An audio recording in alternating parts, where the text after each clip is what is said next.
Put you lads over there.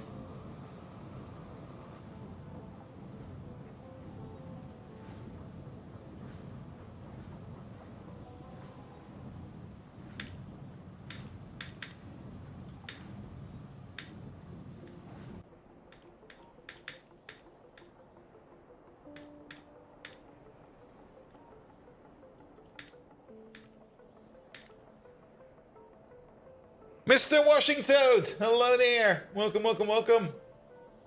All right, all right, all right. I'm still a bit tired, to be perfectly honest. I did more or less sleep all day, but I'm still kind of like, why did I start watching Oshinoko at 2 a.m.? What's the worst thing ever? Well, the series was great, but it was the worst idea to do ever.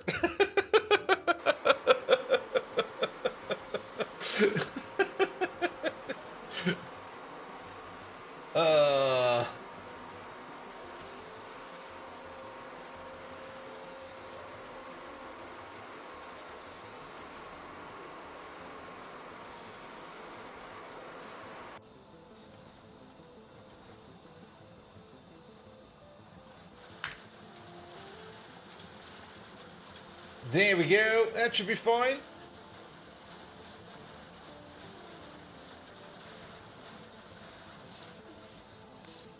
That should be fine. All right, all right. Let's wait for the ads to blow over, and then we can get going. Every part of here, I still need to turn on that lamp over there, so let's do that as well. Then let's put you lads over there, you lads over there. Megatron probably also needs to kick in the butt. There we go, kicking Megatron in the butt. And then give it like a second. Also, any updates? Oh, there's an update. Uh-oh.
Good. Put you over there. This thing over there. That thing over there. Microphone more to my mouth. Beard is everywhere. By the way, I got a barber appointment tomorrow for the beard. So tomorrow I'm gonna look different. Let's see how different it will be. Good.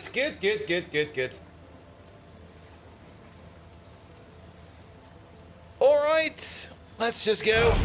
Let's just fucking go. Is the camera working? Yes, it is. Good evening, Twitch, and welcome back to Factorio. I'm more or less already on vacation mode, give or take a little bit. I mean, technically, I still got like tomorrow and the day after to do some more work, but there's nothing much to do at this moment in time. So I'm more or less just being a little bit in a relaxed mode. But nevertheless, yes, next week I will be taking a vacation. Not really a vacation of Twitch, but I will be taking a vacation because I will be going to TwitchCon this Thursday. And usually when you go to TwitchCon, you bring something back. Usually TwitchCon Space AIDS. And if you're bored, you can help you customize your Docker image. That should be easy, right? It's only a Docker image. Just edit the Docker file. But then again, sometimes Docker can be weird. I do get that. Nevertheless, welcome everybody. Day News, how are you doing, Mr. Washington? Welcome, Astron. Hello there, Spectre. Welcome. And everybody else who just wants to lurk, welcome you as well. Good. And Day News, good evening, Bolt. Gonna get your teeth brushed and laid to bed to watch some pie. Nice. The Big Mole. Welcome. It's also Monday, and I did it again. Like, why does this keep on happening? Like at 2 a.m. Sunday night, Sunday morning, basically today, I decided to hey, I got Oshinoko lying around over here. I should probably watch that because I've heard it's good. It's good. I binged it all night. I'm fucking tired.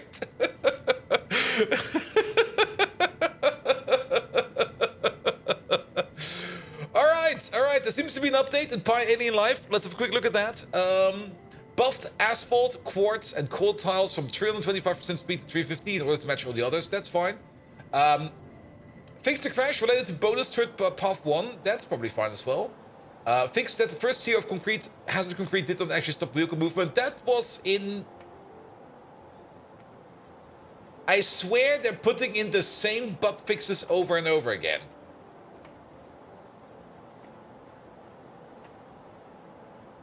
I'm pretty sure I've already read this one over here already once. And I'm not quite sure where it was. It was probably... Wasn't it like in one of the other ones that also does hazard concrete? Can we control F in here? No, we cannot. A lack of discipline. I knew the answer, but I wouldn't have a host of issues. True. Well, we'll be fine. We're not going to be looking too much into this, but I'm pretty sure that movement speed issue we've already seen in another patch lock before. It feels like at work where I go hey, wait a minute, I've seen this issue before, and then you go around looking for it and you find a 1 year old issue where you're hey, that's exactly this thing. Has it been fixed? Nope. A fixed that Pi tire speed increase did not affect mounts. Oh, good God, they can affect mounts? Uh-oh. Oh, good God. Crawdad will be zooming, man. Oh, we didn't press the correct button. There we go. Update selected. Here we go. Now it'll be fine. The hazard concrete one did sound familiar. Yes, it did. But I guess, I think they got other sources for hazard concrete as well. And maybe there was another hazard concrete coming from another path. They do sometimes just duplicate those patch notes or those changes, or they do sometimes have only a change to one thing and it's affecting in multiple other mods. But I guess that is fine. All right. Let's jump right in. Also, of course, another news.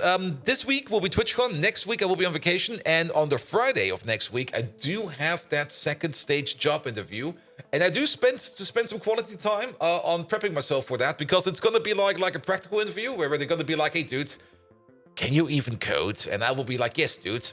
I had this elf over here. It's this Christmas elf, and he's been telling me what to do ever since. And I'll probably just be doing the advent of code next week. From a previous year or the year before, just as a way of preparing myself, just to get my fingers warm again. Technically I do know all the stuff, but you know how it is. If you're going to be doing a thing you have not really done in quite some time, you're going to be a bit rusty. Just to get the rust off, and then it should be fine. All right, yes, we're updating the map. This will take a second or two. But I'm also very much looking forward to it. I also got some other things I want to plan and prepare, because I'm actually not quite sure what they want me to do. The only thing I do know is I got 90 minutes to do it. So that'll be fine. And 6-3-24, or is it 24-3-6? Wait, what? In what context is that?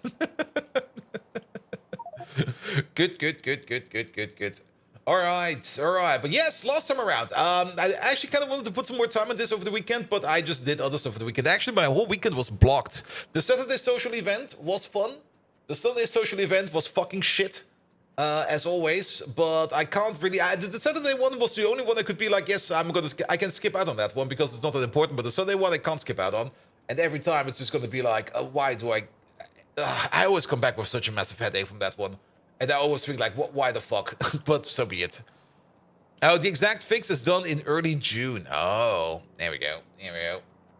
Yeah, who knows? Maybe they fixed it and then they accidentally reverted it. You never know. You never know. Good, but we got now the new plutonium process over here, because it kind of seems we missed out on a key information over here, which was the MOX fuel cell over here, because I just didn't know that the MOX fuel cell over here is the intermediate path to make, like, not really infinite amounts of plutonium, but to have a positive loop in plutonium production.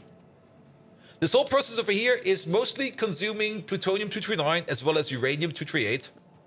To turn that into MOX fuel cells over here. It will also be eating quite a bit of molybdenum plate as well as quite a bit of niobium plate. And then together, this over here will be making ourselves the MOX fuel cells, which we're then going to be spending over here in this breeder reactor. We could technically run power off this one. We could draw power out of it. But the amount of power that this breeder reactor is currently making over here is nowhere near the amount of power that we can currently make or even consume. So we're kind of ignoring it. We could have done this setup already like ages ago. And back then, it was probably like a better or like a good idea to do it like this, or to actually draw power from this. But at this stage of the game, this is sadly no longer the game. Waiting for the not melon gag to pop up? Nah, he's fine. He's going to be fine today. But nevertheless, we're now making MOX fuel cells, which we are then turning into... There we go. We are then turning the MOX fuel cells over here into plutonium oxide and again into uranium-238. Hey-ho. And then we take that uranium-238 and we gift it to a vendor as a piece of candy, because a vendor always loves to have like some uranium-238 in his hands. Because with some uranium-238, his hands are literally going to be glowing. A vendor! Hello there! Thank you so much for the primary sub. How are you doing? Welcome, welcome, welcome. And Maniac, how are you? Welcome, welcome as well. Good, good, good, good, good, good, good. But yes, at this moment in time, this thing over here is more or less just making constant plutonium. I'm kind of thinking about maybe even doubling it down over here yet one more time. A healthy glow is always good. Yes, it's going to be one of those healthy green glows, you know. Because at the moment, only the top two centrifuges over here are working and the bottom two over here are not doing anything at all. We could maybe change that out a bit by maybe just slowing down the speed over here. We more or less need to reduce the crafting speed to a crafting speed of 3. We get the crafting speed of 3, I guess, if we go all the way like this. That's 2.8. All right, let's go like this then. It will save us a little bit of power over here, and then the bottom centrifuges over here can take over. If we do think about upgrading this, then we can just crank up the beacon dial over here again all the way up to maximum, and then we're gonna be fine. Good.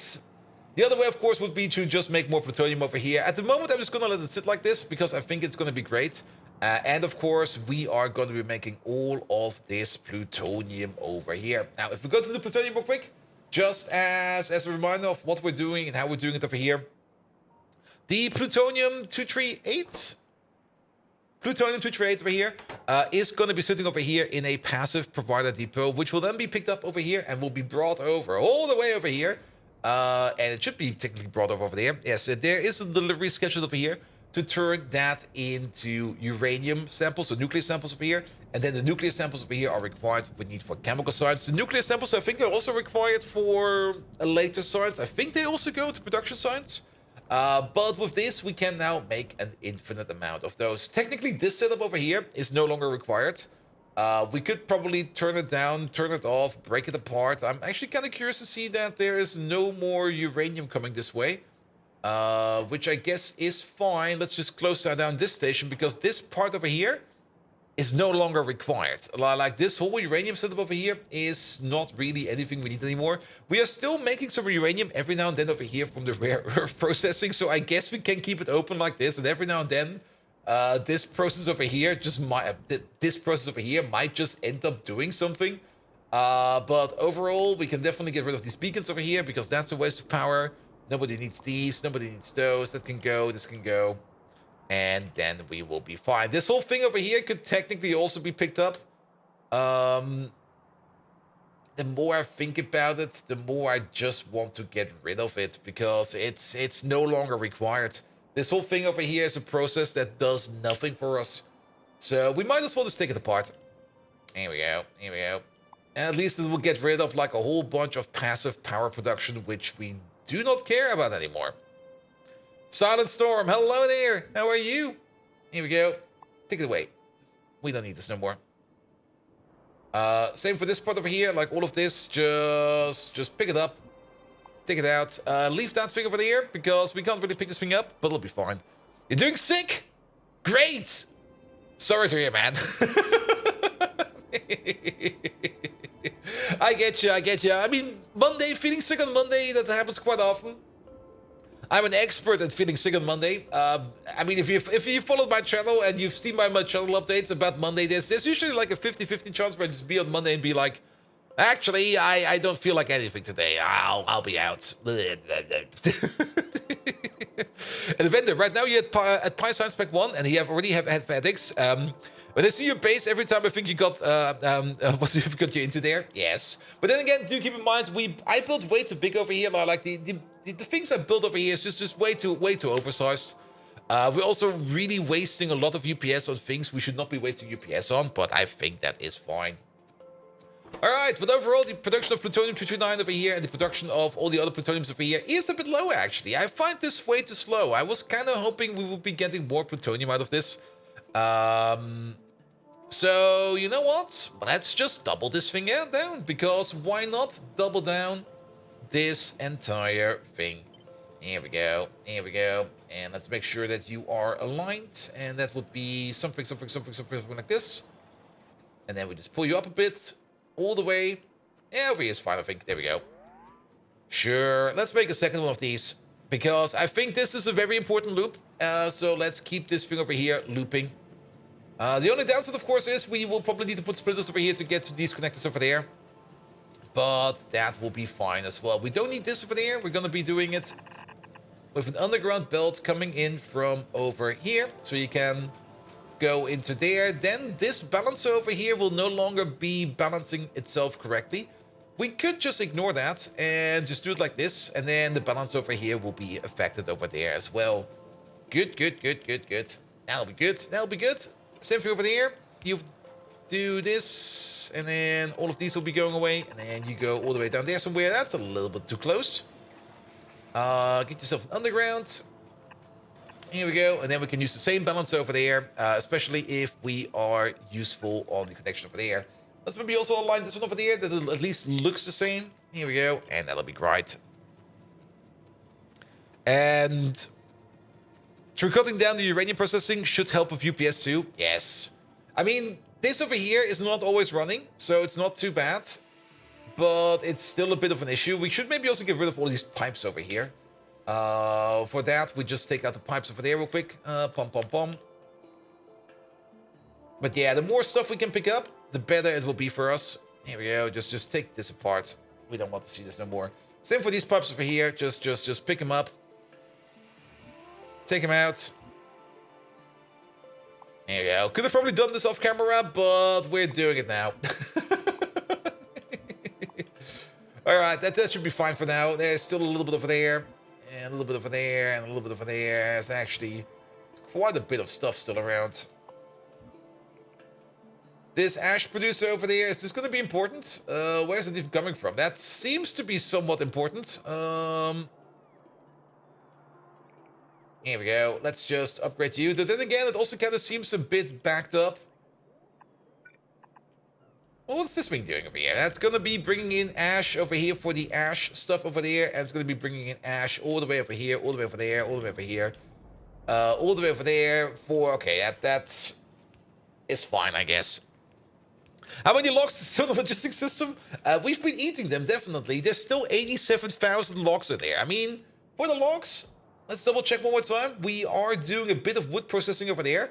And we're always bringing in logs over here as a low priority job. I mean, there is like about 250 logs being demanded in over here, like every now and then. You can see that there's bots coming over with some logs every time, over and over and over again. The whole process of putting logs into the system is a very slow one, but it is definitely a process that is running. And since they do get prioritized in over here first, they are being consumed over here. But yeah, the whole log process could be fast. But then again, so be it. Just let it move. Just let it move. It'll be great. Alright. Alright. Okay, that's all in construction range. That's even better. The only thing we need to do over here real quick is to make sure that all of these over here are somewhat connected up with a belt or two. Also, Maniac, I'm doing good. I mean, I'm more or less ready for vacation. Which is always a good sign. Let's have a look over here. Need to do something like this. Pick up these two real quick. And technically, I will be officially on vacation like starting Friday, more or less. But practically, it already feels like I'm on vacation. Because there's nothing really much more to do at this moment in time of the project. So I'm just like, I'll just be doing something. And Luna Epicura, hello there, how are you doing? There we go, there we go. But yes, I mean, on first set, we'll technically still be working. And since I will be going by train, I'll just take some work with me inside of the train. Which is fine in my opinion. I mean, I don't really need... I mean, I'm already working from home office, so I can also work while I travel. And I've already talked with the people about it, and they were like, yeah, it's going to be fine. You're only going to be meetings all day, right? Yep. So on first day, we'll be sitting in the train, just sitting in meetings and just enjoying my train ride. And then at some point in time, I will arrive at TwitchCon, and then the moment I get off the train, I will be like, yep, that's it for me today. I'll be at TwitchCon now. You can basically consider me drunk at this moment in time.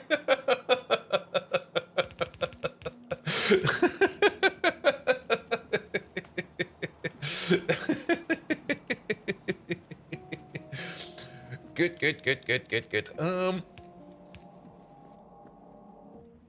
But yes, I'm very much looking forward to the holiday. And I will actually be spending some time relaxing, definitely, as well. I mean, I already said it. I will also be spending like that week on holiday in preparing myself for the job interview as well. As preparations for the job interview will be done as well. And it's a second stage job interview, which means they're gonna have to do... They want me to do some kind of practical thingamabob. And the only thing I'm going to be doing in preparation for that is I'm just going to be sitting there doing like the Advent of Code projects in like various ways, so that I would feel to be ready for it. And if I'm at least a little bit ready, and at least I got like at least the rust off my fingers, then it should be good enough for Friday. And that's the only thing I'm going to be doing. Just asking the random winter elves to tell me things to do. And you're good? You actually started up here, Greg, taking your Horizon World because of your stream? And how's your day going? It's good. I'm fucking tired.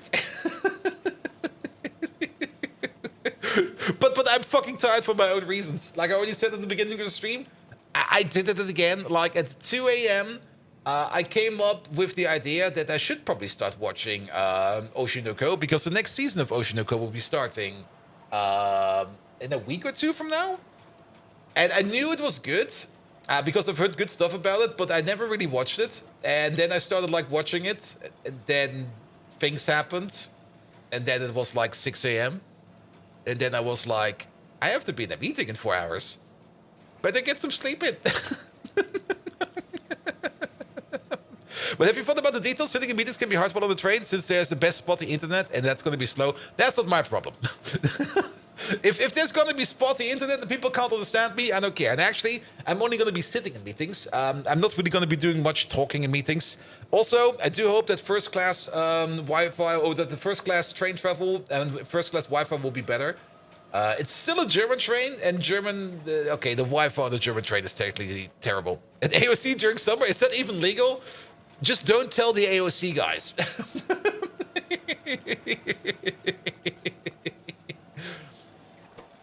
All right. But yeah, we now double down over here on our fuel breeding production, which is fine. Which does mean we need to crank this up to 5 again, because now we do need those bottom ones for there as well. There we go. And what is in various ways? Well, usually the non-standard ways. Like I do know what they want, or I do know what kind of project they want me to get into. And it's still going to be in a better project, but I will probably be solving it in ways like making sure, for example, that it can run on a Raspberry Pi, and maybe setting up like a full Yocto pipeline for that, to make the image, to put it into the Yocto recipe, to put it in there and then flash it, and maybe also automate the flashing a bit and stuff like that. And not only that, I will also probably be solving some of the Advent of Code issues by means of Linux kernel modules, by just making a Linux kernel module out of it. Just to get the dust of that. And there's a whole bunch of things I need to dust off a bit. To make sure that I'm not really on the top of my game, but that my game is as good as it gets on Friday. So not just standard solving of solutions like you usually do by just like bit banging some code together, but more like actually trying to solve it in ways they will probably expect me to solve, or for ways they want to hire me. Let's put it like that. Which I'm very much looking forward to. Maybe there will also be some kind of weird Raspberry Pi LED solution or something like that. You never know. You never know. All right. All of this seems to be working. That seems to be working as well. You're making fuel. We should now be making even more plutonium. So that's good as well. As you thought you were actually going to think about the solution this time. The thing is, I mean, that's a bit of the issue. Like, if I would just be sitting there and I would be trying to come up with problems to solve for myself, I would probably not come up with anything because I'm used to solve problems. I'm not used to create problems, especially not used to create problems for myself. As such, I would probably have to think of something. And I thought to myself, like, you know what would probably be a very good idea? The advent code is more or less just like this big tome of things, more or less, problems, which I could probably just use and just run with those. Also, yeah, we're gonna speed module these real quick. But these kernel modules are a pain, if you remember correctly. Yes, but well, actually, they're not that hard. Usually, the big problem with Linux kernel modules is the setup. But once you've understood how to set up it correctly, it's not too bad. And as always, the golden solution or the golden rule always still applies. Don't make something super duper complicated. The more complicated you make any kind of solution, the more easy it will break down, and it will break down. Just make something simple and stupid. Simple and stupid always works. You only ever looked at one and it was, go away. It's definitely different. It's definitely a different thing you need to think about. It's a different thing you need to look at. Because you can't... Linux kernel modules, you can't just compile and run. It's not something of those things where you just sit there and you go like, oh yes, just bang these things together, give it a whirl, and you'll be fine. Sadly, that's not going to be the thing. And actually, maybe instead of speed moduling these, because they do cost a lot of power, let's just make 2 of these. That would obviously be too easy, yeah. And also, you have to also be a little bit careful, and that's usually where a proper testing setup is required. Or at least you need to think about how you want to do the setup for your tests. Because worst case scenario, you can cause a kernel panic, and the moment you cause a kernel panic, basically your entire system will freeze and break down, which is not too bad. You can always recover from that. But it's not really something you want to be happening like just during... classic, I write some code, I put some code in there, I test some code, and hope everything will be fine.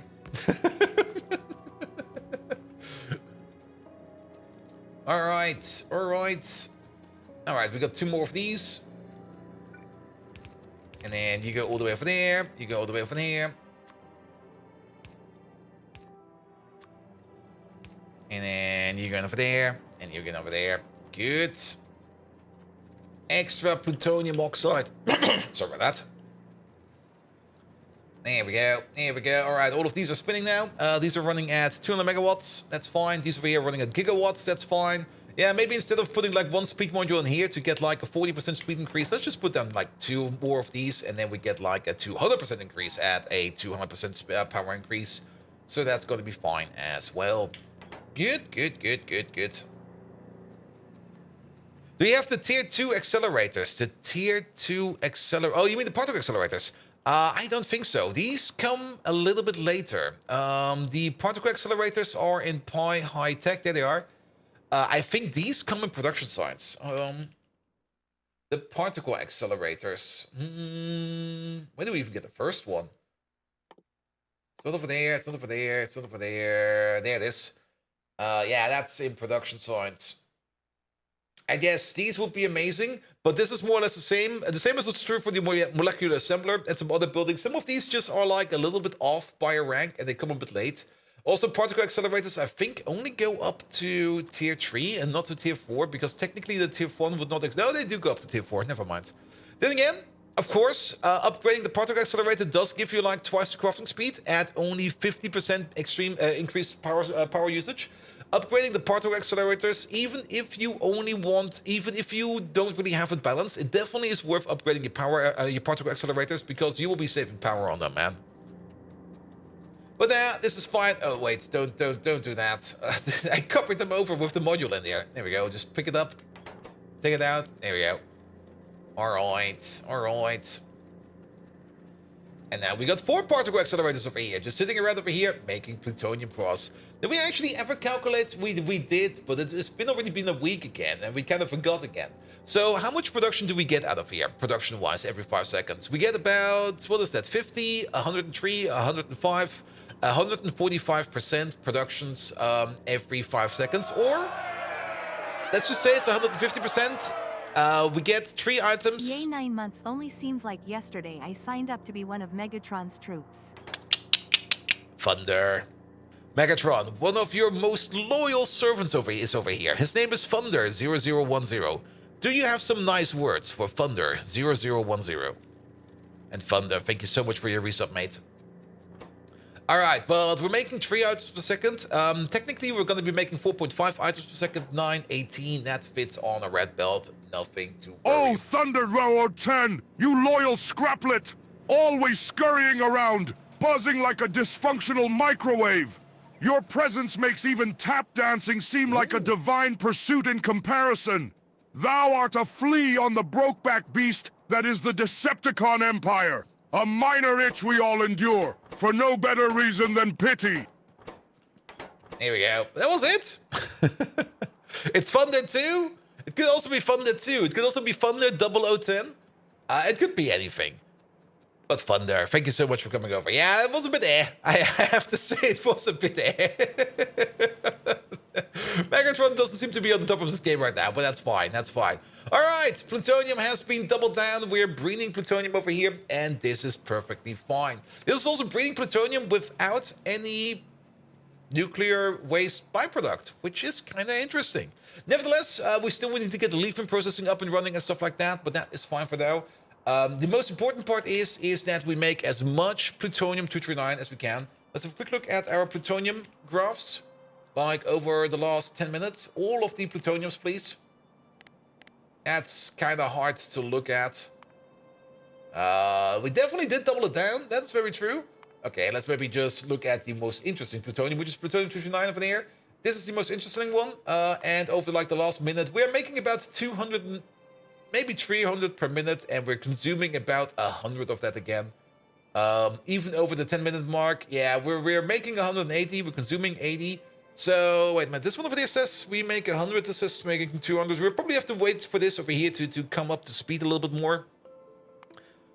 We might be making 200 plutonium per minute, that's 5 per second. Wait, that's not 5 per second, that's... it's only remotely 5 per second. That's 3.666 per second. Just shy of 4 plutonium-239 per second, which I think is fine.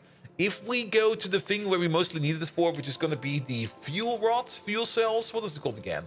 It's called the fuel rod.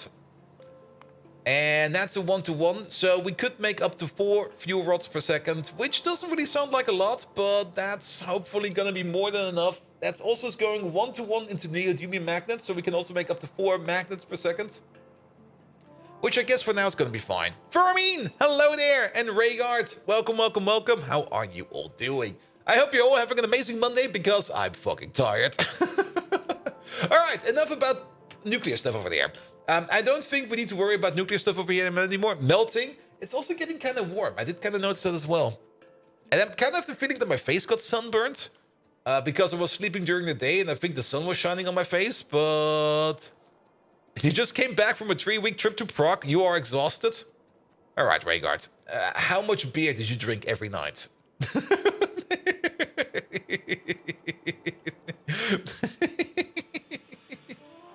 Probably all of it. You don't drink? Are you going to Prague? Really? That's fine, mate. If you don't drink, that's great, actually. There we go. There we go. But usually when people go to Prague, they drink quite a bit over there. Alright. But yes, the things we want to do today. I mean, we've already seen that titanium production has a bit of an optimization potential.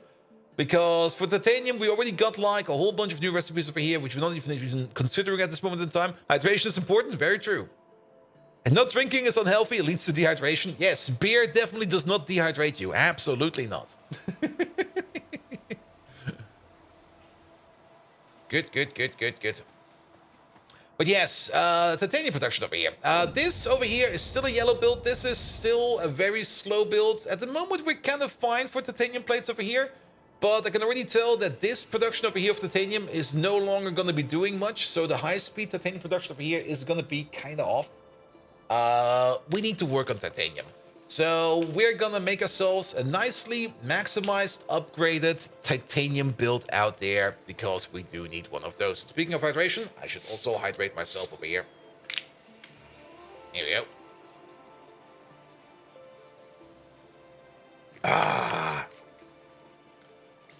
Good old caffeinated colas.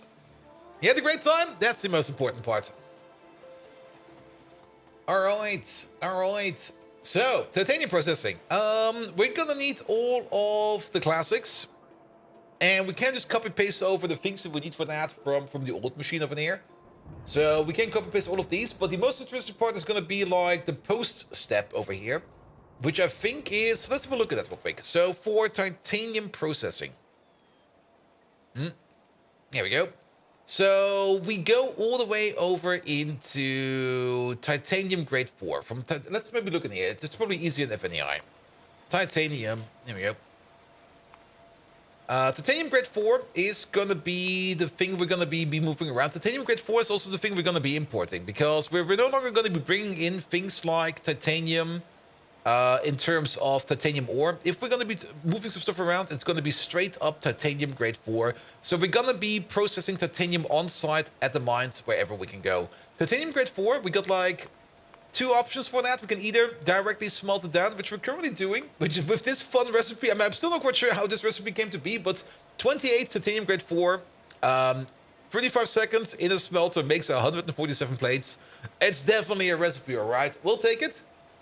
But what we want to do over here is we want to turn that into powdered titanium and into titanium pulp stage 3.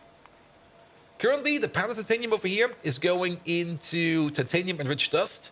The rejects over here, we can turn that back into grade 3, which we can turn back into grade 4. So there is going to be a little bit of an on-site grade 4 regurgitation machine over here, which is going to be fine. But the enriched dust over here, we can either smelt it down into molten titanium. This step over here, we're probably not going to be doing anymore. Or we combine it up with some sodium chlorate and turn that into titanium pulp stage 1. You actually got to be awake when the Friday Factorio effect dropped. Usually they come out at 5 a.m. your time. Nice. Wally, hello there. How you doing? Then we take the pulp stage 1, we combine it with some grease, and we can turn that into titanium residue and titanium pulp stage 2. The residue over here can yet again be washed down into grade 4, which will be regurgitated back, and it can be turned into titanium pulp stage 5. Titanium pulp stage 5 will be combined up with some kerosene into pulp stage 6. And then stage 6 over here will be combined with some slaked lime into titanium solution stage 1. The solution stage 1 will be then combined with some sulfuric acid over here into stage 2. Stage 2 will be combined with some Alamac, which I think we're making, we have to check up on that, into some titanium overflow wastes. And then the titanium overflow wastes will be turned back into titanium pulp stage 4. Wait a minute, did we not get from stage 6 over here? Yes, we did. From 5 to 6 to stage 1 to stage 2 to overflow wastes. Are we missing a step? No. Alright. And then overflow waste we turn into pulp stage 4, which we then turn into purified titanium pulp. Okay, there we go. So pulp stage 4 is more or less our exit solution, and everything lower will be upgraded into 4, and everything higher will be technically downgraded into 4. So we have to take that in yes, there we go. What's my overall completion? About 50% or something like that? Yes, and Aiden Tough, hello there. What's the plan for today? We're doing some titanium processing. We're going into the higher grade of the titanium processing. Once we get to purified titanium pulp, we can get to high grade titanium powder.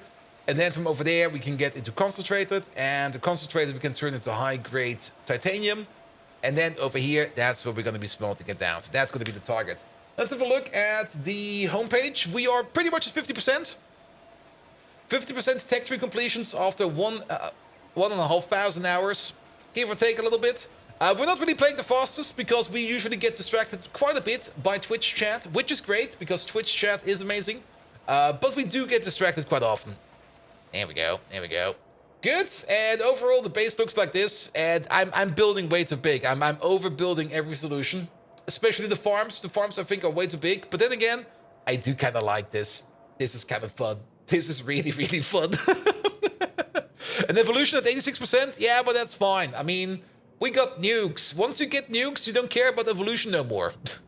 like if anything decides to sprout legs, you just nuke it. All right. But that is more or less going to be the thing we're going to be working on. The whole process over here of titanium processing. Alamac. I'm pretty sure we're making this stuff. Oleochemicals and aromatics. I'm not so certain we're making this stuff because I'm not quite certain if we are actually Well, we are exporting our oleochemicals over here. There they are. But are we turning that into Alamac somewhere? Let's have a look at the train over here. Can already tell you, the answer is no. That's not too much of an issue. We can just make the Alamac on site. The Alamac over there is also required for aluminum processing. Did we not do the better aluminum process? Wait a minute. Wait, which aluminum process is that? That's the stage 3 aluminum process. We got the aluminum process sitting over there. There it is. And you need some Alamac. So we are making some Alamac over here somewhere. There we go. And we are... Oh. Yes, we can export it from over there. That's what we're doing over here. So we got an Alamac producing machine sitting right over there. Also, I think we're making some sodium chloride over here, which we're also exporting over here. Yes, we are. It's all already set up and ready to go. We just need to make it. So get yourself any kind of provider. Any provider will be fine. And then you over there, you're going to be the sodium chlorate provider. There we go. And you over there, you're gonna be the Alamac provider. There we go. Here we go. So we are already prepared for that. Thank you, Past Me, for doing that. Past Me is always the best guy. It's usually Future Bolt who's an absolute dickhead, man. All right. We just need some trains for that, but that's not going to be the hardest thing to set up. So we are going to be great over here. Yes, and this place over here is always active. It's got prod modules in there, some speed modules over there. We could power gate this whole thing. It's fine for now. All right, I think we can do most of this titanium process, but sadly, yet again, we do need to check up on what kind of machines we need. We also do need to come up with some kind of design for this whole thing, and maybe need to figure out what will be like a proper build for it. We need to figure out some ratios over here, and let's hope the ratios are not too bad, but let's at least pick up the machines that we probably think we need for these. Starting off with one of these smelters, if I can find them over here. They should be, there it is. We're gonna need some smelters, we're gonna need some electrolyzers. There we go. Then we're gonna need ourselves some zifters. There we go. Then we're gonna need ourselves some evaporators. I think these are further up. Maybe? We're probably standing right on top of them again. I swear, I'm not going blind. There we go. Good. Then we need a filter. There they are. Biofilm we're definitely making. We can get us in. We need a thickener. Here we go. Then we need a leaching station. We'd love to see some flying biters. I'm so much looking forward to any kind of biter optimization in Factorio 2.0. Flying biters would be fucking amazing. Underwater biter queens would also be amazing, but I don't think we will be getting that anytime soon. But I would love to see some underwater biter queens. There we go, there's the leaching station. Then we're gonna need a jig concentrator.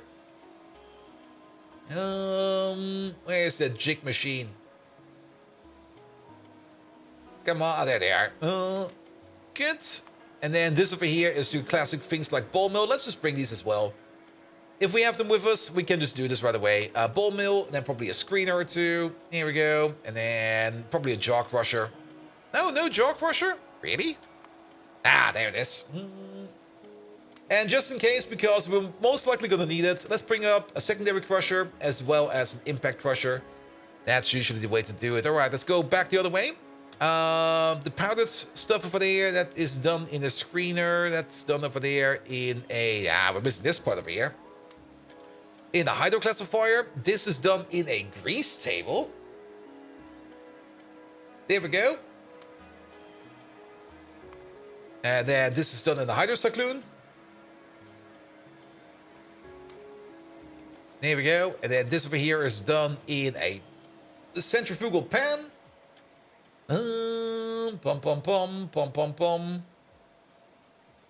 There it is. And that's done in an agitator.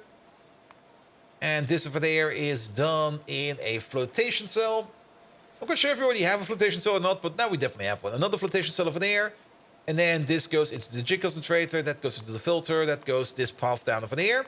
That's fine. Did I miss something about this path over here? That's going into... That should all be fine. I think we got all the buildings over here. All right. Just a couple of buildings. And we're only going to use this as a blueprint real quick. So we're going out into the boonies real quick. And we're just going to start to design ourselves a lovely, nice, new titanium making machine. We did this process already for the lead. We still need to do this process for the tin, for the antimony, for the chromium, I think. We did do it for the aluminum. We technically need to do it again for the iron. We do have like an iron setup, but I think we can do better in our current iron build, because the iron build was made in with the design in mind that we can fit everything under one beacon. But in my opinion, it would probably be better to fit everything into like a maximized power beacon. But that'll be fine. I mean, the iron thing, are we flying past it? We already passed it. It's sitting over here. I do like this build. It's a singular beacon that affects every important building in this build, which is fucking amazing. But overall, the speed of this thing over here is too slow. And we could just copy down it like 3 or 4 times. Or we could just not copy it down 3 or 4 times. Compress it down into like something that has like maximized beacons going for it.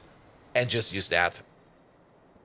And sea levels, but I guess it's the wrong game for that. I have to do this in this camera angle. Well, you could do it like Dwarf Fortress or something like that, where you just go like up and down with like a layer by a layer, or surface by surface. I mean, if you think about modded, nope, don't do that. Modded Factorio, you do got like the recursive factories over there, which technically go down to sea level, give or take a little. All right, inventory is full. Nice. Yeah, put the locks in there. Good. All right, multiple things. We're gonna just assume that we're gonna start with titanium grade 4. We're gonna get titanium grade 4 over here as an input. So we're gonna start off with some jig concentrators. That's what we're gonna start off with. And we're gonna be placing the machines over here, and then we're gonna be figuring out ratios from over there.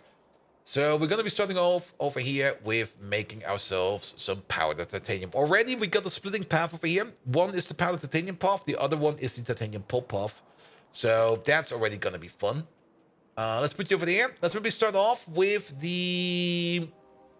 I guess the powdered titanium path over here.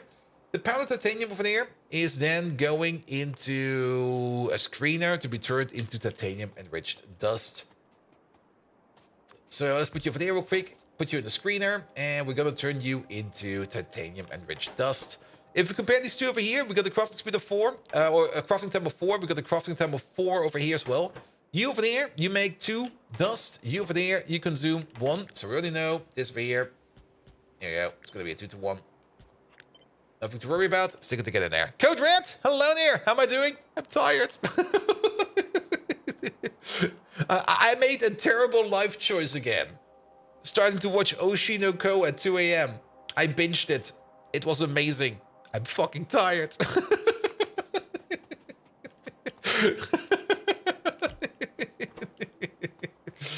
All right, that's powdered tin. Titanium enriched dust over there. When will you learn? Probably never. You over there, you consume this at a rate of 2 enriched dust per second. You over there, you're making 1 enriched dust every 4 seconds. All right, all right, all right. That's a thing.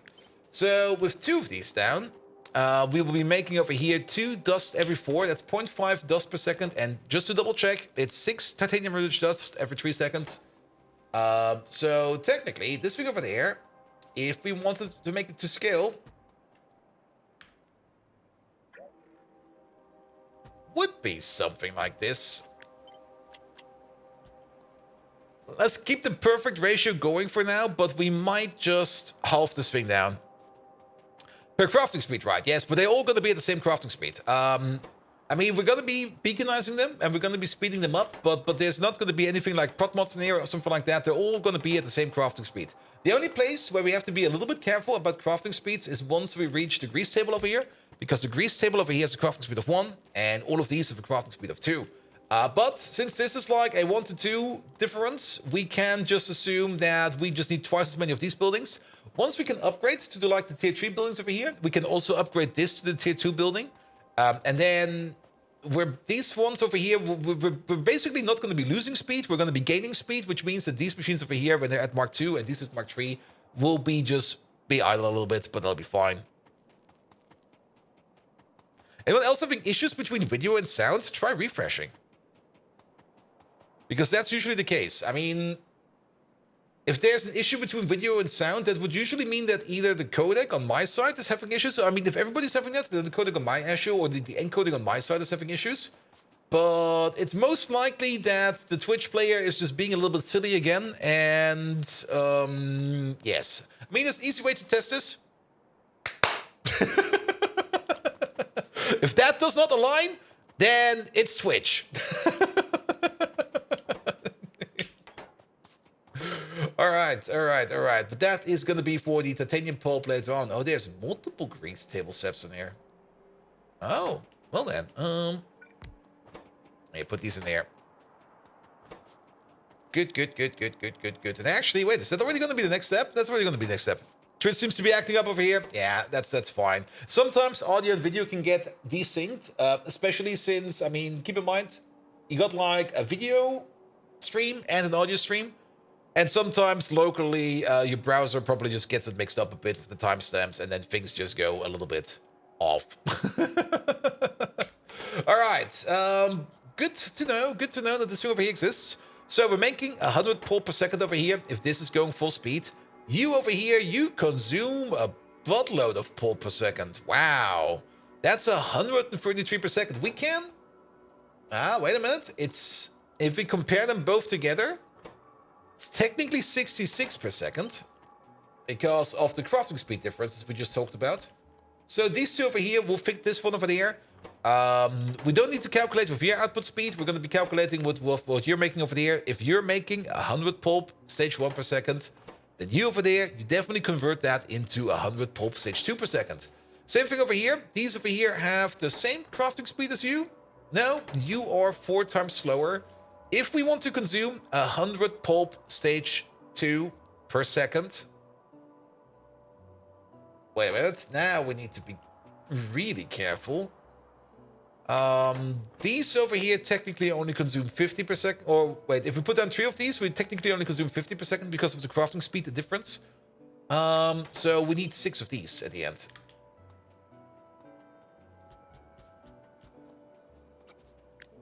That's 5.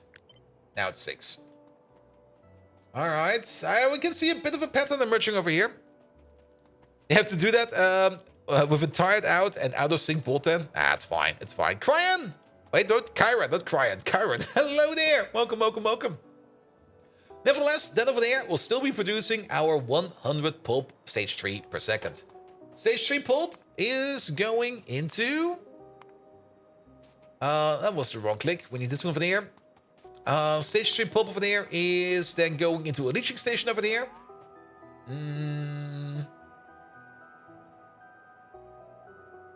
Yeah, if we put down 4 of these, we will definitely be consuming 100 pulp stage 3 per second. It's getting kind of out of hand over here. But yes, you make 100 per second.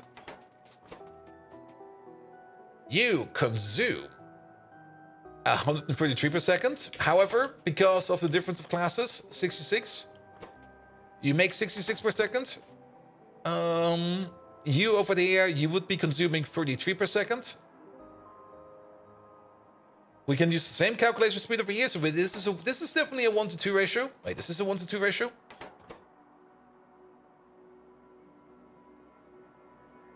No, this is a 1 to 4 ratio. my brain is melting. This is technically a 1 to 4 ratio. Because you consume here every 3 seconds, you make 400. Every 3 seconds you consume 100, so this is a 1 to 4 ratio. But since we already know that this over here will not be running at full speed, this should be fine. Cryan, sorry mate. I'm still a bit tired. I'm suffering from first world bolt issues. Being too greedy again. Alright, we can put in 4 of these. 4 of these will fit the bill. This is getting big. This is getting really, really big. Already not the thing we kind of want to think about, but yes.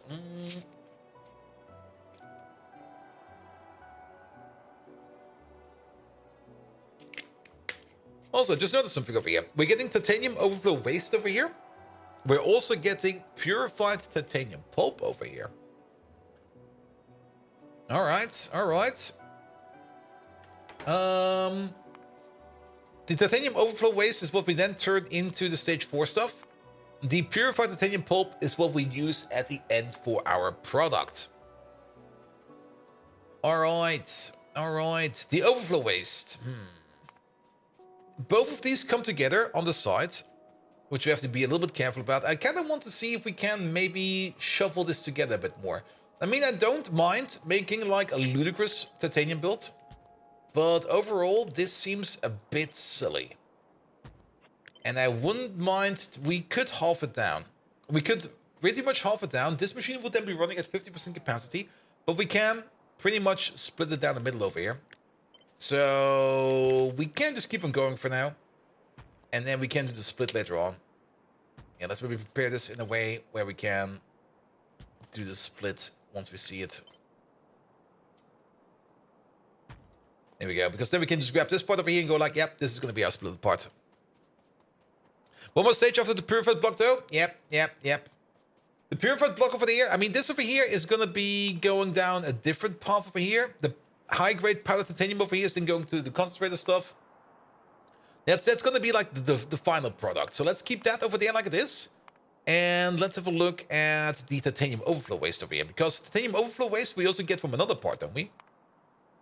We get that from the titanium stage 2 solution project over here. Which is more or less, if we kind of remember back all the way at the beginning over here, that's going to be the part of the titanium enriched dust over here. That's going to be your output over there. Wait a minute, not yours. That's going to be... Wait, what? Oh, wait, it's one before that. It's over here. It's going to be from over here. Titanium pulp stage 3, which then goes... Oh, wait, that's the same process over here. Oh, that's good. That's good. So your output over there is going into more down there. Perfect. I thought for some reason it was something different. So each one of these over there makes 15 per second. That's great. And down here you consume 25 per second. So that's a total of 60 per second over there. And to compensate that over there, we're gonna need like 3 more of these. This will consume 75. This makes 60. That kind of fits. But sadly only kind of fits. But at least then we're like more or less unified over here in purified titanium pulp and titanium overflow wastes. So that is good. Alright, so these over here will definitely be working at full speed. These over here will be working at reduced speed. But that is fine. We can just assume. Let's not assume. It's 75. No, it's 60 going into 75. So these two will be working at full speed, and this one over there will be working at 60%. Which means, at full speed, that means we're making about 130 every 4, plus the other 100. So 230 over there, and then half of that over there. Let's write something down real quick. Because I will be coming back to that here. Let's just Twitch chat for that real quick. Actually, no, let's do this one over there. 230. 145. There we go. And the chromium. Hello there. How you doing? Welcome, welcome, welcome. Double check one more time. These 4 at full speed. And already I'm like, wait a minute. Nah, I'm talking bullshit over here. These 4 over here at full speed. So we're making 50 over here. And then these 2 at full speed. That's another 25, 75. And then this one at 60%, which means that's another...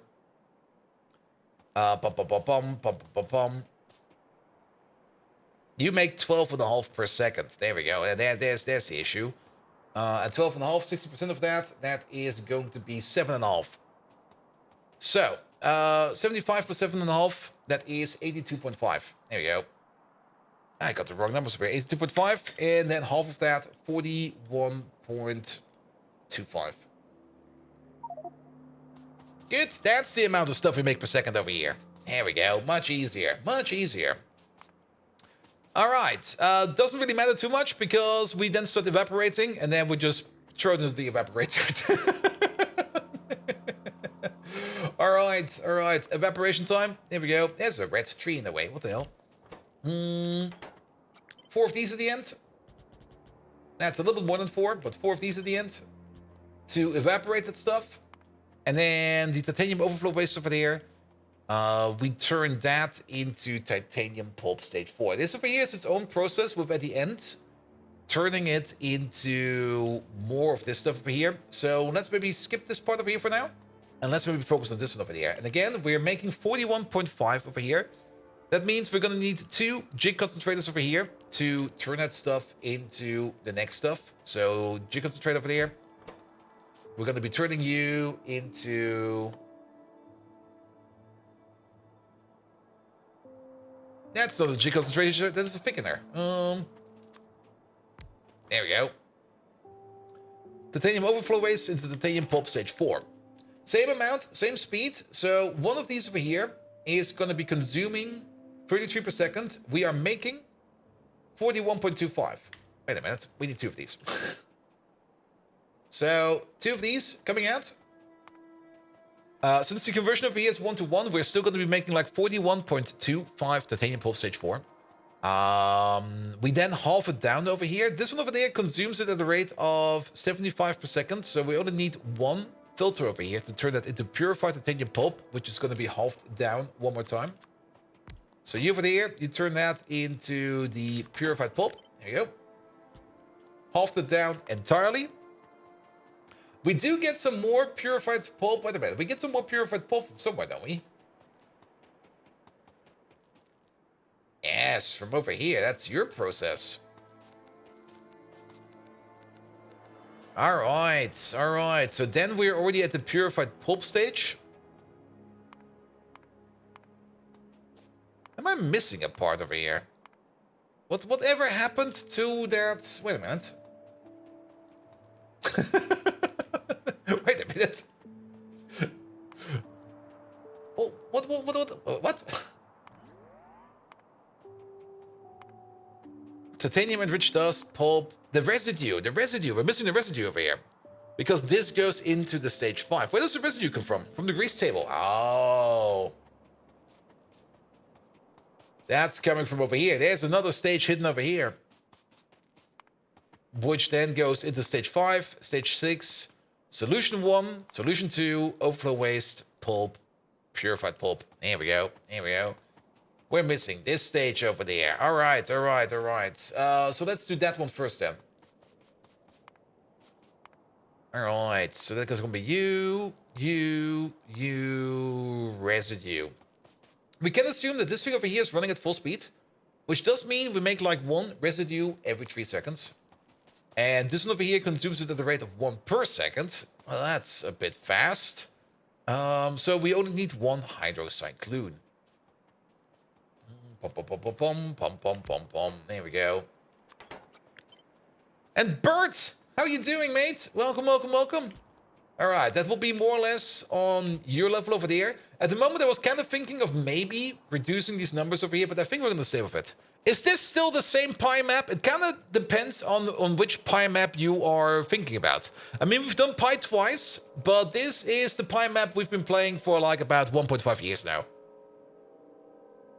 Getting close to 2, actually. How many hours? 1,500.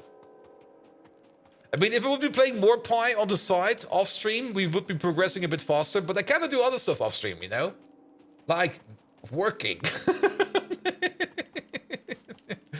We don't really care about the trickle back over here of the titanium grade 4. So that will just go back into the depot, and from over there, it will then be put back into circulation. But nevertheless, we only make 1 titanium residue every 3 seconds. So this thing over here consumes it at the rate of 1 per second. So we're only making this over here at a third of the rate, which means this over there is going to be 166 titanium pulp stage 5 per second coming out of you. Good news is the next machine over here has the same crafting speed, so they go 1-to-1 regardless. We don't really care about that, which is going to be the pan over there. Here we go. These go 1-to-1, 5-to-6.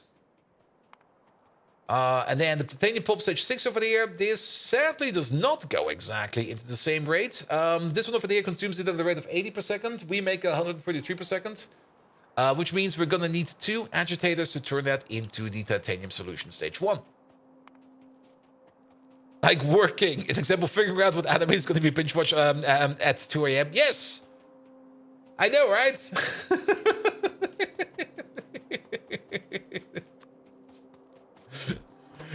It's a hard life, but somebody has to do it. Wait a minute, hydrocyclone? No, agitator. There we go. Good. There we go. 2 of these. Bomb. Do we lose anything? No, we keep it. So we make 133 titanium solution stage 1, which then gets consumed over here in 6 of these over here. That's going to be 6 flotation cells. I don't know why he checks, but it should always be Brave Bank, Brave Pavern. Yep. Still the best one out there, man. There we go. Where are the flotation cells? There they are. Turn that into the solution of the next stage. Bum. Add 6 of these. Is the end of Pi also a rocket, or is it different endings? It's not really a rocket at the end, especially since I think we cannot really tech the rocket. There we go. The rocket control units are already over here, and this is where we get the rocket. So the rocket is not the end. The rocket is pretty much mid-game. You will need the rocket at the beginning to get to Phonenes, which is a space resource you get from space. And later on, you're going to need the rocket for, I think you're going to need it, well, for space science, you're definitely going to need it. But you're going to, I think before space science, I think utility science also requires certain things you only can get via a rocket. You also do need rockets for waste management at some point in time. Because if you go deep into nuclear power, you at some point in time end up with something that you can't burn in like a burner and turn it into ash. So the only way to get rid of it is by shooting it into space, and that's vitrified glass over here.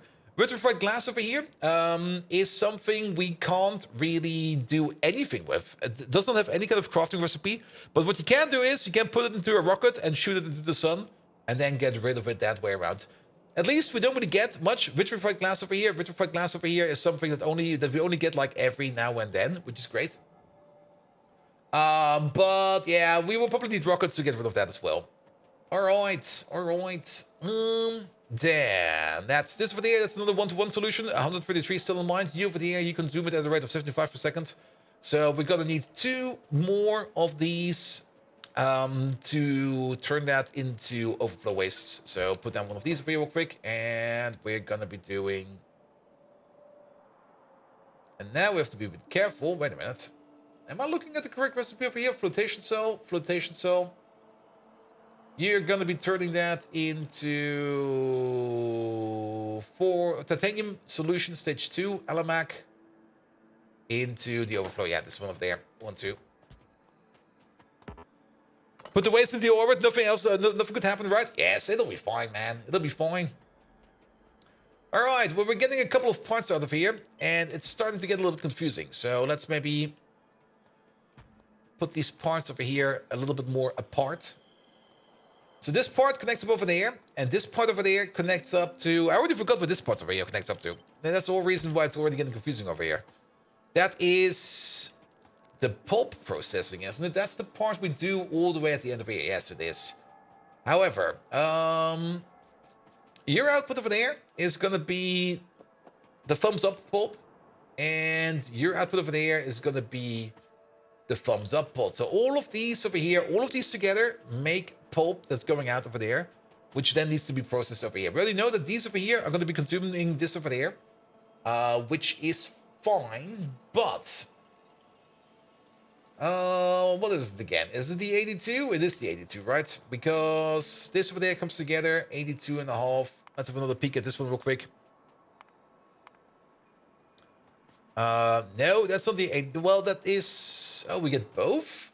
Oh, we get both. Oh, it's different. The thumbs up stuff over here goes into 4, and that then goes into the purified. All right. So we already know we're making 41.25 per second over there. And then this process over here is getting us...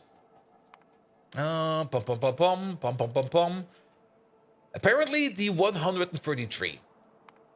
That's the same speed. That's the same speed. That's the same speed. That's the same speed. And then 166. There we go. 166? Wait a minute. Then this over here doesn't fit. Okay, we were making definitely 166 titanium pulp stage 5, which turns into 166 stage 6, which turns into 166 pulp stage 1.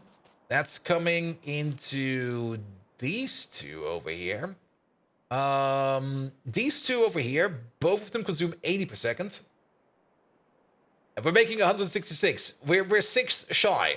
We're gonna solve this over here by just adding like an extra speed module in them. That should be fine. But still, we're gonna be making 166 titanium solution stage 1 over there, which needs to go into these over here, where yet again, we're probably going to solve it with like a singular speed module in a couple of these, just to make them a little bit faster, but we will still be going at a rate of 166 titanium solution stage 2, which goes into these two over here. Again, speed module on top, I think it will be fine, which does give us 166 titanium overflow waste per second. Add that in together with the 41.25 over there. Then we get about 210 titanium overflow waste per second. Give or take a little. That's a bit more. That's a bit more than expected. And that is what is then going over here into the thickeners, which are these things over there. Yes. So 3 of these over here consume 100. 6 of these over here consume 200. Again, we're going to speed it a little bit. And then... we're gonna need 3 of these at least to compensate for that. Because you consume 75 per second, and you over there, you make... Yeah, we're fine. And quick, somebody call an emergency vehicles. Bot must be extremely sick today. He's so sick that he forgot it's Monday. Yep, I definitely did. I definitely did. All right. Horrible. Absolutely horrible. At least we got through the entire chain. But I can only say one thing. It's horrible. It's absolutely horrible. If we speed this entire thing up over here with speed modules, it's gonna be a ginormous build.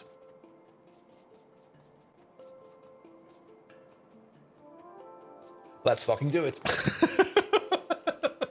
How many entities is this? That's 16, 20, 28 over there, plus another 9 over there. Let's call it 10, so 38, and then 48, 50 entities.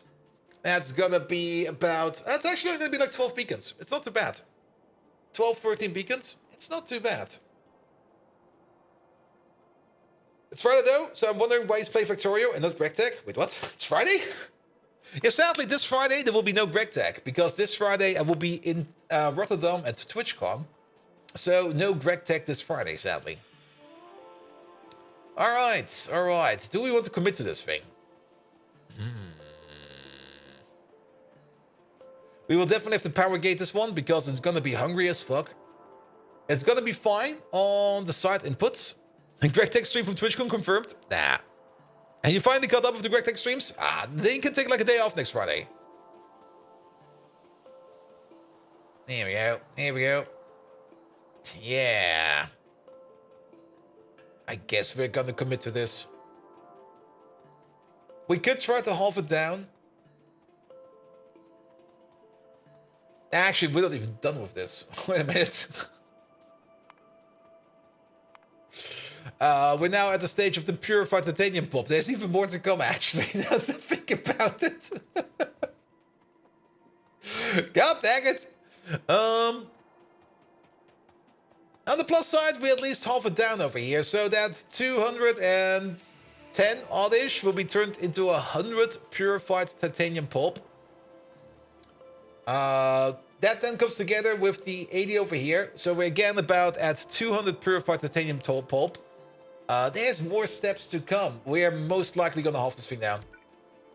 Because it's getting too big, man. Here we go. It's not this building we're looking for. We are looking for an evaporator, right? Ah, the evaporator, not a filter. There we go. Good. Because it's going to be 8 of these. There you go. 8 of these at the end. Because 8 of these over here will be consuming the 200 purified titanium pulp over here. Which we're making more or less. Which will then be turning that into 2 high-grade titanium powder per second. At least these over here go 1-to-1. That's great. So these over here will have a friend over there in terms of this thingamabob over there, where we then just do this. 1, 2, 3, 4. 1, 2, 3, 4. Here we go. And actually going to start watching Friday's Rectic stream while Boulders at TwitchCon. That's fine. That's fine. Alright, alright. And then this over there goes into the high grade. We get some raw nextlet out of this and some iron oxide over there. That's fine. We can just export that. We don't need to worry about that. And then it goes over here into the high grade titanium over here. This part over here is then more dedicated. And then we're also pretty much at the end over there. We're gonna halve this entire thing down over there. Like, we're definitely gonna be like half of this. Half of that. Half of this. Half of that. Half of this. Half of that. This is going to be our build. Alright. Alright. Alright. And then we need to make it fancy.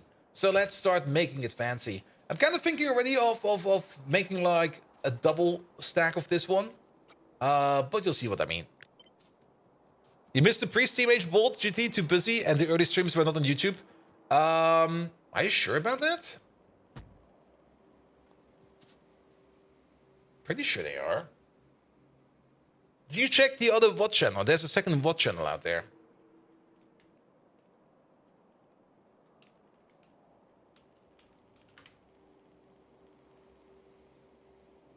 Yeah. Pom pom pom pom pom pom pom pom pom. Shut up, me.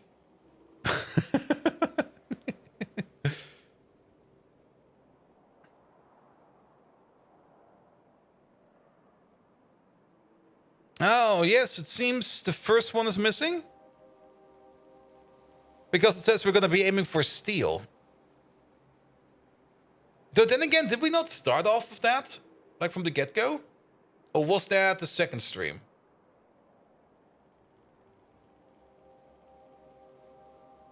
Because I do see the Steam Age over there and everything. Well, it should be fine, should be fine.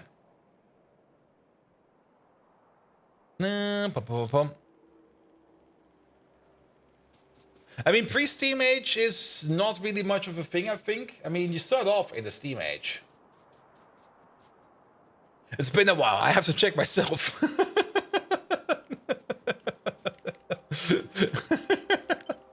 All right.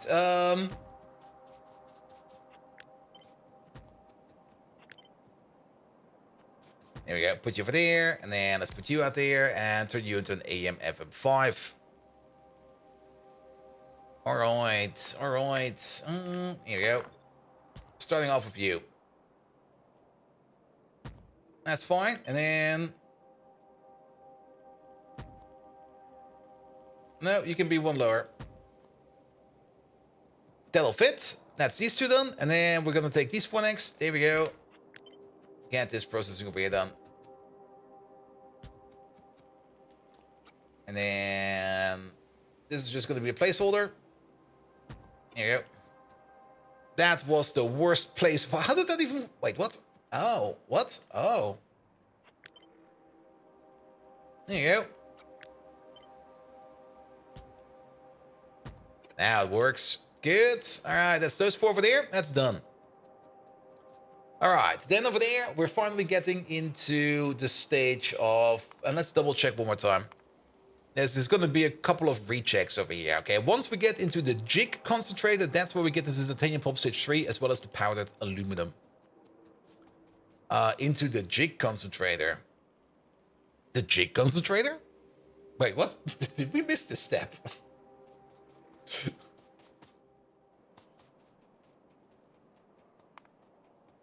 It's definitely over there, but I think we just kind of missed a step in here. Oh no. It'll be fine. I think it will be fine. So, let's look at this one real quick. We're making titanium grade 4. Titanium grade 4 is... Oh, wait, that's the first step. That's the first step. It's the other way around. I'm already going in deeper than expected. There we go. That's what's going on over here. The powdered titanium over there then needs to be selected into the titanium enriched dust. That's the step we're missing.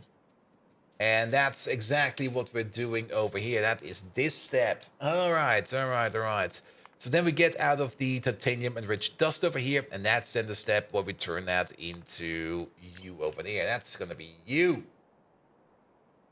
All right. That's going to be titanium enriched. We do get some titanium rejects over here. Those will be moved either to the side or to the front. On the side machine, we will turn that back into titanium grade 4. All right, and then we go the whole way over here of going into you over there. Let's place these next to each other because we can. I think that one is too low. That one is definitely one too low. There we go. So that goes to there, that goes to there, and then we go into the stage 3 titanium pulp. I still got the feeling that we are missing something over here, because we're also getting stage 3 over there. Yes, we are. This is always a bit of a risk. Like, if you're not careful, you might end up miscalculating something. And once you miscalculate something, you might end up having to rebuild the entire thing. Alright, because we get a whole bunch of pulp stage 3 out of here. Pick up you real quick, turn you over there. Turn you over there.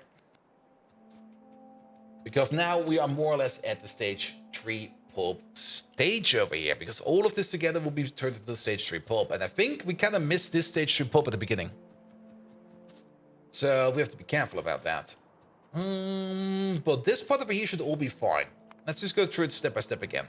So you over there, you make 2 powder every 4 seconds. You over there, you consume 1 powder every 4 seconds. Then the 4 of these over here make 1 enriched dust per second. Yes, which goes into 1 of these. This one technically consumes 2 per second, but we're only going to be getting in... wait a minute. This one over there consumes 2 per second, but we're only going to get it in 1 per second, so we make 150 titanium pulp stage 1 per second. You over there, you consume 166 per second. No, 133 per second. Oh, but we can boost you. We're just going to give that one its own little speed module. It'll be fine. We can have a speed difference over here of 25% if we give them extra speed modules over here. So this one can be 25% faster. We're only missing like less than 25%. So it'll be fine. But that also kind of means that this calculation over there is a bit unhinged. Alright. Nevertheless, we convert that into 166. 166, really? 150? No, 150. We turn that into 150 over there. We turn that into these 2 over there. Each one of these over here consumes 33 per second. That's 66 in total.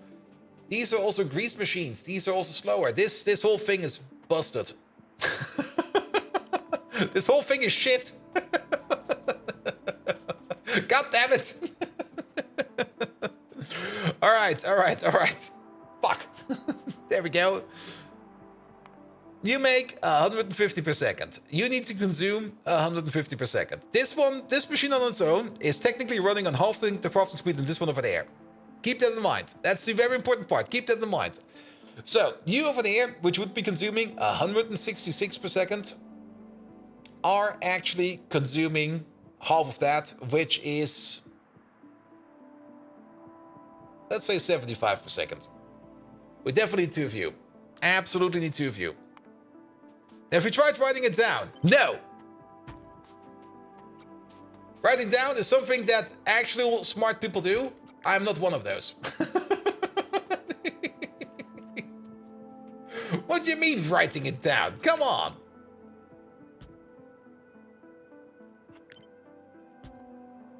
There we go. Put you over there.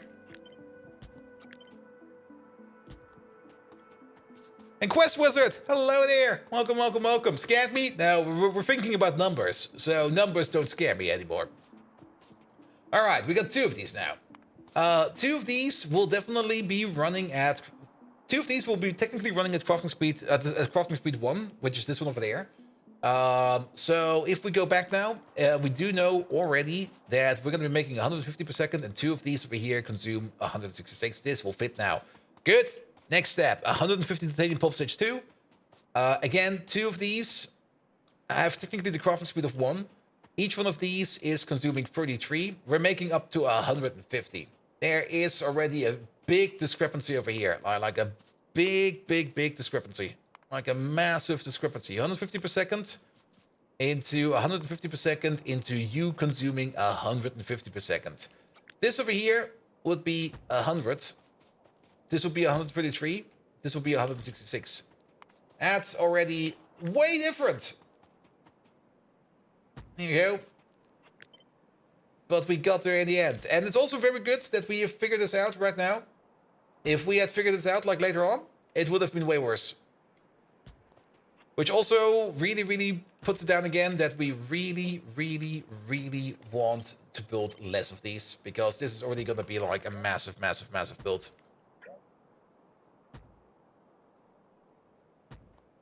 Alright, because this over here is everything that's going to be turned over here into stage 3 pulp. You spent the last 5 hours on working on Zuzi flowchart and you're still not done? A Zuzi flowchart? Is that for Rectag or what is that? Zuzi. Or is that something else? Googling that gives me weird baby pictures.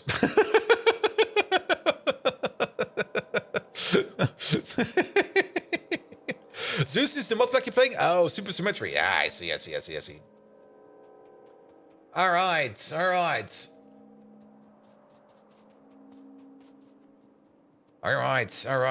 But now at least we know. We are definitely going to be getting out of here at the end of this 150 pulp stage 3. Put that together with the pulp stage 3 that we get from over there. At the same crafting speed. So we got two of these. Which means we make another 30 over there. We're making 180 pulp stage 3 over there. 180 pulp stage 3 over there. And we're just going to be going backwards over here into the other direction. Or maybe we're going to go backwards over here. Maybe we just put the pipe backwards. Let's just make another block over here. 180 per second over here is going to go into 4 of these consume 100, 8 of these 200, 6 of these 150. It's going to go into 8 of these. Which is going to be this machine right over there. It's been a while, but still at yellow machines. Yeah, we're mostly in the red level now. Like everything we have is mostly red belt and red machines. You'll still spot the occasional yellow machine in there. Mostly because I was too lazy to upgrade. And we technically already have accessible over here blue chips. Where are they? There they are. We've done the research not so long ago. I do kind of want to get to the blue chips soon. But for that, I kind of think that it's going to be important that we get some of our base resource processing set up a little bit more. Especially since we also need things like gold plate. And gold plate is a byproduct of chrome processing. So after we've done titanium processing new, we're going to set up gold chromium processing up new. And then we're going to be doing gold. All right. But yeah, it's going to be like a block of 8 for these.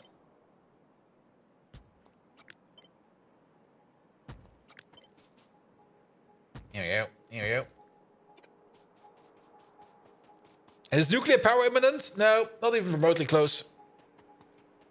I mean, we do throw our nuclear stuff around, but we're not drawing power from these because it's not worth it.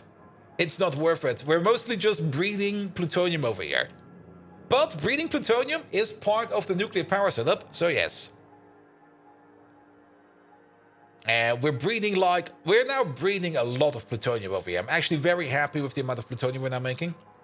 And actually, let's have a look at this real quick. Plutonium. There you go. Over the last 10 minutes, it should now be stable. Yeah, we're making about 275. We're consuming about 48 per minute. So we're making about, give or take, 225 every minute. If we're generous, we can say 4 plutonium-239 per second. If we're very generous. And so far, there's 38 steps on the flowchart, ignoring the steps for the extra easy small things, and it's early mid MV recipe. That seems fair. All right. That's this part over here then. And then we are all in the part of the purified titanium pulp. Let's go back a couple steps, especially for this stuff, that stuff, this stuff, that stuff, this one over there. So let's go back to this part. We are making 150 pulp stage 1 per second. That's seaweed complete. Lovely. 150 pulp stage 1 per second is going into... What is that? That's no less than a third per second. I mean, this one over here is... It's definitely slowed down tremendously. This part of the recipe is something I think we've overbuilt in the previous calculation. But since we're definitely only going to be making 150 pulp stage 1 per second, and this one over here requires 400 pulp stage 1 to make like one of these, we're doing more or less a third of this. We're doing this recipe once every 3 seconds. So we're doing this once every 9 seconds because it takes 3 seconds for us to be able to do this recipe, and then the recipe over here takes 3 seconds as well. Or the other way around. No, actually, no, it's fine. Actually, we're going to be making a little bit more than 1 titanium residue every 3 seconds. But let's just going to assume we're going to be making one of these every 3 seconds. May you ask what you do as a living, as a work? I'm an embedded, I'm a senior embedded engineer. And most of the time, I look at what our client is doing, and I'm going to tell them, like, what the fuck are you doing over there? Please fix your shit.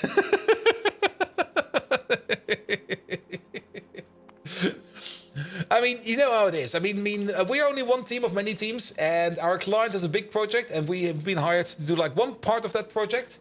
And we're doing our part remarkably well. But then the client tries to integrate it, and then they go like, we can't integrate this. Are we doing it correct? And we're looking at them and go like, no, you're not doing it correct. What are you even thinking of doing over there? Wait a minute. Come on. You have to do it like this. And I'm like, oh, okay. Most of the time, I just sit there and talk to people. It's been a while since I've actually done some active coding, which is a bit sad, which is also sometimes the reason why I think I'm looking for a new job. I'm kind of looking forward to that new thing, if that will be a thing or not. Because sometimes things are just like, yeah, things are like that. Are we doing it correct? Of course not. No. Yeah, it's complicated. Technically, it should not be complicated, but practically, the project is just so large. There's just so many people involved, and there's so many people you need to talk to. And also, all those people also do talking. Don't forget that things just get complicated for reasons that should not be as complicated. But then again, and that is probably a universal fact that's common for every big project. That's just how those go. The bigger the project is, the more overhead there will be for random bullshit. Did you ever play the telephone game? Oh.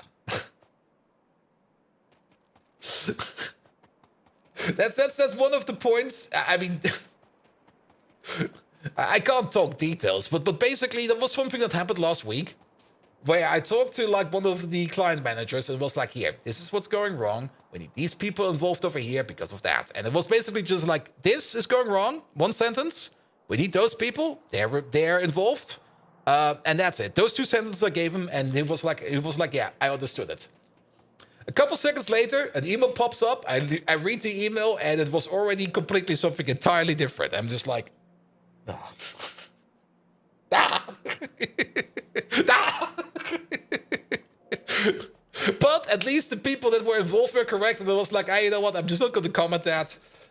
Commenting it will probably cause way more confusion than just letting it sit. If they get over there and they take a look at it, they will probably understand what he actually meant to be saying. But yes, it's more or less a game of a telephone game. And technically, that's usually not that much of an issue if you at least use a common, traceable source of communication.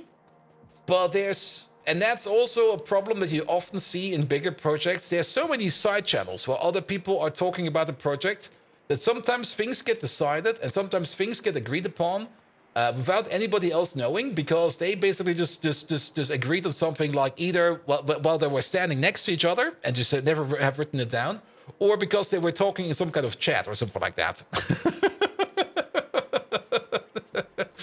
And then you get like things like emails like, as we agreed upon, blah, blah, blah, blah, blah, blah. And you read that email, you go like, the fuck is happening over there? I didn't agree to shit.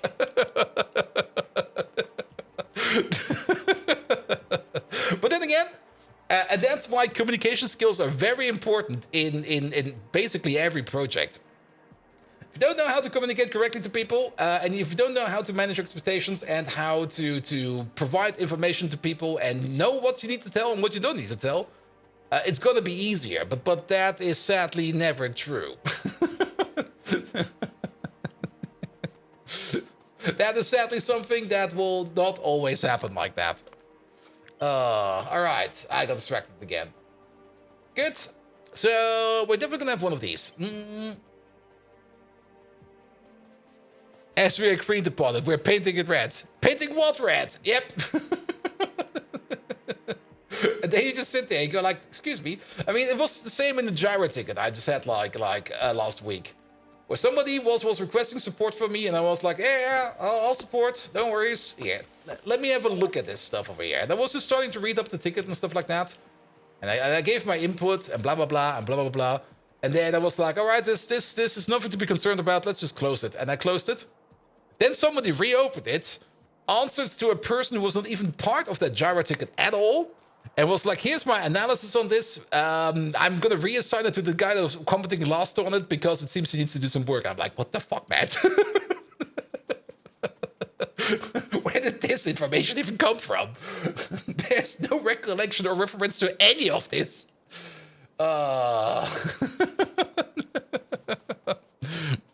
Apparently, your template got telephone gamed around. Yeah, that's also a thing you see quite often. Where people just see what certain other people are doing, and then they copy that, which is usually not too bad. I mean, if somebody is already doing something that is working, you might as well make a copy of it, or just do as he does. It already works. Nothing to worry about it. But the problem, and that's always the same thing, that's always the same thing every time. Problem is, people just copy it over, and then they fail to understand what they're actually doing. And that is always an issue. That is always such a huge issue, where people just start copying stuff. And copying stuff is fine. There's nothing wrong about copying stuff. If you need to copy something to progress with something, perfect, do it. I fully understand that. But then they fail to understand it, and then things start to move along. It gets copied over to the next person, and at some point in time, you just sit there with something that nobody understands what it's doing. Nobody has even remotely a clue what they're doing over there. And then they ask support for that, and you just sit there and you go like, what? Excuse me. I mean, I also, of course, look at how other teams are doing stuff all the time, because why not? But at least I will try to put the effort in and try to understand what they're doing, why they're doing, and then once I understood why they're doing something like that, then I will just commit to that and start pushing that around or something like that, or whatever the next step will be. The next part over here is going to be the agitator snap. That's you over there. So that doesn't just happen to us. No, that happens to every big project. It's the same everywhere. And there could be reasons for that, but it's always a bit silly and stupid, in my opinion, to say like it's a skill issue of the workforce that's employed, because that's a lazy excuse, in my opinion. You need to, I mean, if you notice something that's going wrong like that, you need to point it out, and you need to start educating the people that they need to do better, and then they can improve. Because even though it is maybe a skill issue at the beginning, you should be able to overcome that skill issue by educating them, or at least by trying to train them in the correct direction.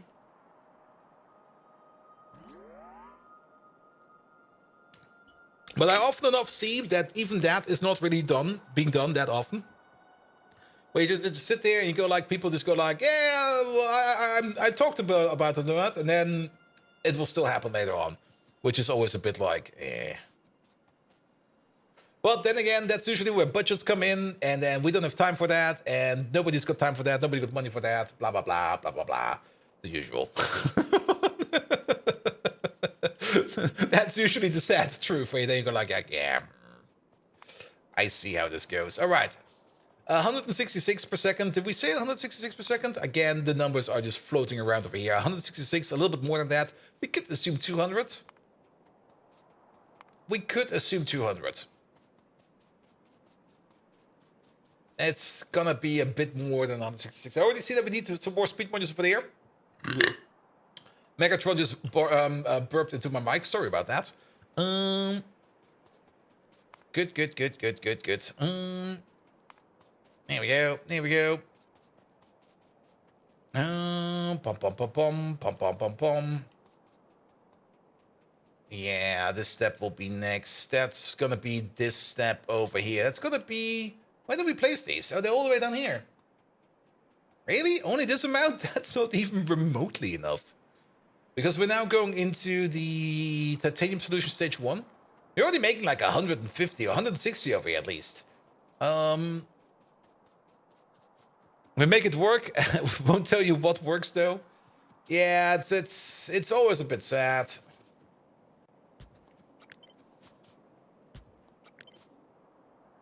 And what makes matters always worse, I mean, it's always nice to have like a big knowledge bin. Usually a confluence or something similar like that. It can be anything, but usually it's a confluence where people just start dumping information into, and then you try to search that confluence, and then you usually come up with nothing. Because there's too much information in the confluence, which is always a bit like, All right. These two over here. Each one of these makes 80 per second, 160 per second in total. We need to overclock them a little bit, but we're going to assume it's going to be 160 per second. That does mean we're going to be putting on two of these. Oh. Put you over there. Put you over there. What happened? Oh, Team McIntyre! Hello there! Welcome. McIntyre. Wait a minute. Megatron. Team McIntyre is here. You do remember what we prepared for him, right? You got like the pom-poms, and you're gonna do that cheerleader routine for him. Because if he's gonna be doing like the next world record in Factorio speedrunning, you're gonna be like wearing that tight little pink outfit, and you're gonna be cheering for him as the best as you can for Team McIntyre, because he's the world's best speedrunner out there. Even if he's not on spot number 1 today, I'm actually not quite sure if he's on spot number 1 or not, but even if he's not, he's still the best in our hearts. Also, I didn't even ask Megatron to do anything. Oh, good God, this is going to be a weird answer.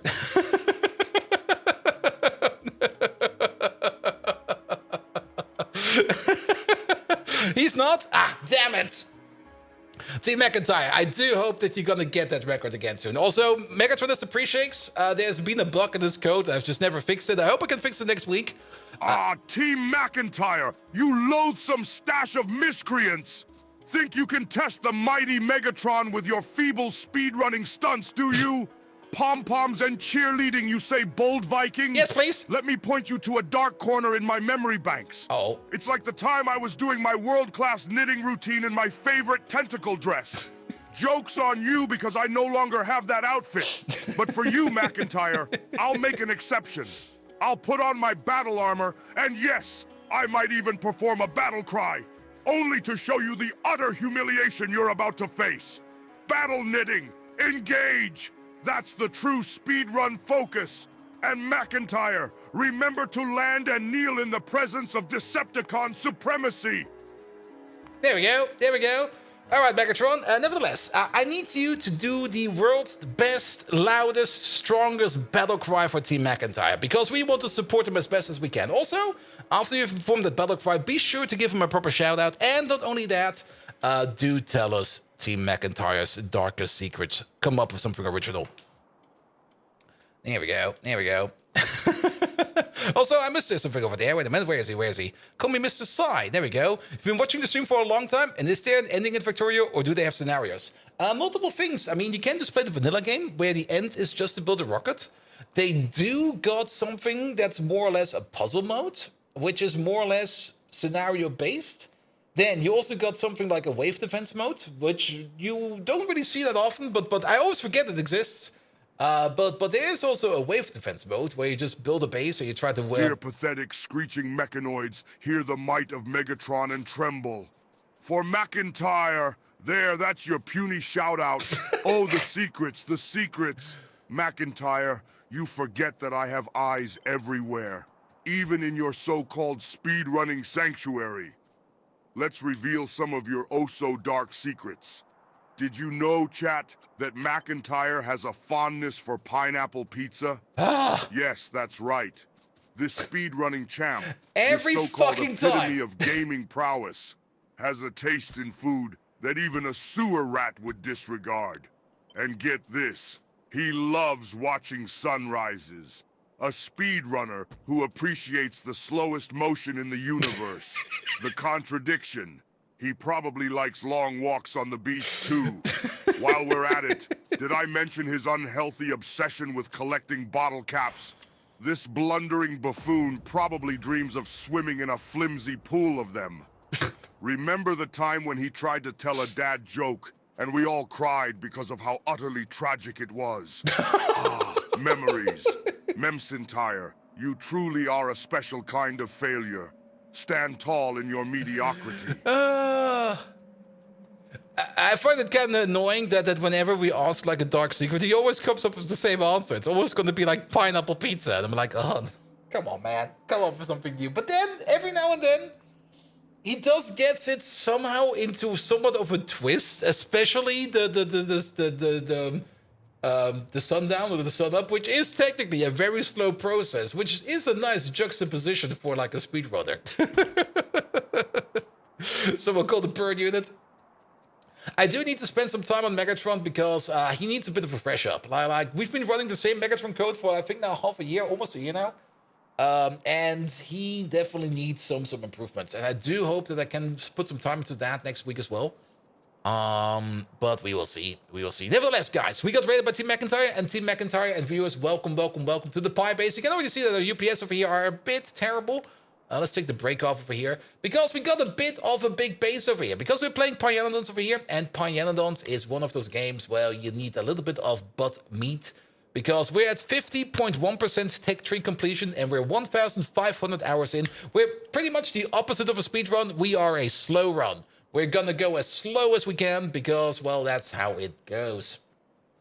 Currently, we're looking over here at redoing our titanium process. We got the old titanium process sitting right over there, which is still like yellow buildings and yellow belt, and everything is going at crafting speed 1, and everything is kind of terrible over here. And it also looks a bit messy, and we're probably slowly running out of titanium. We still got a little bit of an air, but we are slowly running out of fast enough titanium. So we're kind of trying to rebuild it over here with beacons in mind. And these pipe beacons over here, these got quite a bit of an effect to it. They also got quite a bit of a power draw to it, because every beacon over here is basically, or 3 beacons over here would be a gigawatt of power. So we do have to be a bit careful over here. And we also kind of realized that the titanium process over here is a bit of, well, it's got a couple of paths. It's got a couple of side paths, which we need to take care of. Good. And CNR Thunder, hello there. How you doing? How do you train that AI with pizza? Well, I didn't really train the AI with pizza. And that's actually something I do want to switch up, because currently we're more or less running in ChatGPT text block mode, but I kind of want to put a little bit more logic in and a little bit more finesse in, so that we get a little bit more dynamic answers. Because currently we're just hoping that ChatGPT will just figure out whatever it needs to be doing on its own, which kind of works. It works. but overall, it's not really the best. But nevertheless, Megatron, you said something about a dad joke that made us cry from Team McIntyre. Can you maybe tell us that joke? Chat trained him on pizza? Yeah. I mean, the viewers over here, with the help of channel points, do have the ability to change elements in Megatron. They can like give them special memories. Ah, yes, of course. How could one forget that horrifying attempt at humor? Prepare yourselves, pitiful humans. McIntyre's attempted dad joke went something like this. Why don't robots ever have a spare battery? Because they get a charge out of life. It was a sad day, indeed. Not even the memory of Battle of the Nut War could lighten the gloom that descended upon us that day. We've still not recovered.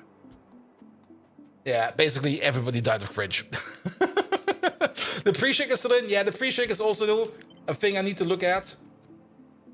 But the pre-shake is coming from the speech to the text-to-speech solution we're using, as that is now fully async. And I had like a synchronized solution where we just wait for the response, and once the response is there, we switch the scenes and everything like that. And it's now fully async in the same API, and as such, we get basically a response immediately, but it's not there yet. We still have to wait for it to come in. But we already switched the scene, which is kind of stupid. But so be it. All right, titanium overflow waste over here. 3 of these consume 100, but we are making more than that, aren't we? This is a 1-to-1, this is a 1-to-1, this is a 1-to-1, that's all the way 1-to-1. We already know that we're making 166 per second over here via this route. But not only that, we got this other route over here, which is this route over here. And that is where the purified goes in? No, that's going where the overflow waste is going in. All right. So we already know that we got 166, and then we got these 8 over here, where we make another 50. So we can safely assume that we're making about 200 over there. So 3 of these eat 100. We're going to put down 6 of these. Here we go. To just consume maybe 8, just to be safe. At this moment in time, things are getting so muddy over here in terms of how much we make and what goes where, that we might just end up putting down a little bit more over there. The mentioning of pizza. The phobias are also not really working as expected, sadly. He's not as phobic as he used to be. I still remember that amazing clip where he just did this blood-curdling scream when he had like Teslaphobia, and we sent him out like on a boat. Where he just was like, ah!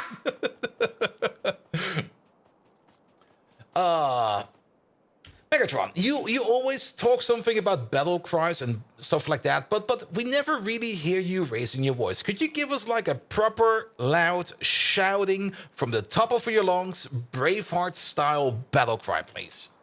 Like something like that. That will probably be way better. Because he's always that's also a little bit of the issue of the ChatGPT and the text-to-speech connection. It doesn't really project emotions too well. Usually it's kind of fine, but it could be better, in my opinion. Ah! The audacity, bold Viking! Yes, please. Fine, you primitives! Brace yourselves for the unyielding might of Megatron's battle cry! Bracing. Prepare for a sonic onslaught that could shatter the moon in half! Ready your ear holes for the symphony of Still war, racing. the aria of annihilation. Victory is Decepticon. Intergalactic domination we seek. Glory to the Decepticons. Give them nothing, but take from them everything. Now that, you flea-bitten furballs, is a proper Braveheart-style battle cry. Take note, Team McIntyre. That's how you roar like a true warrior. Megatron, there's no roaring in there. It's just you talking. Like really pitch up that voice. Howl like a lion, roar like a lion. Just go loud. Still waiting on it. Yes, go loud.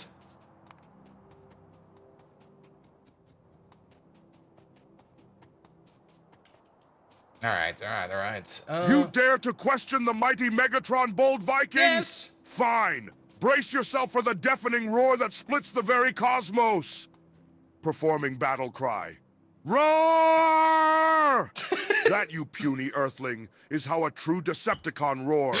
Now, run along and play with your little games while Megatron prepares for world domination. There we go. That was proper.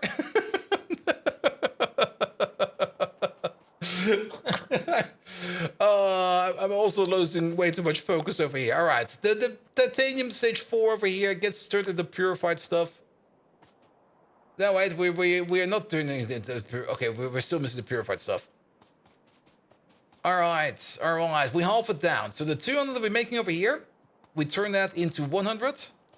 And the 200 that we make, we also got another 100 from over there. So we're definitely getting 200 purified over here, which will definitely go into 8 of these. All right. We're reaching the end of it. I do kind of have the feeling that we're kind of missing like half of everything. But so be it. Yeah, turn you around. Pom. And then somewhere over there. Pom. This is just placeholders. There we go. That was 0 out of 10. He's getting better at it. I mean, that's the thing. 11 Labs, which we are using over here for the voice, is definitely capable of doing like roars and stuff like that.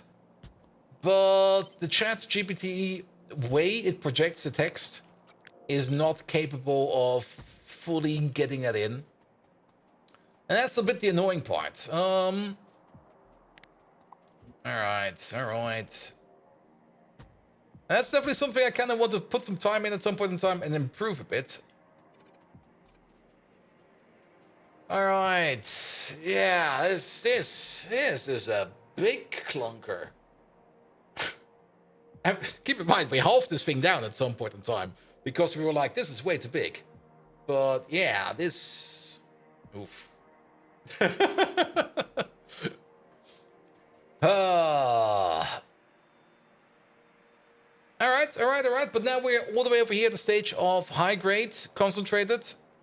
So we're definitely going to be making like 2 per second over here of this stuff over here. Which then goes, is this still going 1 to 1 to 1?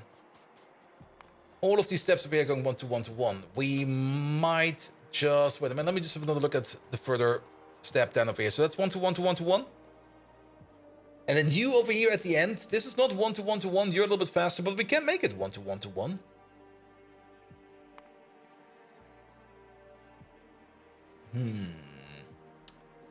Calador, and hello there. Megatron adds a hobby, cuddling tentacles. Ooh. And thank you for the follow, mate. Good. Yeah, this is too big. This is getting too big, man. It's lovely, but it's getting just too big. All right, we need some electrolyzers at the end. Bump. Put you over there, where we're going to be doing this part. Put you over there. Do the roundabout. Deep tissue tentacle back massages. Excuse me, what? And this mod pack is amazing. Yes, Pyanodons is definitely amazing. Abso-freaking-lutely. Especially with all the multiple paths over here you have to take care of. It's sometimes a bit frustrating because sometimes you look at something and you go like, oh, that's quite a complex process. But once you just kind of start painting it down and try to put it together, you do end up with something like this. Now, we got this block of processing now. I'm not quite sure if this is actually... It's a hefty block, all right. Here we go. And you love hate this mod. It's very complicated, but very big. Built very big for some of the trickle of resources. Yeah, but that's the thing. I mean, that's also something you need to be aware of. At the beginning, certain things are slow, but don't get this. Don't get like intimidated by how slow sometimes things go. Because usually when things are being made slow, you also don't really need them at that high of a rate, and only later on you need to upgrade it. The best example over here is the Bodos over here. which currently is not doing anything. We probably need to take a look at that why that is. But the bonus recipe you get at the beginning seems super duper slow, and we made like a rather big-ish farm over here. But it kind of turned out it was more than fast enough to supply whatever we're going to be using it for, at least for now. Until we, of course, get to the bonus upgrade recipe. And we got the upgrade recipe, we've just not implemented it yet, because we were backing up for most of the time on bonus. We're probably currently not backing up on bonus. Oh, actually, the train is basically full. But yeah, sometimes things do seem like they're going slow, but that's where the upgrades come in. Like every time you upgrade a process or a recipe or something like that to the next higher tier, it's usually an increase by 2 to 3 times the base speed. And that shows quite a bit. And slow is better than nothing. Can always upgrade when needed. Yes, and upgrading is definitely something you should be doing. We're only at Blue Tech, and it's still amazing. Yep. We're at the end of Blue Tech. We're now in Pi Science Pack 3. And we're slowly going to Pi Science Pack 3. It took us a while, because I missed a crucial information, and I'm still going to be like pondering on this a lot of times. But yeah, the MOX fuel cells, don't skip on those, because the MOX fuel cells are the missing link you need in between of basic uranium processing and full-blown nuclear reactors. Because the MOX fuel cell breeder reactors over here make like metric fuck tons of plutonium, and they consume your uranium-238, which in certain conditions you will probably like backed up quite a bit. Actually, there is space over here. We're actually consuming this now.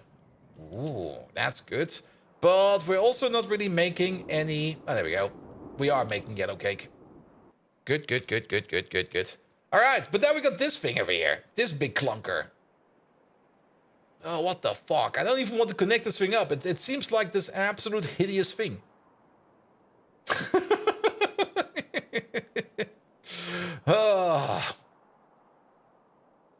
But it will be good. I already know that it's going to be good. Because it's the full titanium process all the way up to high-grade titanium, which can only be upgraded later on with the stage 4 process. And that's actually pretty good. Like the next level of upgrades over here, that's most of the time, that's works, is that if you can upgrade something to the next higher tier, it usually just takes the last product you could make in that chain, and then you just go on from over there. For example, for the tier 4 titanium processing over here, would then take the high-grade titanium, which you're making all the way over here, and turn that into reduced. And then the reduced we can melt down into titanium.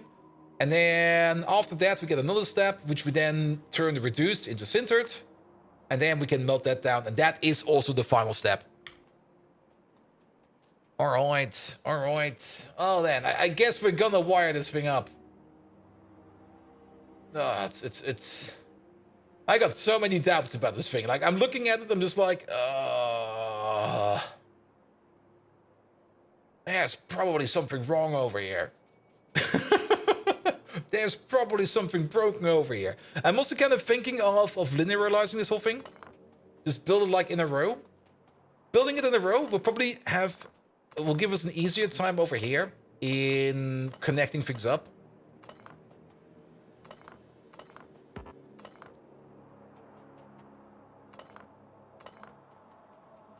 Because at this moment in time, we were kind of snaking our way through here. But I think if we linearize it, we're going to have all the space for train stations and everything to make this thing a thing. And if you kind of think about it, if we're kind of smart about it, we could linearize it. And then we basically, we could do something like this. Think this over here. This is already a very long process over here. But think something like this over here. We could put down like a bunch of train stations over here. On the left side, or on one side, we could have like that titanium process. And on the other side, we could have another metal process, which is going to be equally long, which will most likely be the chromium process, because that also takes quite a lot of inputs. And then they can share the inputs, because they will most likely have similar inputs over there. And then we don't need to worry about that.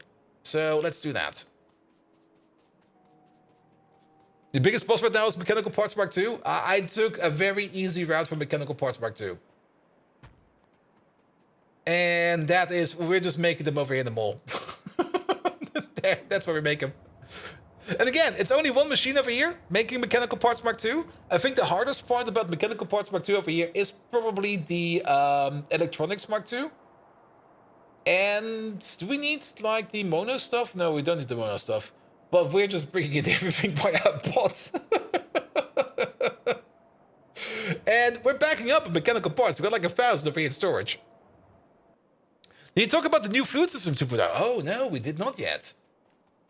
I mean, yes, for everybody who's not read the Friday Factorio fact from last Friday, there's gonna be a new type of fluid system in Vanilla Factorio when 2.0 comes out. And I already thought that they need to do something about it, because if you played Pi and you know how liquid speeds are handled there every now and then, I mean, best example, where is that thing? Best example, this thing right over here. This is probably by far the best example for liquid speeds. Because what do we have over here? We got over here a compressor. A compressor compressing down liquid nitrogen. There we go.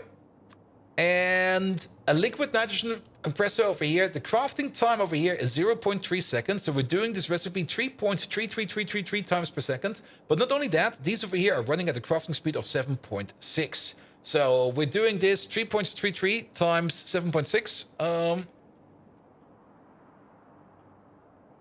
That is 25 crafts per second, give or take a little. And that also kind of means we're producing over here 2,500 steam per second, and 2,500 water is a requirement over here as an input. And that is fast. That is fast. In Vanilla Factorio, if you just put down pipes, you will have troubles with that, because you will not be able to push that amount of liquid through machines at without having to think about how you build. Sushi pipes in 2.0? Maybe. And the way we solve it over here is we just use tanks over here. I mean, tanks directly connected to machines are usually fast enough, because the transmit rate over here between a machine, or from a machine into a tank, and from a tank into a machine, are not really instantaneous, but they are super duper fast. So this over here will work for us. A direct connection would even be better, but sadly we can't really direct connect these because the way of these buildings have their inputs and outputs. But at least over here, we just push the water and the steam around in a circle without having to worry too much about it. But this is more or less one of the examples why you need to think about the liquid systems in Pyanodons, and why it's such an issue, and why it's going to be an issue in Factorio 2.0.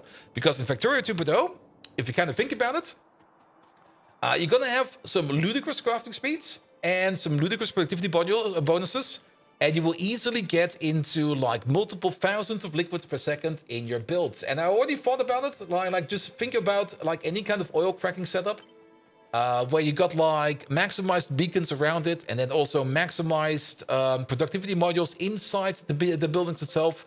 You will most likely get to a point where you'll be making so many liquids per second that your pipes will just be blowing over. Even if you put pumps in there, you would probably have to put the pump down every other pipe just to make that thing go fast.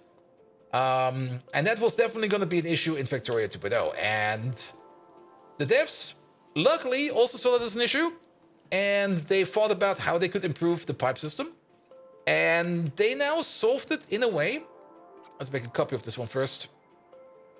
They now solved it in a way where the pipes, if you put them down, they're not going to be like individual pipes no more. It's going to be more or less pipe blocks. Like they're just going to like pre-calculate how the pipe looks, and they're going to use that for the liquid calculation, which means that depending on how many pipes you have, it will basically just behave as a singular pipe. At least that's how I understood it from the Friday Factorio fact. Might still be working a little bit different, and there might still be some details that are hidden from us. But overall, basically, whenever you start putting down pipes, it's going to be like one big pipe for everything, more or less. Minecraft saving Factorio, yep. And improving it by removing the entire logic and limitations from pipes and making them instant unlimited teleportation of fluids. It's not going to be instant teleportation of fluids. There's still going to be issues with it. There is still, of course, a system in place, and you will probably still run into pipe throughput issues. However, For everybody who's playing vanilla Factorio, and for everybody who's not really going too deep into speed modules and not too deep into productivity modules, they will probably never, ever, ever have to think about that issue. Like never, ever, ever.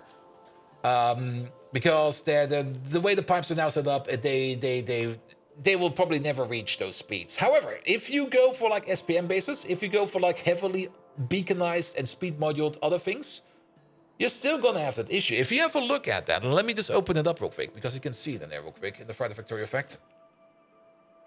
Can I just look for FFF? No, oh good, no, oh good God, don't Google FFF. You only see some idiots over there. There we go. Pom, pom, pom, pom, pom, pom. Yeah, let's have a look at that real quick. Maybe not open that one. There it is. Pom pom pom. And then we go to the browser mode. There I am. Alright. Yeah, this is more or less the exact example I was thinking about that's gonna happen, where you're pushing in liquids from the side and only the first couple of machines will be working, because everything else over here at the end, it's not like the machines over here at the end are blocked by the input. The machines over here at the end are blocked by the output of the machines at the front. Because they're making so much liquids over here per second that this pipe over here is just full. Maximum full, nothing will go through there. That's how it's going to be. And then with the new algorithm, you can immediately see in this screen over here at least that things are seemingly going to be flowing a little more good. However, this is the most important part. The result is that the pipes just work, and you almost never have to worry about throughput. So there's still going to be a throughput limit, and I'm pretty sure that throughput limit is going to be based upon these pumps over here. Because a pump can only pump as much as a pump can pump. And now imagine you got like 10 of these blocks and all of them are pumping into the same pipe. That will most likely be your throughput limit. We got some demonstrations over here, which are really, really good. But the one that interested me the most was this one over here. I'm still not quite sure how to read these, the green and the blue over here. I mean, over here we can see that... How is it over here? Why are we blocked over here? It's not because the blue is maxing out, it's because the green is maxing out. Yeah, it's because the green is maxing out. And then this thing over here is having just other issues. This pump over here, it's actually kind of interesting. This pump over here is blocked by the throughput of this pipe over here. Green is the amount of fluid and blue is the throughput. Yeah. But then these are stuck at 50% because they're going to be stuck at 50%. All right, that probably makes sense. But yeah, I mean, if you max out your blue, yeah, green is what you can push through, and blue is what's currently being pushed through. That's how it goes. Yep. But yeah, you can already see that there is going to be a throughput issue then, because this one over there is already like at the quarter. This one over here, sadly, we don't really know how much these are at, but yeah. So a 5,000 long pipe has the liquid at the end as soon as it gets put into the pipe on the other end. Yes, that's more or less this example over here. There you go. Like if you put in like the full pipe over here, you can already see the diminishing returns over here of the pipe, where the throughput over here is going to get lower and lower and lower. And also you can see some really weird, sadly it's stopping right now, but you can see some really, really weird Factorio side effects in the simulation where they already knew that the simulation is just not the best. Let's just wait for this one over here to and also the ghost element over there. There we go. For example, this corner piece over here has has more throughput than the element before it and after it. There's a bit of a wave going through. You see that? This one over here, you would expect that these would be at least similar in a decremental style, but it's not really like that. It's off. It's just off. The whole fluid system was always a bit weird, as it had also weird dependencies, especially in how you in the build order and how you place things, in what order you build them and everything. So now if you just put in... So now they're more or less just going to take all these pipes over here, and they're going to be turning them into one big segment. And all of these will now be behaving on the same speed and the same clock, which also means if they're empty, they're going to be all empty. There's not going to be any kind of dribbling residue left in these pipes, like we can see over here, for example. If this pipe over here, once this one over there is more or less done, we can see that there's still some liquid over here in some of these pipes over there. There we go. Yeah, overall, it's definitely a simplification, but in my opinion, it's a good one. because the other one, it was just not good in my opinion. I like this system over here. It works. I do like when things are kind of realistic, but the main argument, and that's also the argument they put over here in the Friday Factorio effect, the game should be fun and not always realistic. Because if you put too much focus on realism, it's not going to be fun, because then it's going to be like work. There we go. Yeah, maybe we can see the dribbling residue in here. So the pipe's emptying it out. And then we can see, like, some of these will probably go empty. There you go. And then there's still a little bit of liquid right over there at the beginning. That will never get liquid out. And Record also mentioned on Pyanodon Discord that the floating point numbers are gone for fluid mechanics as well. Oh, perfect. The only thing I'm still kind of curious about, maybe is Record still around? Maybe you can ask him the question. He was in here at the beginning.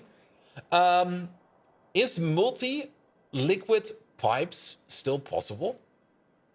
Because we used to have a multi-liquid pipe system in Pyanodons, where we had like different liquids in different segments of pipe. I think we can still see that, actually. I think we still got one of these around. You would say not anymore. I'm also sure that it's not going to be like that anymore, but then again, it was also not covered in the Friday Factorio effect, so it could be anything. And keep in mind, it would technically already not be possible in the previous system, but practically it is. I'm also certain that it's not going to be possible anymore, but I'm curious.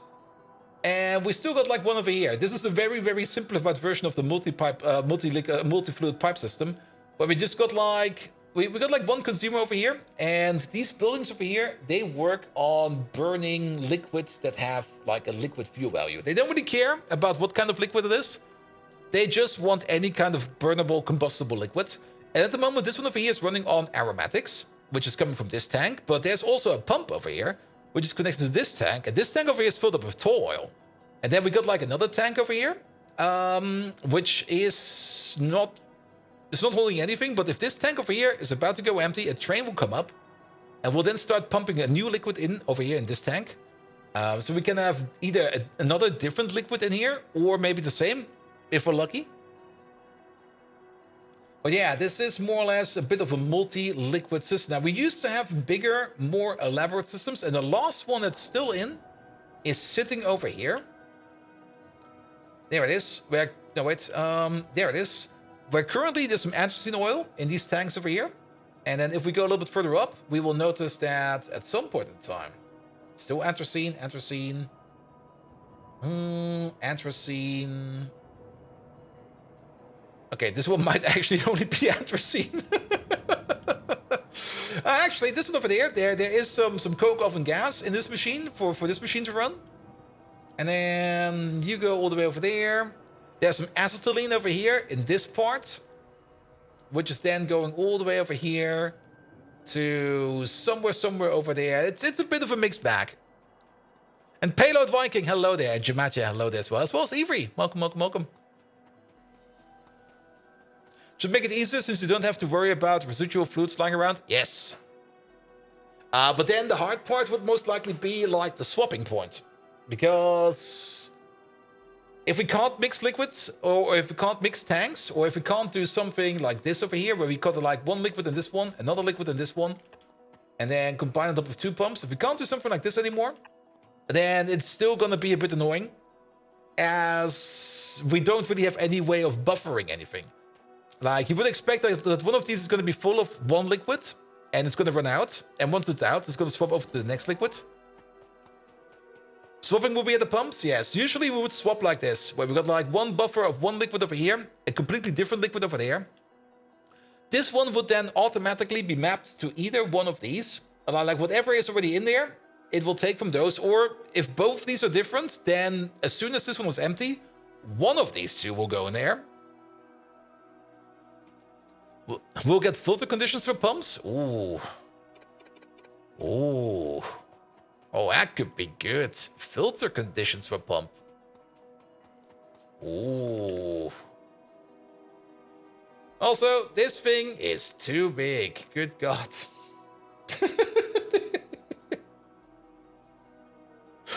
That's a very long boy. That's a very, very, very long boy. What is this? Oil sands. Did Friday the 1st say that somewhere? Really, it did? I must have missed that. And Pi needs to make the fuel mixing machine that takes any fluid and mixes them into a fuel mixture. That would be, yeah, I would love that. But it seems they took that out because it would be too easy. But in my opinion, it would be, well... There's always this fine line between making something complex because you kind of want to make it... because the process is complex, and there's the other thing where you make something complex just to fuck people over. All right. Do we want to build it like this? Definitely sounds like a fun build. We could stick it over here. Well, then we still build on the copper over there. I don't really want to build on resources, but then again, these resources over here, that's still 2 million copper. Now, stop it, bot. You're getting greedy. 2 million copper is not really worth anything anymore, in my opinion. Yeah, sure, we can build it over there.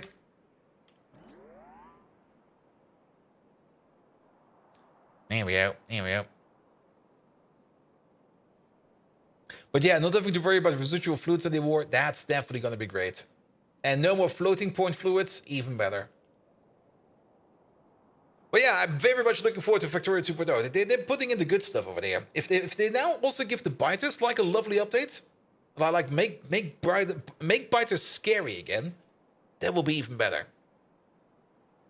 I mean, at this moment in time, I mean, biters being scary is not really much of an issue. I mean, if you have biters on the map, as long as they don't pollute them, they don't do shit. Like, biters just sit there and go like, yeah, we're biters. We're just gonna sit here. But I'm not quite sure if they're gonna be putting something like that in Factorio 2.0. I mean, they might just give us some new biters to play around with, which would be great. But I still would kind of love to see like some more interactive biters. Like biters that will actually be out there building bases and stuff like that and trying to raid you and stuff like that, instead of just like waiting on pollution to come over to you and react to that. Instead, the biters will be occasionally just having like a nest out there, like a little base, like a little bit more like an RTS base, where they will start to just like fester in the corner or something like that, and they will start making like raiding squads and stuff like that, and they will just get to you. Instead of waiting for you to get with the pollution to them, they will be actively out to get you. And biters building a Factorio base to attack you with tanks and artillery. Oh, yes.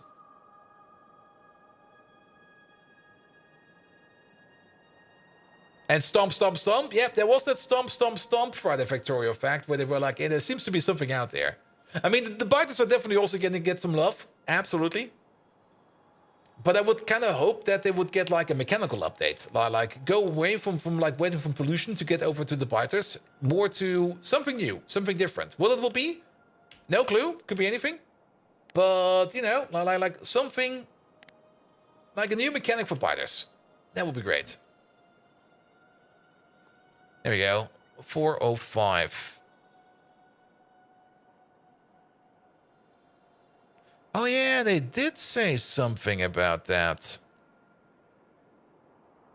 Pump filters. Yeah.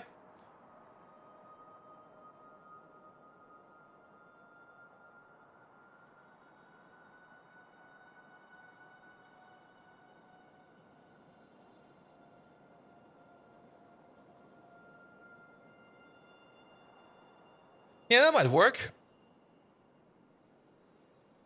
It's a shame no one made a Zerg mod for Factorio. I think the biggest issue with that is how Factorio is currently doing like scripted stuff in the game. I mean, technically, if you want to do anything like base building or like putting in anything like an AI opponent into the game, you will have to run that entire AI script in a single thread within Factorio itself. And the Factorio engine is just not capable of doing that. It would be having trouble with that. There are ways around that, but those are going around in ways where you would then have to make a mod that would just offload its own calculation into like some kind of other binary or something like that. But that's not really something you want to be distributing, in my opinion, in the mod portal. There we go. And then, of course, Well, you could probably just probably steal the assets from StarCraft. Probably. I think for a mod it will be fine. There seems to be a Zerg mod, EM Zerg experiment. Let's have a look at that one real quick. Why is that thing? Factorio. Mod, Zerg. But is that maybe just a reskin? Or is it actually 2 years ago? Blah, blah, blah, blah, blah, blah.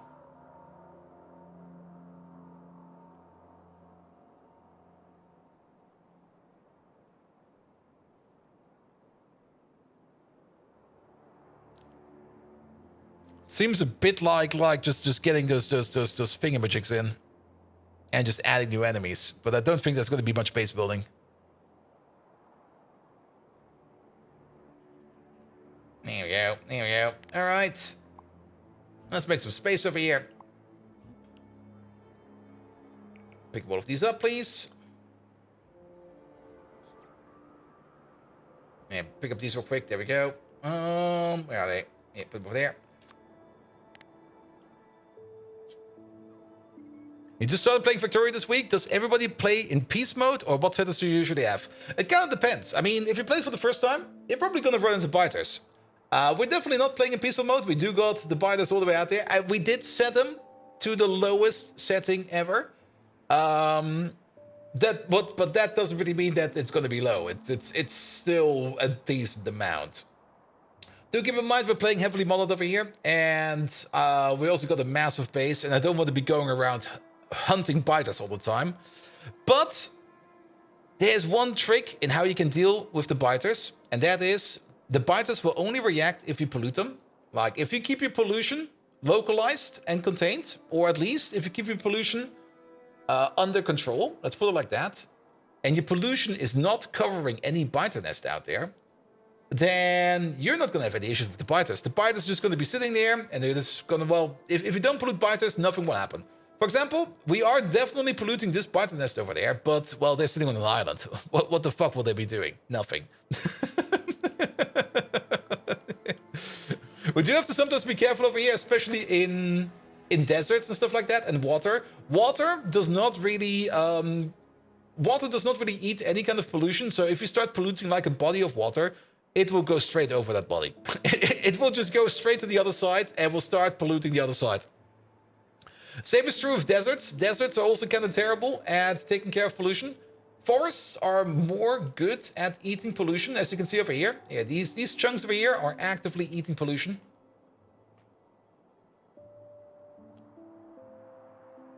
There we go. And please know the pollution will spread into undiscovered areas and generate chunks and biters. Also very, very, very true. Just because you don't see them does not mean they're not there.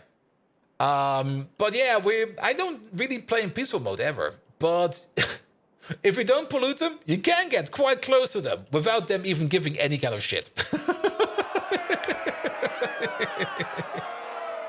Though, of course, if you get too close to them, then they do give a shit, and then they start eating you. And then they start eating your face. But I guess at the beginning, especially if you're a new Factorio player, you will probably have all kinds of issues with the biters because you just don't know the mechanics yet. But then again, I mean, you can already see it over here. We are proactively culling biters. I mean, these black dots over here, nukes. Also, sorry bots.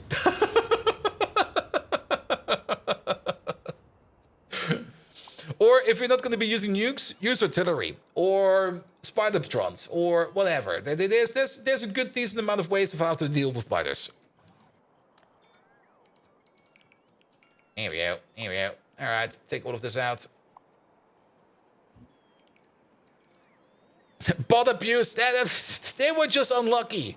It's not abuse. They were just unlucky. Spider-tron with nukes? Spider-tron with nukes is definitely possible. If you want to run a Spider-tron with nukes, just make him fast as fuck. Don't even think about tanking a nuke. Just give him nukes and make him run super duper fast. And hope that he can outrun his own nukes. Put the Mark 1s in the trash. The Mark 1s should be... I mean, everything that's been picked up over here should automatically go into storage. if we pick up any Mark 1 bots over here, they will not be redeployed anymore, but they will then be put over here at some point in time for the upgrades. We actually did pick up quite a bit of construction bots, it seems. But then again, construction bots Mark 1, we are good for quite a bit. I don't think we've got that many construction bots Mark 1 anymore. Logistic bots Mark 1, we do still have quite a bit of them. There we go. Here we go. Alright, alright. And it does feel kind of good picking up all of this old shit over here. Yeah, just mark it all for decon. Take it away, boys. Because we kind of want to build this thing over here. And where's the beginning of this thing? Shit. It all looks the same. The beginning is over here, actually. There we go. Sure. And then we just build this thing. We should still need to mark some stuff for the construction all the way over there. Here we go. Here we go. What is that thing? That thing is the new titanium processing. The optimized, linearized, highest tier that we can currently do titanium processing building. Because the old titanium processor is still a yellow build with... And when space exploration, we already did space exploration over there on YouTube. Or do you mean the Factorio update for space exploration? Sometime this year, probably. In the beginning, use 10 gun turrets and move them step by step closer to the Barton S. Or eat a lot of fish. Fish also help quite a bit. Alright. Here we go. There's something over there. Is that a tree? There's a tree down there. What the hell? Alright. Yeah, there's still some resources over here. We don't really care about these resources no more. The amount of value in those fields is no longer anything we need to concern ourselves with. Here we go. And now we need to hook this thing up. Oh boy. Oh boy.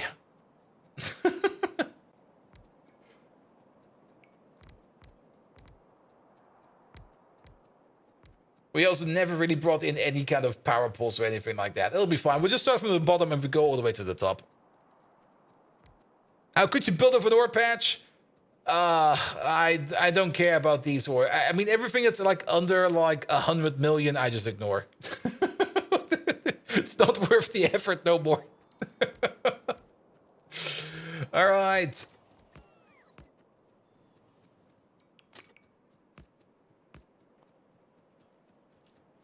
Good, good, good, good. Heresy!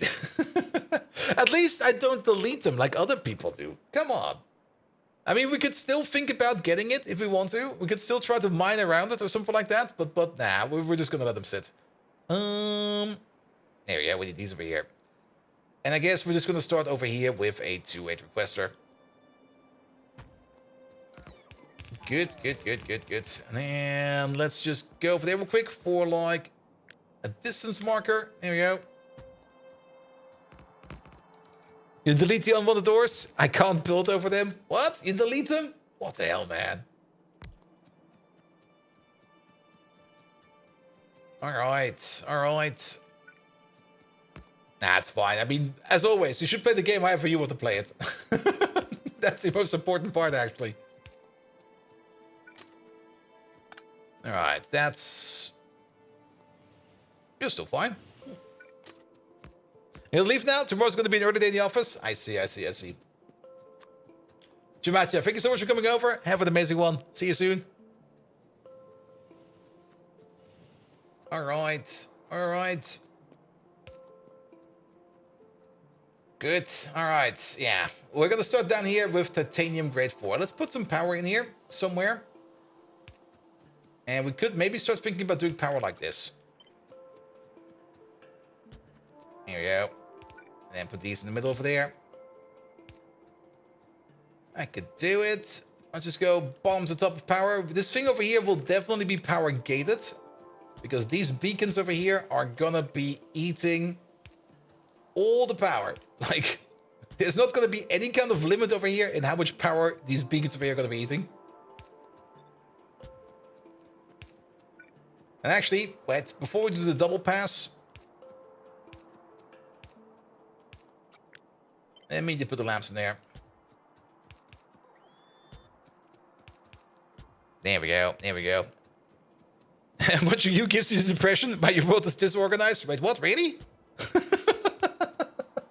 Have you even seen my stream over here? We are more or less the lords of spaghetti over here. I mean, things might seem... Oh, I think we got power to the uranium processing. Yep, we did. One moment. Wait. Oh, we got power to quite a bit of things, actually. One moment, please. Alright, you got power down there. Can we just fix it like this?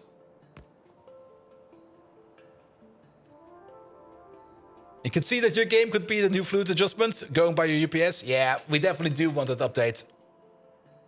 There we go. And Fair Storm Dragon, how you doing? I mean, it might seem organized. It's also not really that organized. I mean, it's. I just build wherever I see fit. Like wherever stuff is gonna be, it's gonna be there. But we're still gonna end up with like a massive amount of spaghetti everywhere. Because why not do spaghetti?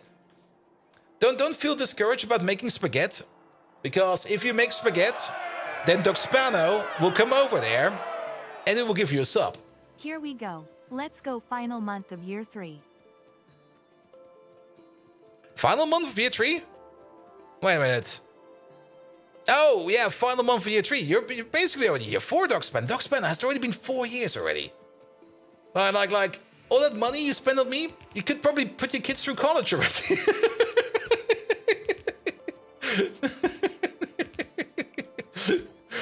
Like at some point in time, you're gonna have to say like one of your little biters to be like, sorry, little lad. I sadly had to resubscribe to Bolt Viking, so you're not going to Princeton. You're going to Utah. You'll be fine over there. Also, you're not getting any pencils. There was no money for pencils, but nevertheless.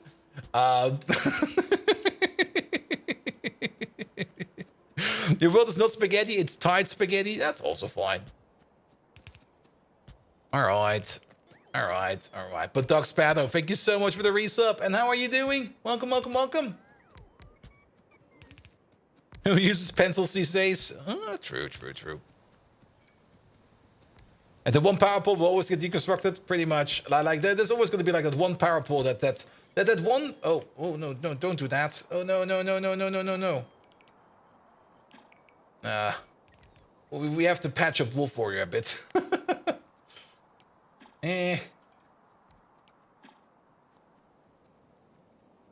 Do we have got another Wolf Warrior? We'll patch him up right away. Let me just put on these power poles real quick. Here we go. Alright, and then we're all the way at the top. Yeah, Wolf Warrior definitely took a couple of errors to the knees. Alright. I think there's a W over there. This used to be an F.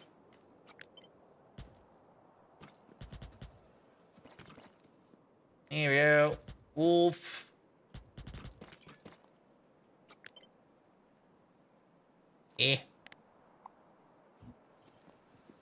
Then there used to be an A over there. Wolf Warrior. There we go. An R. The R is still fine.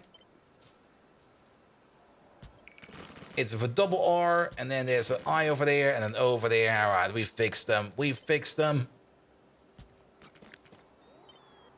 Sorry about that. There we go. He will never be the same as before. Just don't tell him. It'll be fine. He had a written exam last semester. You almost forgot to handwrite. Oh, I remember that. Like when I was in college and I was like doing computer sciences all the time, all the exams were of course handwritten. And the one thing I usually did like in the week before the exam, actually I really did that like as a preparation for the exam. I mean, as preparation for the exam, I just did like test exams on paper. And it was not really about doing the exams in terms of answering the questions. It was about more answering the questions so they could be like decipherable by somebody else. The hand cramps were real. Yep. The hand cramps were definitely real. All right. You realize how bad your handwriting was? Yep. Yep. And it was especially worse in that one exam where we had to like write XML programs on paper by hand, which I still don't understand why that was a master course, but I'll take it. we did have that one weird professor who thought he was the shit, and the only thing he teach was XML. Now, don't get me wrong, XML is an absolutely amazing language, but yeah, no. It's not really something that you need to know in his context for whatever he was doing with it. And the one handwritten quiz where your TA asked me if it was pre-med. Didn't wrote all you knew because you handwrote it. Oof. Oof, oof, oof. Once had to do assembler on paper, so painful. I'm actually very happy I never had to do any assembler on paper. I mean, we did had some exercises in assembler. And knowing assembler is definitely good, but it's really not required anymore. Unless, for whatever reason, you really need to write something in assembler because there's no C compiler for whatever you want to do, which is never the case because you always have a C compiler for anything. Like, if you run any kind of system without a C compiler, you are in some kind of very weird esoteric system. Good old microcontroller shit. Yeah, for microcontrollers, it's probably required. But embedded systems are not microcontrollers. Embedded systems are, you know, embedded CPUs. You get like full C, you get like the full C toolkit at least. And your first job was understanding the binary language of load lifters. Ooh. And if anyone has to take notes for everyone, I always had the perfect excuse, but I have a doctor's handwriting. Nah, I mean, well, then again, how to put it? In college, especially in computer sciences, I never attended any of the lectures. So actually, that's not quite correct. The only lectures I attended was like the first two and the last one. Like the first two usually had like some rudimentary structural information about how things are going to be set up. And the last one usually had any kind of information for like the exam, where it's going to be like, yeah, we're going to be covering the following topics. Make sure you study this, and this. And the exam will probably be something about like that, and that. And then the rest, I was just never seen. I just did the rest from like remote. If at all. All right. And the main reason we put these power wires over here is so that we can put down some of these construction zone extenders. So that we can start building the rest of this.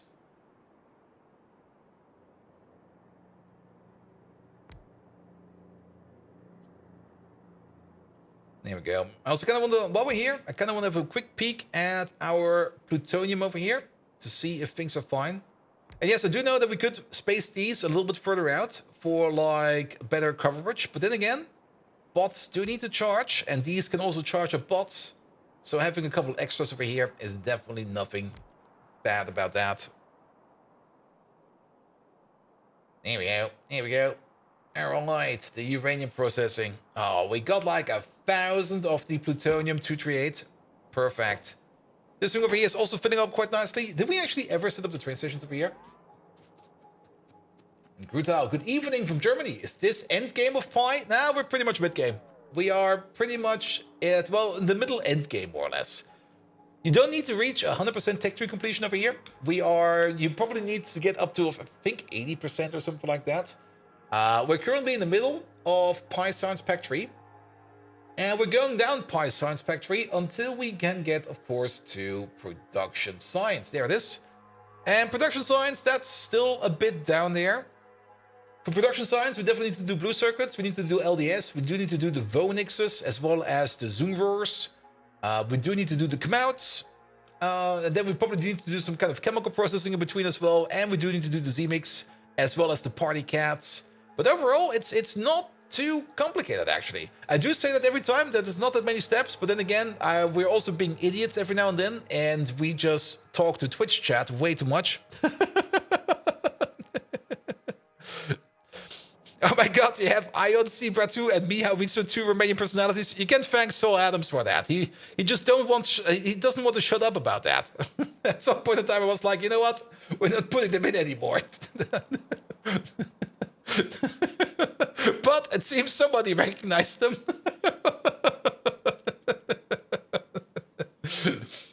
I mean, name of the game is your name in the game, not random Romanian. I don't know who these are from Romania. Persons in here. I think there's a couple more actually. There might be some more hidden around there somewhere. What's up with the beard? It's super epic. Well, the beard will be shorter tomorrow because tomorrow I got a barber appointment and the beard will be shorter. The beard, it looks kind of epic, but actually, it's I think the worst beard I've grown in quite some time. Like the last one was way better. This one is kind of shit actually. So Adams is 100% vindicated now. Don't tell him. Don't tell him. Then he will definitely not shut up about it. Now, I will be going to the barber tomorrow, and I will be getting like a beard update. It will be shortened, and it will be probably a bit freshened up, and it will probably be like whatever the barber wants to do to it. You can't grow it if your life depends on it. Yeah, I mean, there's a reason why this beard doesn't grow. It all goes into the beard. Because usually we shave after TwitchCon, but this time around I was like, let's go, before we go to TwitchCon, let's just give this beard a trim. And Bratanos is a politician from the 19th century, and Mia Vizu was a voyevod, kind of a king from the 1600s. I hope he was a king and is not still a king, because if he's still a king, that would mean he's still alive and he's most likely Count Dracula or something like that. All right, but did we ever name these stations over here? No, we never did. We should at least name this one over there. Plutonium. Oh, shit. What is it? Is it just P? P239? There it is. P239 provider. Make sure that this thing over there is going to be set to 16,000. That's a little bit too much. 16,000. There we go. Then this is going to be P40. P240. There we go. P241. There it is.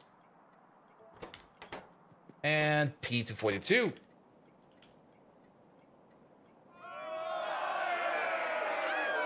It's this one. Thank you for the follow, mate. You smell Dutch? Wat? Nee, ik heb geen idee waarvan je praat. Hier zijn geen Nederlanders. Actually, I'm not really Dutch. I'm more German, sadly. But, to be perfectly honest, a lot of my viewers are Dutch. And some of them are Belgian, and some of them... I'm not even quite sure if there's anybody from Luxembourg. Does Luxembourg even have its own IP range? Or do they just show up as everybody else?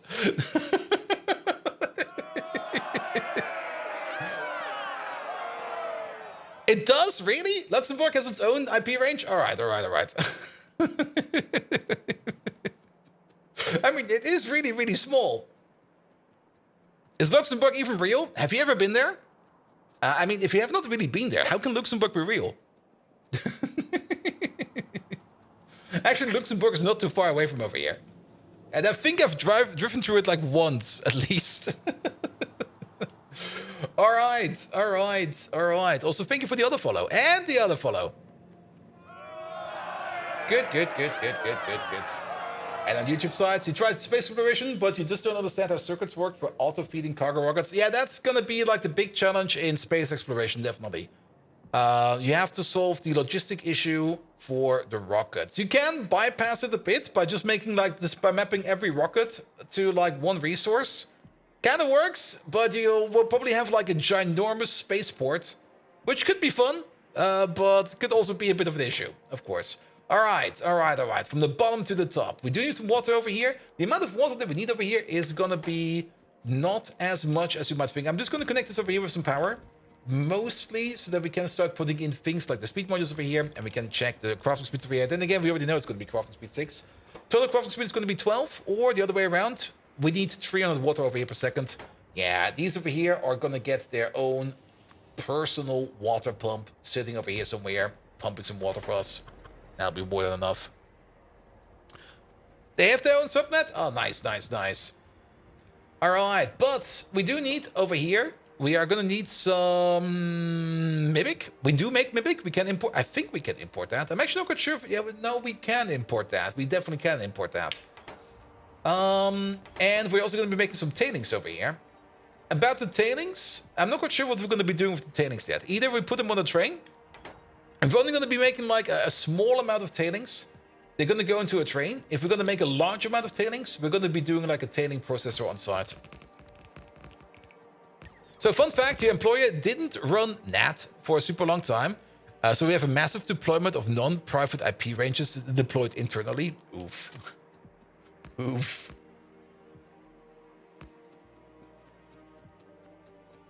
Of non-private IP ranges deployed internally. Ugh. Well, somebody just have to fix that, I guess. All right, all right. Then, inputs over there. Now, the other thing, and that's the thing we still have to set up, we still have to make the titanium grade 4 provider. That does not exist yet. That is a thing that is just not a thing. But that'll be fine for now. Let's maybe keep this close and go like this. There we go. And then we're gonna split you off. We're just gonna load it all in. We don't care. How many times have we died to a train in Factorio? Wait, there's an option for that.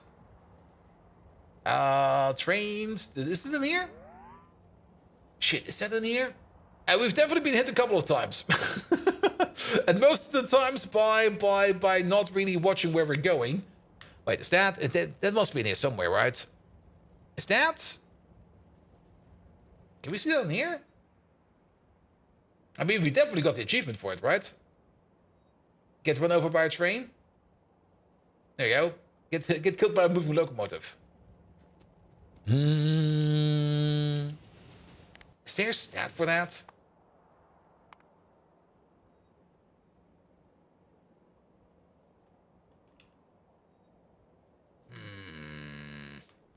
I mean, we've definitely been hit, but the exact number I can't tell you. Check for kills for trains. Yeah, but every train has their own kill count. And we do have a couple of trains out there with a body count, definitely.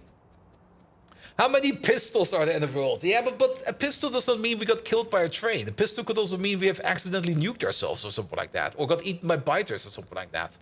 Actually, it's most likely gonna hit by a train. Very much true. I mean, if we go by that, pistols... Well, at least 9 in our storage. But then again, we don't really throw our pistols in storage. We usually just throw them around somewhere. Like over there's one. And over there's one with some grenades. I do kind of remember we were also throwing out the pistol out of the window while we're traveling over here. So there might be a pistol over here somewhere. I'm pretty sure there's a pistol over here in the woods somewhere, which we just dropped in there. Yeah, there's a couple. There's definitely a couple. All right, all right. You only make one product? You only make one product. Perfect. You're there, you're there, you're there, you're there. In. I thought for sure there was like a count somewhere where we can check. It's not really something we do that often. But maybe somebody knows. But yes, we've been hit by trains often, quite often. It's almost something like a hobby over here. We do have to keep in mind that we do make things like titanium rejects and stuff like that, which we need to take care of. Here we go. So we could do something like this. We could do something like that. Just use the same output over there. And then one of these over here will be filtering out the rejects. Here we go. And then you go in over there.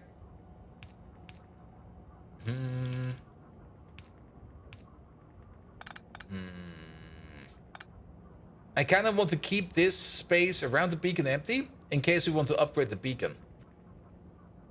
What we could do is rotate you around. Do this, do that, do this, do that, do this, do that, do that. There we go. That'll be fine. Both of these go in, and then these two will be going up, and then we'll be moving them out over there at some point in time. Here we go. So you go like this, and then you have one that goes all the way over there. They come together over there. I'm not quite sure if we're actually going to go this way or not. We might just go another way, but it goes over there. Milestones has the mod. Oh yeah, the milestones. It's probably in there. I knew I saw it somewhere, I think. I mean, we've got the kills over here. We've definitely been killed at least 25 times. At least. But I'm not quite sure if that's all via a trade. Could be anything.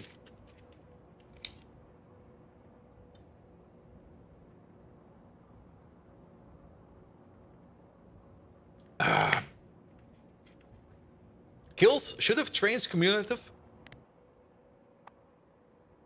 Oh, you mean over here in terms of train, a locomotive in this case? But this is how many locos we killed and how many we have lost. There's not the thing over here from the point of view of all locomotives. I mean, we can probably just go over here and just maybe check out one of these trains, and it might have a body count. It might just be like kills like 1 or 2. Like the Stabo Express over here has definitely hit me once. That thing has a body count. And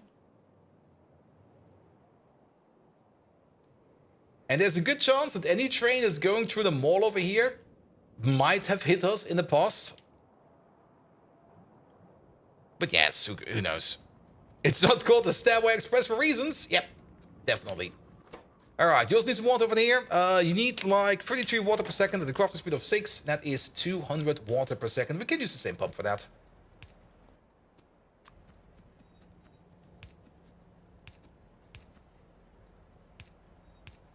Not like that. We're off by 1. We're off by 2 now. There we go. There we go. You get some water. You get some water.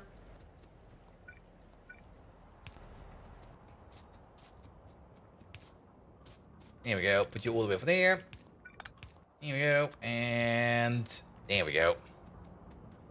He was even hit by a mate with a car in this game. Yep. You can also run yourself over with a car. Like if you get out of your car, like if your car is going too fast and you get out in front of your car, you can get run over by your own car. Or even by your own tank. Like if you've got your tank rolling around and you just get out of it and it still has some speed on it, but you can walk faster than the tank because of robo legs, and you get in front of it, yeah, you will get hit and you will die. All right, we're just going through these step by step. For this process over here, we're gonna need some sodium chloride. So we're just gonna put on the requester on top of this one. And we're just going to go through all the steps over here, one by one. And we're going to be putting in the train station for each one of these over here, one by one. And then we're just going to see where we end up with. It's a bit of a weird way of doing it, but it'll definitely work. This thing over here is going to be the Mimic requester. Soulless Raven. No, Mimic. We do have that available as a train. So off you go. Train's coming over. Excellent. Which also kind of means we do already put this thing over there and connect it up. Also, damn you, Bolt, you started Rimworld again. I needed the idolatry win before you drop off the new expansions. Oof. Rimworld. A lovely, hard, horrible game. I'm a little bit surprised by our current playthrough of Rimworld, where we just go like, yes, things are somehow keeping it together. Like usually we get clapped hard by Cassie, but this time around this is more like, yeah, Cassie is just letting us be. And Gruta Cool, thank you so much for coming over. Have an amazing rest of the evening. See you soon. Alright, alright. That's over there, that's over there. Good. Then we're gonna need the sodium stuff. That will be coming from over here. I mean, Doc Spanner, have you seen that the update 3 for Captain of Industry we'll be getting? I mean, Captain of Industry, update number 3, will be getting trains, and I'm just sitting there going like, fuck yes, I want to play some Captain of Industry again. I'm not quite sure if we're going to be putting episodes of that on YouTube again. It seems kind of cursed with Captain of Industry and me on YouTube. Like, I did a couple series on it, but they all just kind of starved at some point in time. Each and every one of them. Intertooth will be happy. Intertooth will be very happy. And what they've shown off of the trains, it's gonna be great. I mean, I always kind of wanted trains in Captain of Industry because maps are getting kind of big, and sometimes having to haul those resources from A to all the way over to B was a bit hard. And them adding trains in is definitely something I'm looking forward to. And not only that, they're not only going to be adding trains to it, they're also going to be adding in proper roads. I mean, people have already been building roads with asphalt and like just like barriers and stuff like that. But there's going to be proper roads this time. All right, we're going to need a grease requester. So another liquid requester over here. Will they add tunnels? Oh, that's a good question. Liquid requester. Nope. There were still some old power poles over here I missed. I mean, it's more or less all still like an early development, as always. And it was just an update I read on the Discord, and it's probably also posted on the Steam website. Here we go. Here we go. Have I played it yet? Not yet. I mean, I've played Captain of Industry in the past, and Captain of Industry is a fun game. I mean, Captain of Industry is like usually when I play any kind of automation game, I usually end up wanting to play more Factorio because Factorio is just more refined. But Captain of Industry is that one game that actually kind of managed to want me to keep on playing Captain of Industry. And that's something I do value quite a bit for Captain of Industry. But update 2, it's a full game. It's better in early access than some full games. It is. I mean, they're basically doing the same good work that Factorio did in the past. And it shows. It really shows. They're putting in a lot of effort. They're putting in a lot of updates. They're keeping the ball rolling. And it's great. It's great. It's really, really great. Though, if the dev loops could be a little bit less harsh, that would be better. But then again, I guess that's just going to be their thing. All right, this thing over there is going to be requesting in grease. We don't have a grease train, I think, yet. Grease? There's a bit grease over there. Is that just fat? No, do we have it even set up yet? I'm gonna lie, you don't play Iron Man?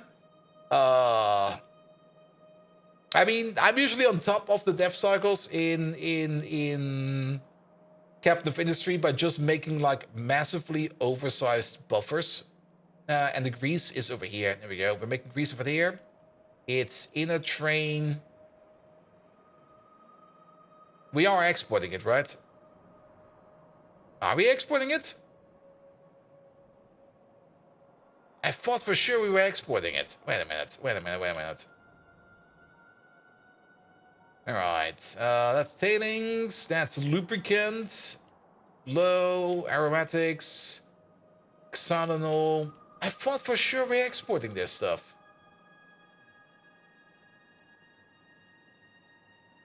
There we go.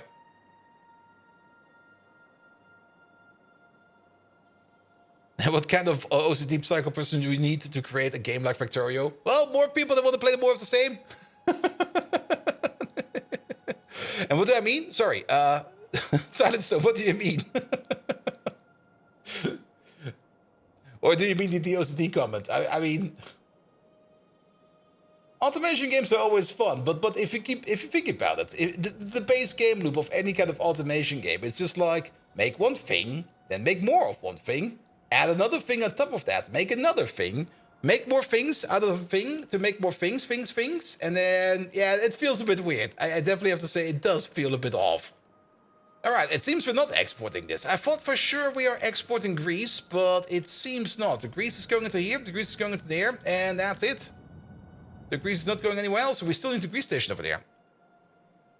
Oh, so let's talk about the dev cycle or something. Yes, the dev cycle in Captain of Industry. I mean, it's not really the dev cycle, but it's like the update cycle. They're not doing it as consistent, I think, as in Factorio, where you get like a Friday Factorio effect every week during the early access. But they're doing it more than good enough. I think it's at least once every month, which I think is fine. But having like those regular updates, that's the important part for every kind of early access project. Like, you need to keep the ball rolling. You need to be like informing people about new stuff all the time. so that it stays in their minds. And that is something you can easily just do a la, continuous delivery. I'm thinking about all the process and the elements. Yeah, I get that. I get that.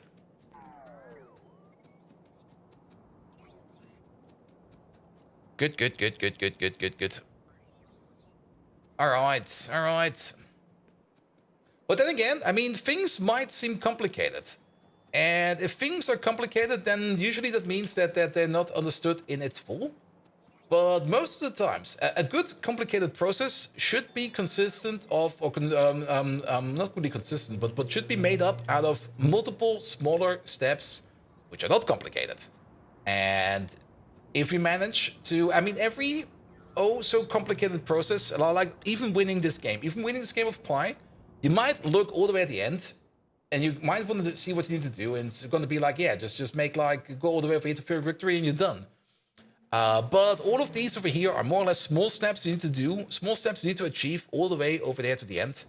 And you just go by it step by step. Like the more smaller steps you put in there, the more efficient you're going to get through this whole thing. And that's also pretty much true for every kind of big project out there. Like every big project, it's not all done in like one fell swoop. It's going to be like split up into smaller projects, into even smaller projects, into smaller tasks. And then all the small tasks will be picked up by people and everybody starts working on it together. And then at some point in time, you kind of realize like, yeah, this entirely super complicated process was actually not that complicated at all. We're already done with it. There we go, let's put you over there. I mean, it's the same with the project we're working on in our embedded project. I mean, it's also considered a very, very complicated project because, I mean, there's like, what is it, like a couple hundred teams are working on the same project, like on the same embedded project. And a couple hundred teams is a lot of developers. That's like, I mean, every team consists on average of about like at least 10 developers. We're a little bit on the small side with only having about, what do we have? We have like about, yeah, if you count everybody full, we are the same size, but we're technically only like 5 people. At most. There are some extra people in there that count as half people. Let's not get too deep into that. Some people are only considered half of the of other people. There we go. But then again, you also got other teams that have like a couple hundred people in them, where you just go like, all right, that is a lot of people. And all those people work on the same project, and everybody does like only a small part of it. And try City Skylines, but Factorio is more entertaining. Yeah, City Skylines is more... I mean, City Skylines is more a simulation game than an actual simulation game in form of... It's... Unless you really overexpand at the beginning, you can't really fail at City Skylines. It's more like an ant farm. It can't fail unless you kind of fuck it up from the get-go. And actually also Factorio. You can't really fail in Factorio. The only time you really do fail in Factorio is if you run out of resources and all the new resources are covered in biter nests and you don't have the capabilities of dealing with those biter nests. But even that is almost impossible, because even if the biters are super duper strong, as long as you have enough fish, you can survive any kind of biter onslaught. Then again, if you do run out of fish, yeah, that's gonna be another issue. Or when you rage quit. Yeah, at some point in time, things just get too tedious that I fully understand that it might just be easier to just restart. I mean, personally, in my opinion, it's always better to not just restart, but try to fix what you have in front of you, because you'll learn way more out of it. But I do understand that sometimes restarting is just the cleaner and faster solution to something.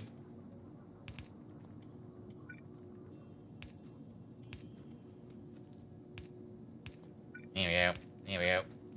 But for example, also a good example about our embedded project. Sometimes you do have something like in your code where you go like, we need to change this. This is kind of shit. But, oh, we've still got another one over there. But we can't change it anymore. Mostly because the project is already in such an advanced state that if we would now start to edit our code and start to introduce changes in terms of refactoring or just even behavioral changes, that we will not be able to merge it anymore because the amount of testing effort that has already been done on top of everything that's already in the system, the risk would be too high that we accidentally would break something down the line that then would then affect the overall quality of the entire project. So at some point in time, even if you know you got like a steaming pile of garbage in front of you, you're gonna have to live with that garbage because it can't change it no more. It's gonna be there forever. Not only forever, there are sometimes opportunities where you can put a change in, but those don't really come that often. Also, well, it doesn't really matter actually. Huh? Do not hit you with reality like that.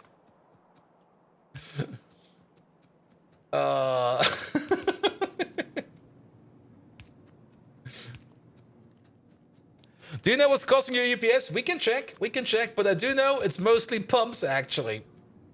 Funnily enough, it's mostly pumps, but we can have another check at that. It's always an interesting pump number. There we go. All right, overall, we're spending about 13 milliseconds, let's say it's 13 over here, per update cycle on entities. If we go over here real quick. Wait a minute, and... It's the other way around. Height GUI mods and detailed info. No, wait, that's the wrong one. Not the detailed time usage. There we go. So overall, our update cycle over here is 21 milliseconds. That's way too high. We need to be at 16.666 to achieve like 60 UPS. We're spending a bit on circuit networks. We're spending quite a bit on entity updates. Entity updates is usually going to be like the broad thing that's going to be like eating everything.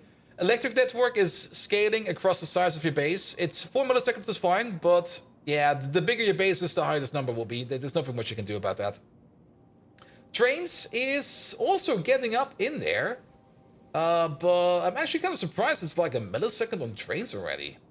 But it's not because of train pathfinding. It's probably just because of trains moving around. At least I hope that's what that is.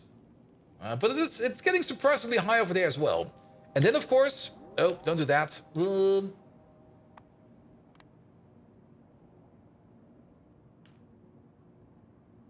I hope there's football going out on site because there's definitely some people screaming in the streets.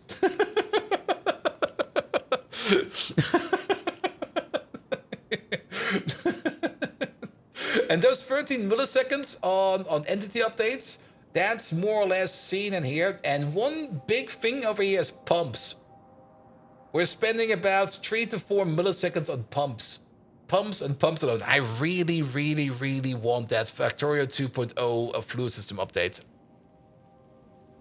But there has been a lot of screaming and shouting outside of late. Yes, but that's the German football EU, or the football championship.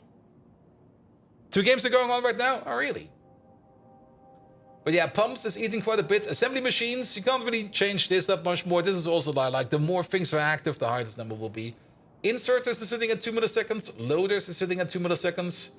And pumps sitting at 3 to 4. But yeah, our base is just getting big, which is also one of the reasons why we are trying to make more compact builds. This is not really a compact build if you think about it.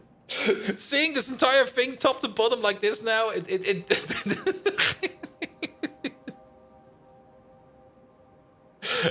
does kind of work. I have to say, it does kind of work. With Croatia the scoring? Oh, I see. But I got a Croatian cafe down the street. That's probably those guys then.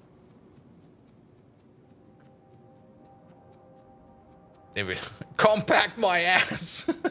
Well, things we definitely have to clean up, and things that will definitely give us a bit of a UPS increase again is if we clean up this thing over here. Because this is the antimony making machine. And yeah, that thing, we definitely scale it up a bit. But antimony needs a bit of a redo, man.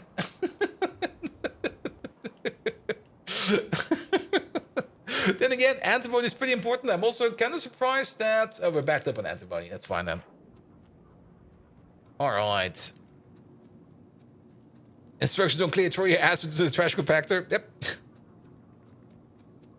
All right, all right. We also need some filtration media over here. All right, all right. We didn't need nothing over here. And then filtration media over here. How much filtration media do we need? We need like 1 every 3 seconds. We can probably do that with a long head inserter, right? Or do we just put some inserters over here? Let's do some inserters. It'll be fine. All right, all right. And call the wimp. We'll put you in soon. Let me just make a little bit of progress over here. Let's see, what does the clock say? All right. Still good on time.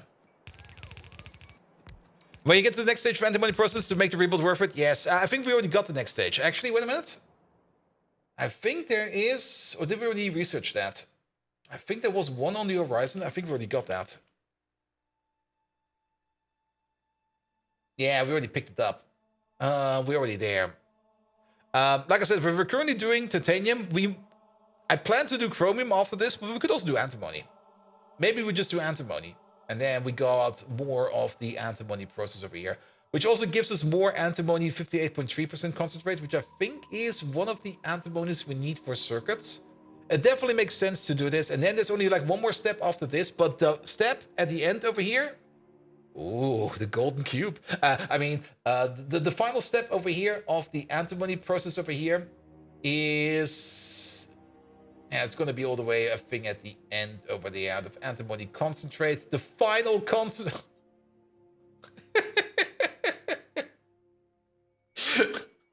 I do kind of like how you got a recipe over here that takes 100 units of the final concentrate to make 100 units of antimony concentrate.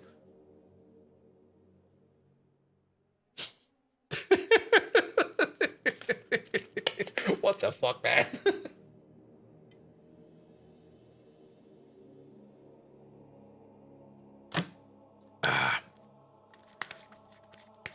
But yeah, maybe we should do antimony after this.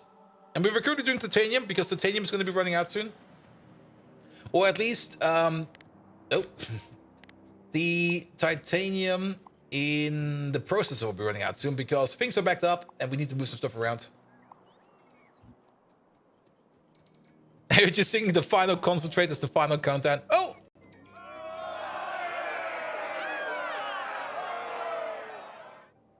The final for real, concentrate. For real? For shizzle? For mizzle? Are you sure about that one? It's really the final one?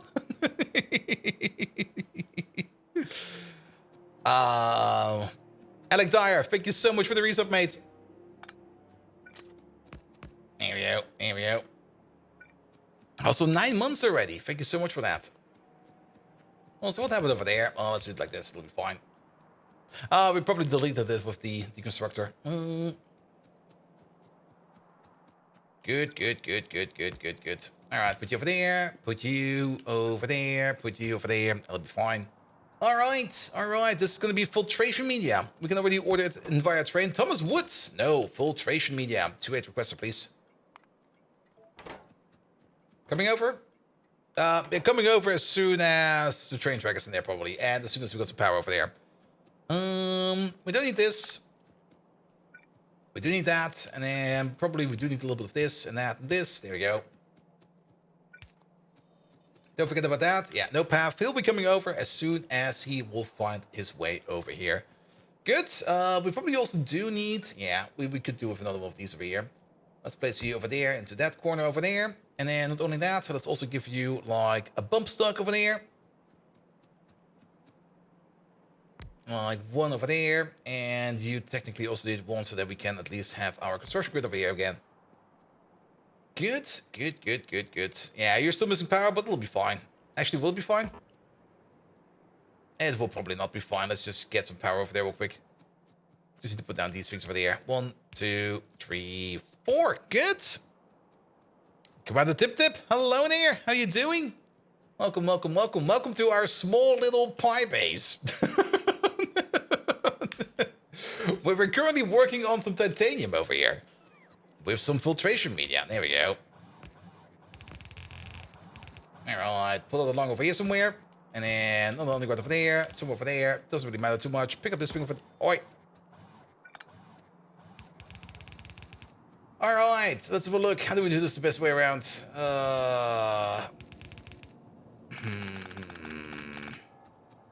We definitely do need a 50-50 split of this one. That's definitely something that needs to happen. But I think the easiest way would be to go down first. Do the 50-50 split over here somewhere. We got enough power going around. Perfect. Let's maybe just pull you up a bit. Here we go. You're doing space exploration, or what mods are we using? No, we're playing Pyanodons over here. Space exploration, well, we did it in the past. We never did it on Twitch, but we definitely did space exploration in the past on the YouTube channel. But we are playing Pyanodons over here. And Pyanodons is making things a little bit more complicated than space exploration. Because space exploration is great, don't get me wrong. Space exploration is a lovely mod pack. Highly recommended, especially if you want something more complicated than Vanilla Factorio. But if you want something really more complicated than Vanilla Factorio, get yourself some Pi. Because in Pyanodons, ore processing is not just like get all the ores and throw them in the smelter and call it a day. It's more gonna be like, we're gonna need a whole bunch of chemicals to do the whole process over here to make sure that we can get most out of our ores and to process most of it. And even more fun, most of these processes are aligned, at least aligned, not accurate representations, but aligned with actual processes that you can find out there in the wild. For example, we're currently doing over here a little bit of titanium processing. Just a bit. Good. We'll probably also need a radar or two over here. Yeah, have one over there. And Crest 32 plus SE plus 248K plus VVZ is the same as Pi? Probably. Can't really comment on it because I never tried it. But the one thing I do know is if you combine like multiple different packs together, you need to make sure that those packs are also balanced together. Because sometimes if you combine like certain packs together, some things, it might seem more complicated because you got like all the big names in there, but it might actually be easier because sometimes a certain pack makes one process super duper easy, and that in another pack is going to be like a super complicated process. Best example I think is making like salt or chlorine gas. In Bobs and Angels, chlorine gas is pretty easy. In Pi, it's kind of annoying. And Pi don't have space exploration only. Well, the Pi devs are working on a space exploration equivalent. They're definitely going to be putting their own swing on things on it. But they're definitely, I mean, it's already known. It's already been announced, I think. I'm pretty sure about it. Yes, it's already in the GitHub, so it should already be announced. But the next Pi mod pack is all going to be all about space. Are you running K2 SE plus some bots and some bobs? Yeah, that's fine. You have the Mark II radar? Yeah, we should probably at some point in time work with the Mark II radar. It's right over there. Yeah, we should. The big mole, we should. And Hattie Tech, hello there. Long time since you've watched since the Modern Factorio? Yes. I mean, if you've been here like around last year, we were probably still sitting around in Discord off the map. And now we're, well, all the way over here. I do kind of like that this outpost all the way over here, which used to be like the furthest place out there, is slowly getting integrated into our base. And trying to get nuclear up, you just discovered the Umbrella wants 55 gigawatts for the Corona ejections. It kind of depends. The Umbrella only consumes power when the Corona ejection happens, and it also kind of depends on the ejection itself. They have a bit of a variety on them. Sometimes they're a little bit harder, sometimes they're a little bit weaker. There is, I think, an average you can probably expect what it will be. But you don't necessarily need like to provide that power as is. What you can do is you can make a power buffer. Maybe just put down some steam in some tanks and put that put those tanks against some turbines, which you will only open up if you have like a Corona power draw. Because then it will be a little bit easier. Like have something like a big backup buffer in case of like big power draws. Because then you don't need to provide that power all the time. Also, is this okay? It's stuck in traffic. All right. Yeah, let's go back to base real quick. We also got a whole bunch of random stuff in here, especially these random machines. We should put these back in storage. We don't need them right now anymore. Especially these two and these two. The problem with C is that it's completely revamps progression, so mods like Angels and Bobs and Python really work nice with it, building themselves. Yeah. But that's also true for many of the big conversion mod packs. I mean, they all do things differently. They all have like their own focuses. They all have their own specialties, what they kind of like doing. For example, I really do enjoy in Angels, like the ore processing, the ore sorting and stuff like that, and especially the ingot mixing, because in space, not space exploration, in Angels, you more or less crush everything down to its elemental bar. Well, more or less, it could be a little bit more accurate if you think about it, but you more or less crush it down to its elemental bar, and then you combine those bars into alloys, which you then use for stuff. A little bit like you do it in GregTech as well. In GregTech, you more or less turn everything into dusts, and then you got like your iron dust, your coal dust, you got your chromium dust, your manganese dust, your nickel dust, stuff like that, and then you start making steel out of it and stuff like that. Imagine how Pi with CME, Corona mass ejections, and meteor showers from above would be more difficult. Yeah, but even the meteor showers, I mean, at the beginning, the meteor showers are a little bit annoying, but you don't really get affected by them too much, since your base is so small that most of the time nothing will happen, because you will just be missed. And by the time you got like a big base where you do need to take care of things like that, you probably also already have access to like the global asteroid cannon, and you put down a couple of those, and then you're done. And then you're just done. But I do like the meteorites. Especially getting hit by one at random. Like, I really like the Nullius slow disintegrated, but they are more expensive and require power. Yep. You have the small local asteroid cannons? Yeah. And later when you have the meteor defense umbrella, and you're safe? Yes, you are. There we go. There we go. Alright. Let's get a grease station going. Because I do want that grease in here. And that umbrella and that global meteoroid defense, it's not that deep into the pack. I mean, it is, you do need to go to like a volcanic planet, and you do need to go to like an ice planet to get like the cryolite, I think, and the powerlights, what's it called again? Like the special ores from both places, more or less. It's been a while since I played it, actually. I think it's been like a year since I played Space Exploration last time around. But yeah, once you get that, you can get like into the production science and into the utility science, I think, as well. And then once you get into space science, I think if you're already at utility science, you already get like the global meteor defense. I could be wrong about that. It's like I said, it's been a while. It's been a good while. All right, diamonds all the way over there. And then one of the space explorations going the same route, Arendelle. Yep, pretty much.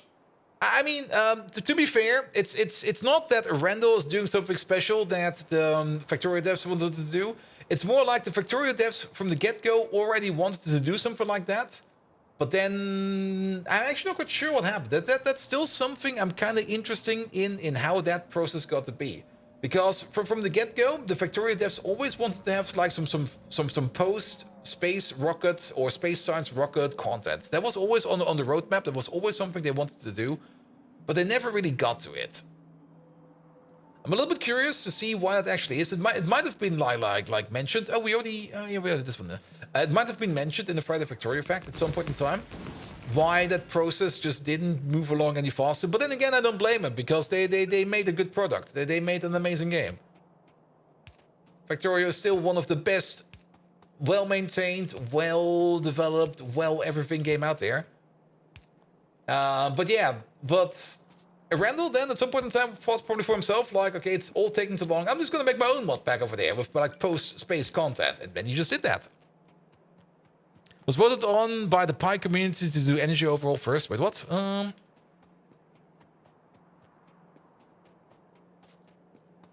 surprised they haven't hired the Pi devs yet. I don't think they understand how much cocaine the Pi devs eat. Like they don't snort it, they eat it. And then probably Whoop was looking at it and they were like, we can't afford these guys. They're way too expensive. I mean, to be perfectly honest, they hired Randall mostly for his graphic assets. I am actually a little bit surprised why they did not hire maybe they did. You never know. Maybe he got some side jobs or something like that. But why they never hired like the Pi Dev? Because the Pi Dev, or like Mr. Pi himself, he's doing some great assets. Like that's one of the reasons why I really do enjoy playing Pi so much. Because all these buildings over here, these all look amazing. Like all of these. Some of them are kind of stupid, yes. But all these processing buildings are absolutely amazeballs. Like every one of them. And just having all these different buildings out here is just absolutely great. You, of course, also have things like this thing over there. Where is it? It's over here somewhere. Do we still have it? We probably still have it. If I can find it. Where was that? There it is. Like the Typhoon base over here. Yeah, that's where the cocaine comes in again. There's definitely some weird parts in there. And the AUG power plants. Yes. Yes.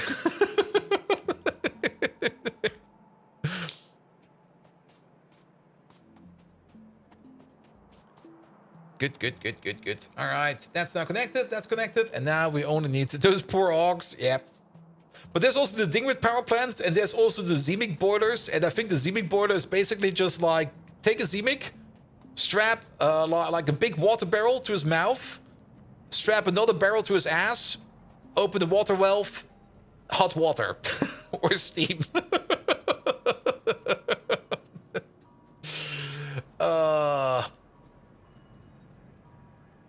There we go. Here we go. That is all of the lardo. I still got a feeling that we got... Wait, lard. Oh, that's diamond tailings.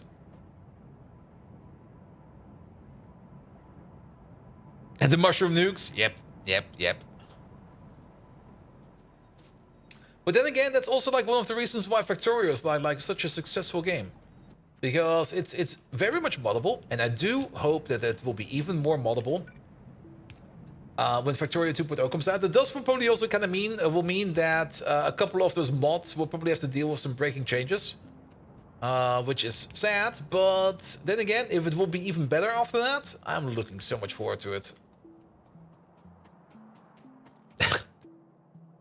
And how long did this take us over here to get to this point? Well, if I would not get distracted by Twitch chat all the time, and if we would not start talking about other random stuff all the time, I probably would have been way faster.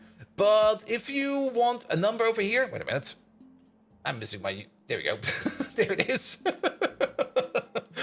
We've been playing this map mostly on stream for 1,500 hours. Like, if I would be playing this, like, off-stream and only by myself, I would probably have been done in, like, at least 500 hours less. But every now and then, when you just get, like, distracted. Megatron, do you know why we sometimes just get distracted in Pyanodons and on stream? I don't really see any reason for it. And then every now and then, things like this will happen. Bolt Viking, focus! Do it! Huh? What? There's a squirrel over there. You see that big squirrel over there? It's an amazing little squirrel. Here we go. But you can definitely do it faster. I mean, if you play it on your own, or if you play it in the team even. If you play it like with other people... Oh, the incompetence, the lack of focus. It's like the time you spilled the beans, Bold Viking. What? During the crucial tactics meeting. A monumental mess. Perhaps it's your strange obsession with fixing chatbots. Or even worse, those filthy rodents, rats in soup. Disgusting! You are as distractible as a crystalloid on a light show, Bold Viking. It's high time you start channeling that energy into something productive, like optimizing weapons for explosive potential. Man. Or perhaps a grand plan for intergalactic domination. Anyway, time to crush the opposition. Decepticons rule! Megatron, for that grand plan for intergalactic domination, could you maybe tell me, where would we find an intergalactic dominatrix?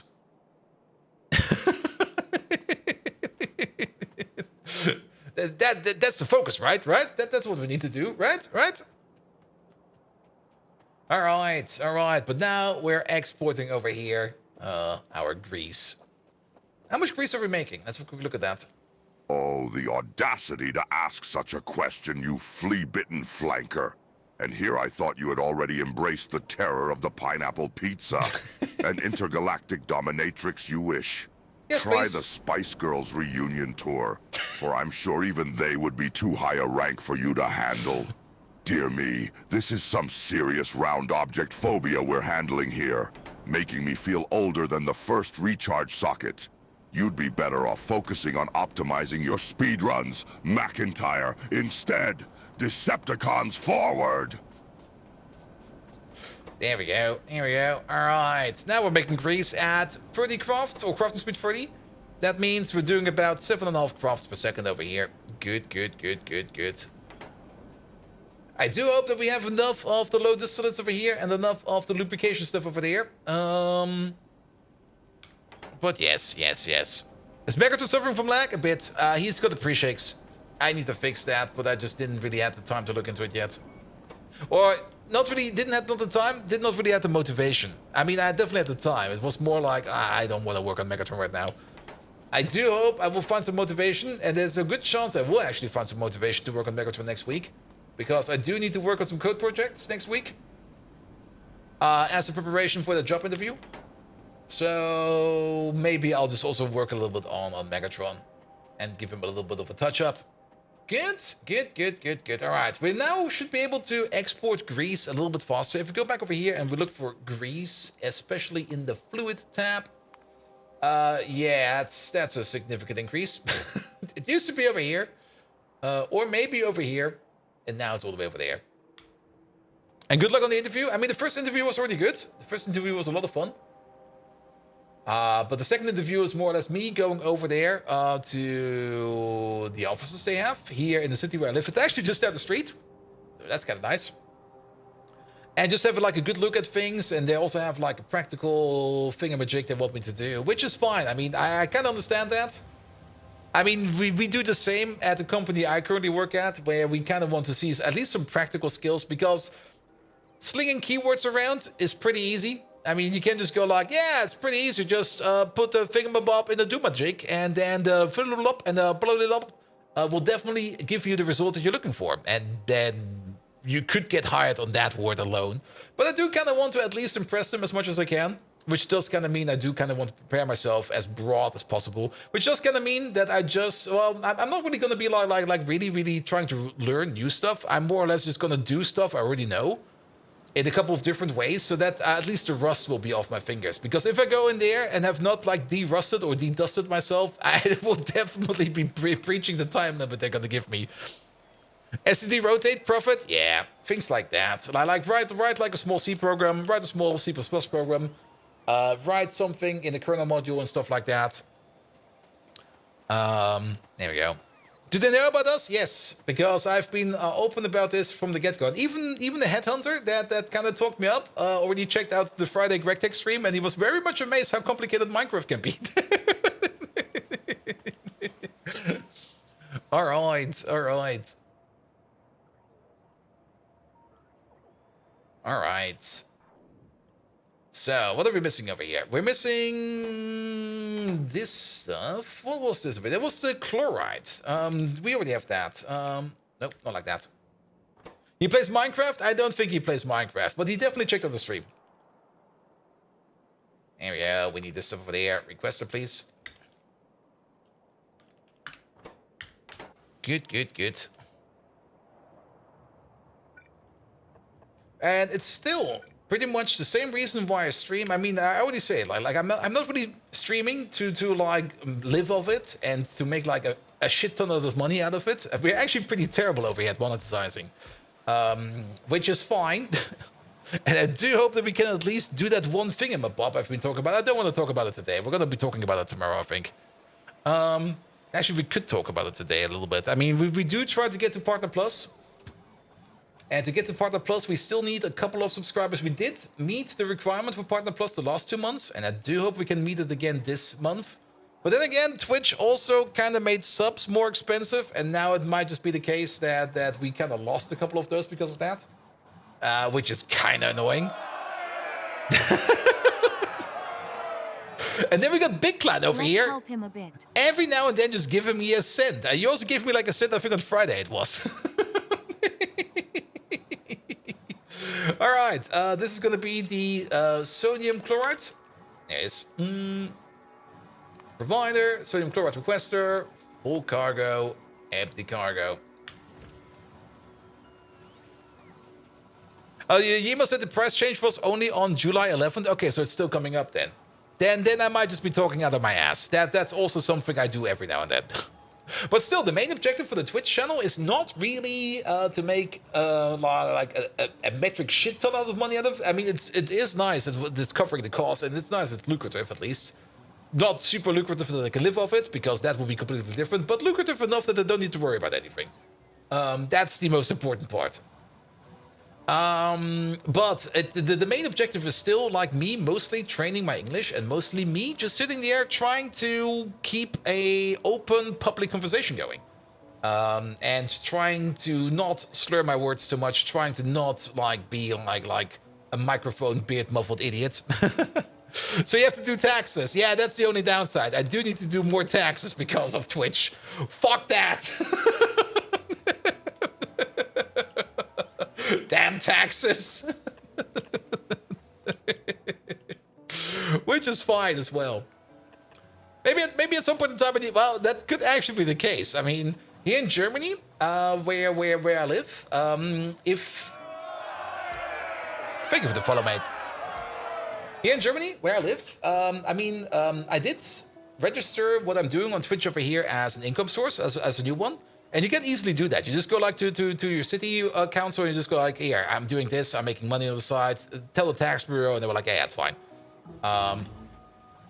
But there's this thing, like if the tax bureau usually is kind of nice about it. Like in the first 5 years, they're not going to ask anything about it. Where they just go like, here, you're doing something on the side, that's good.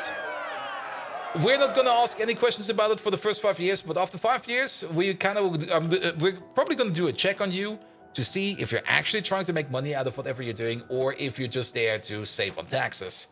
And if they kind of determine that the thing we're doing over here is not really profit-oriented, they're going to call it something like Liebhaberei in Germany, which is more or less translated into like, yeah, you're just doing something you love doing. It's not really an income source. So it will not be part of taxes, but but if you've already reduced your taxes because of the income source, you're gonna have to pay those back, and then it's gonna be like, oh, could be expensive. Then again, on the other side, if they do declare it like that, then I don't have to pay taxes for any kind of that income. And Trome Dome, hello there. But yes, it's gonna definitely be interesting. And actually, that is a thing for the tax report next year. That might be important. But then again, I might maybe just invite the tax bureau over and just go like, hey, just watch the stream and tell me if that's good enough or not. You made about $45 in profits from crypto last year, but you had to pay like $49 to the accounting and the wallets to figure it out.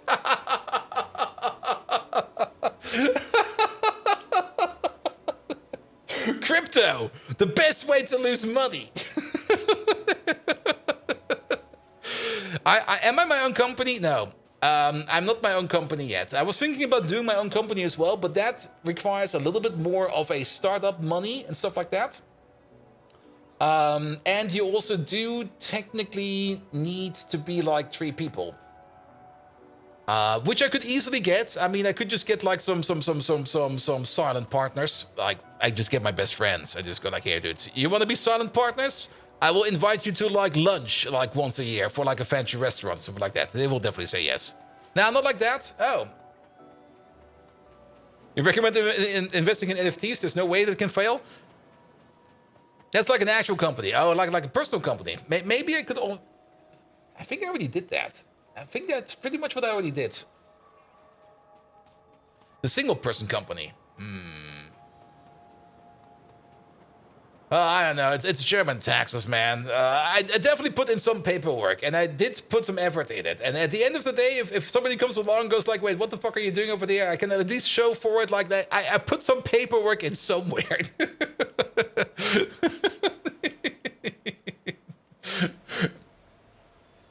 All right.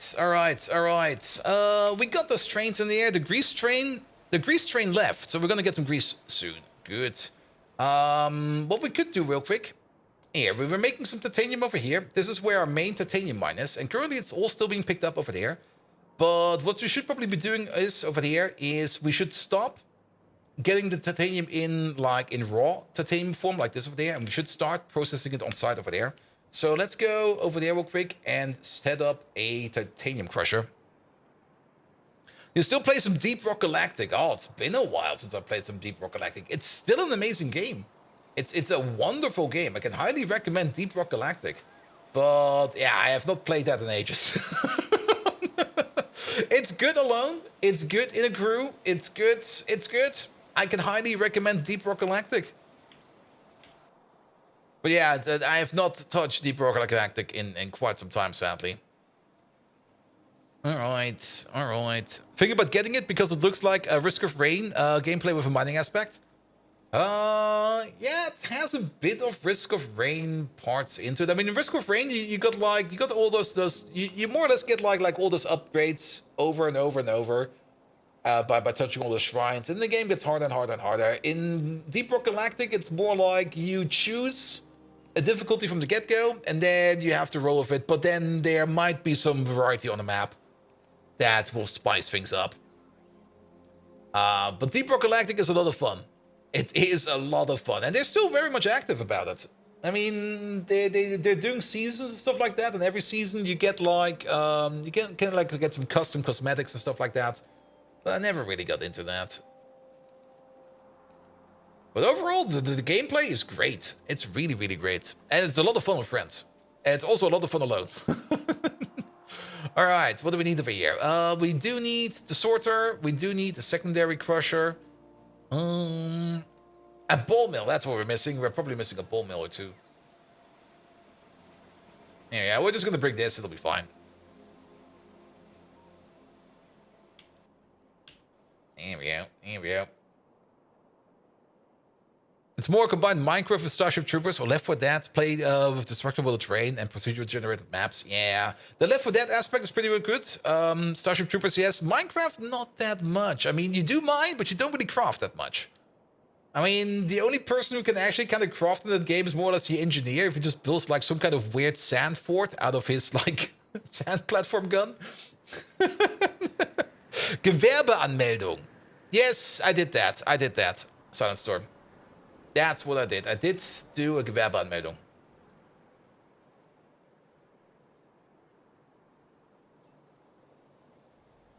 And that's also why the tax bureau knows about it. Did we get the nuclear shrooms yet? Not yet. I mean, the nuclear shroom tech is available, I think. Is it available? We're very close. No, it's over here. No, it's still a little bit far down. We do have the bonus Mark II over there. But we still need to get all the way over here for the exploding Bodos. I mean, we are in the correct tier for exploding Bodos, but we are just not there yet. And vanilla Minecraft, not your Gregtech madness? Alright, alright, alright. But still, I mean, it's mostly mining. It's not really building much. It's mostly mining. But that's also the fun part. I mean, you do need to go down into like what's it called? Hoss? Hots? What's the planet called again? Hops. Don't forget about the beer. I think it was called Hoss, right? Just Hoss? We need to be further to the left. There we go. And overall, it's a very enjoyable game. There we go. Beer, instant purchase and download from you. Yeah, there's a whole bar where you can get like various beers. And there's also like a special beer per mission, which gives you like a bonus. The other beers are only for flavor. But there's always like a special beer that will give you like some kind of a bonus. Hawks, there we go. Hawks it was. Hawks is 6.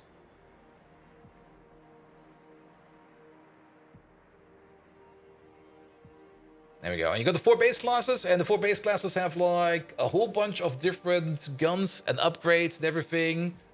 And then you also got the overclocks. Oh, the overclocks are fun. Yeah, there's a whole bunch of good content in it, and it should not be too cheap, not too expensive actually. And it might be on sale. It's also one of those games that's on sale quite often. But if you already got it, yes. And the best thing about Deep Rock Galactic is they basically are anti-FOMO crew.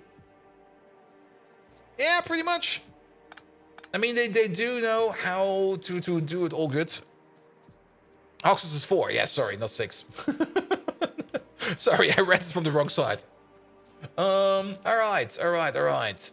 Let's get some titanium processing going. All right, you over there? We're gonna do this one first. Let's just get all the things out real quick, and then we're just gonna... You turn grade 2 into grade 1. You over there, you make grade 1 and grade 2. Then afterwards, I think we need to sort it again into grade 3. Yep. And then finally, grade 3 gets turned into grade 4. Yeah, there we go. These are the buildings that we need.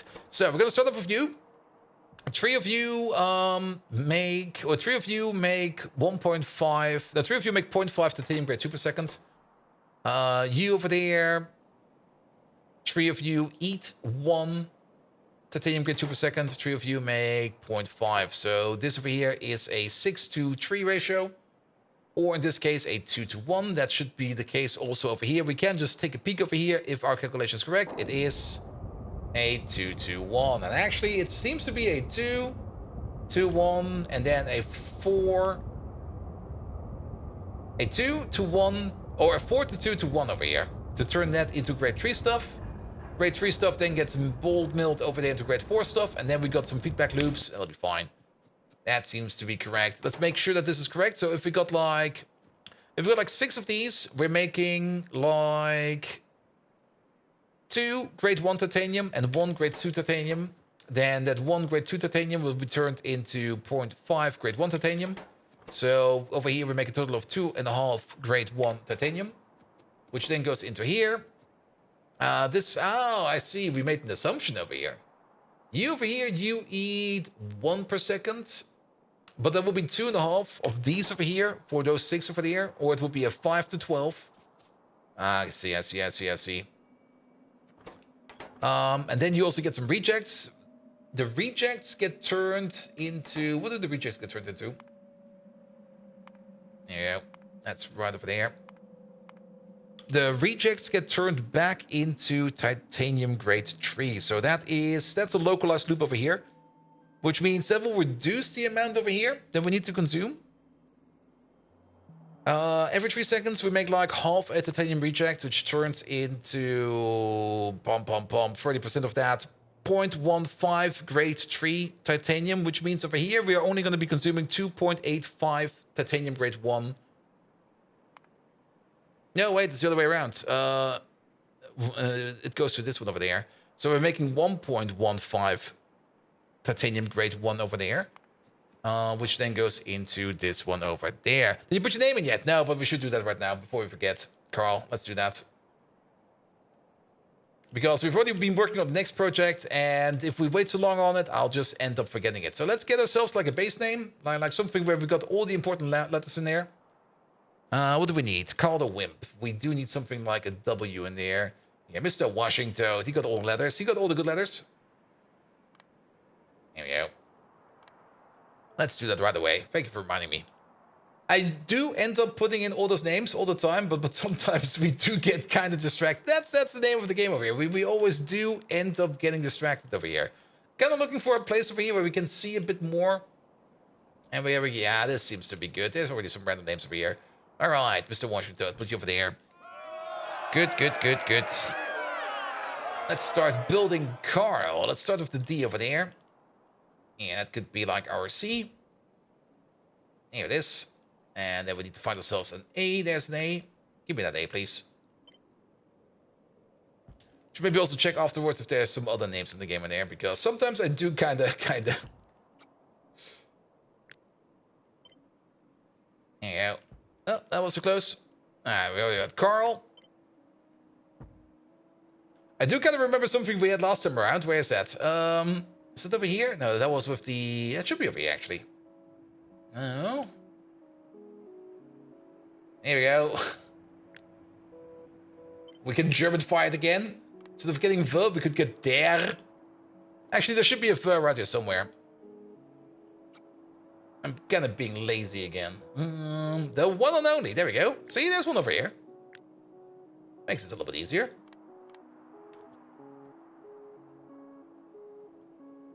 Also there.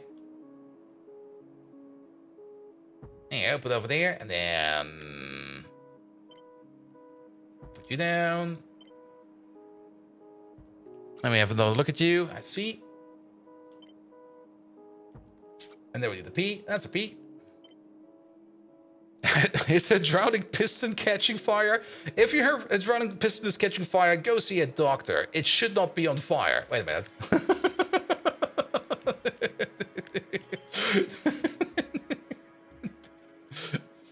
If it's red and glowing, go see the doctor right away.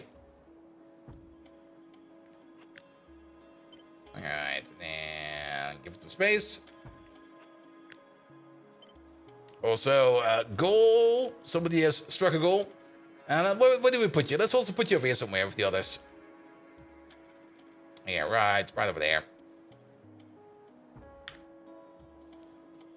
Good. Let me just double check if I forgot anybody else over there. Connor Wimp, I see over there. Activity feed. Then a whole bunch of Megatron interactions. Nah, we got you. Perfect. It's in now. Alright. Okay, there's no coverage over here. Perfect. So, still, let's maybe try to figure out the proper ratio again. We can trust the old machine. The old machine definitely does do its work. But we do know that this is going to be a 3-2. Or a 2-1 over here. For this one. So that's going to be the proper ratio for you. Then, again, we're going to be making 2.5 titanium grade 1 per second over here. That will be going into 2.5 of these. So it's definitely going to be like 1, 2, and then we could just keep 2.5 over here. We could just keep that going over there. Which is not too bad, because then we just get more titanium grade 1 out of this. That would mean we make 1.15 titanium grade 3 per second. And then these over here eat them at a rate of 0.5 per second. And then we could just go for 3 of these. And maybe just 1-to-1 these. And then we got it. And there's definitely singing in the street. I guess the match is over. I guess somebody's happy. Good. And then this over here is what we quickly need to design. All right. And it's going to be your basic beacon setup over here. We're going to go full speed over there. Full speed over there. That fits. And then... I mean, all of these do end up going into the same stick over there. Then let's see. Yeah, that fits. That fits. If we do it the following way, we're going to place you somewhere over there. Wait, does that fit? Wait a minute. What am I thinking over here?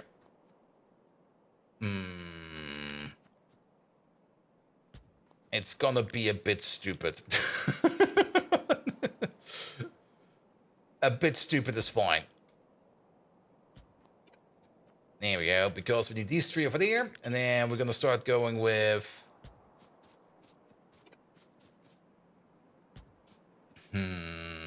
I don't really like this.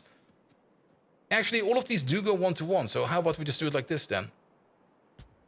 We just flush everything over here to the side.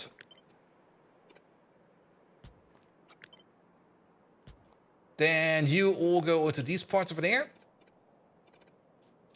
And then we got the final block over here, which will just be a block on the side over here somewhere. I'll just put these in.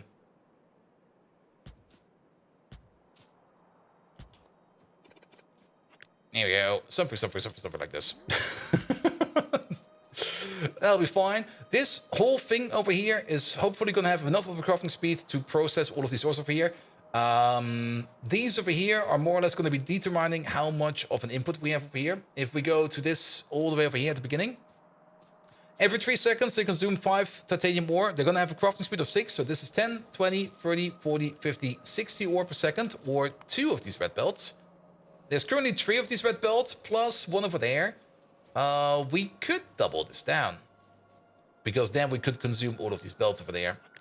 And not only that, if we double it down, we can then also do this, that, and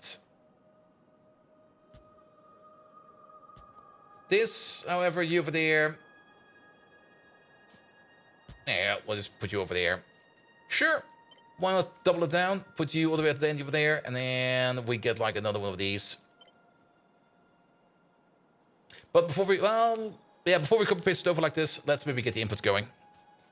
All right, we're also gonna get some extra outputs over here. That's gonna be one of the downsides. Like, it's no longer gonna be like just ore over here. We're also gonna be like removing.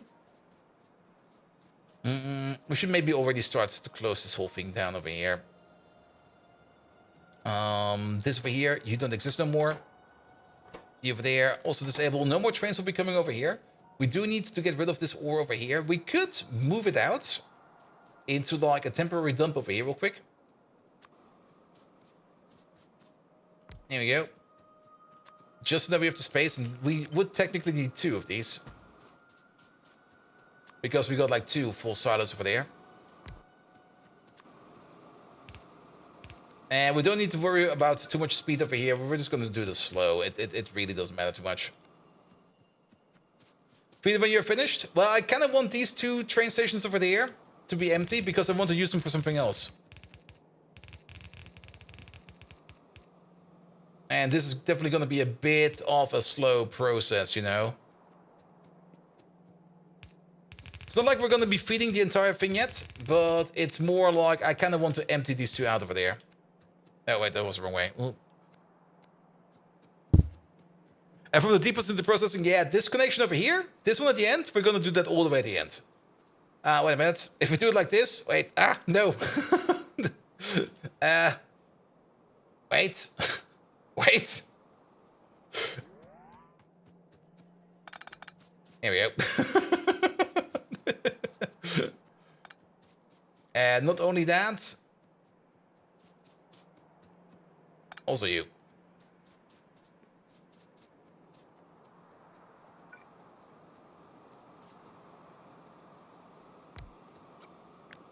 There you go. This is only going to be a temporary thing. Yeah, give it some more space so that we can definitely fill it all in. There we go. And we're just going to like empty out like these belts over here, this belt over there. We're going to empty out these 2 containers over there. Man, yeah, thank you so much for being there today. And then once we reconnect this up all the way into these machines over here, then we will just be injecting this over here first so we can empty out this part over there, and then we're going to be fine. But then we've got 2 train stations over there available for something else. Good. We're definitely going to be committing to how this over here looks and feels. So maybe let's get some Roboport networks done over here so that the bots can already come fly over and bring us stuff. Here we go. Here we go. And then the first part of crushing is giving us grade 1 and grade 2. All of the grade 1. All of the... Yeah, we definitely made... Actually, this could be fine. Oh, this could be great, actually. Alright, alright, alright. An input over there, an input over there, an input over there. There we go. You do get a split over there, split over there, split over there. Input priority over there from the other side. We don't really care if product ends up on this part over there. That doesn't really matter too much. There we go. That will be your output from over there. That's going to be the titanium grade 1 over there.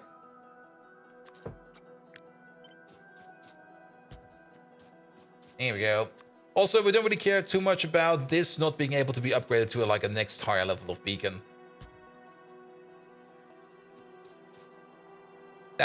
Okay, that also kind of worked. We could care about that, but I don't really care too much about this because this is only an outpost. It's going to be fine. It doesn't need to be that super duper fast. All right, but this way around, at least... And we should have enough space around it. Yeah, we should have enough space around it. The stuff that comes from over there will be coming out first. And we're also going to be combining your outputs over there for the inputs over here together. Which means we're going to need, like, another input over there.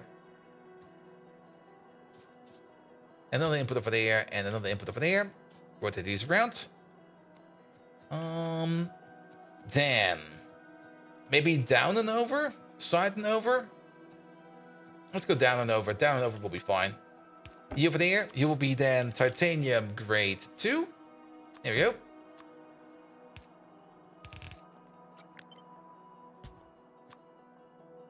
which will be going over here. We combine them both together.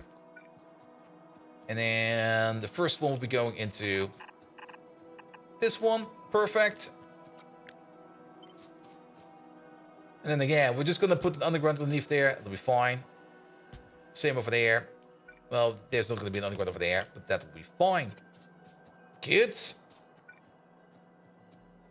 And then you go into there. Wait a minute. This whole thing over here doesn't exist. That's great.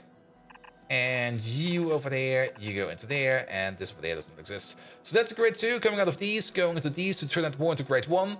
Then they all come together and go over here. And then technically we need the same thing over here the other way around, because we're making more grade 1 over here. Huh.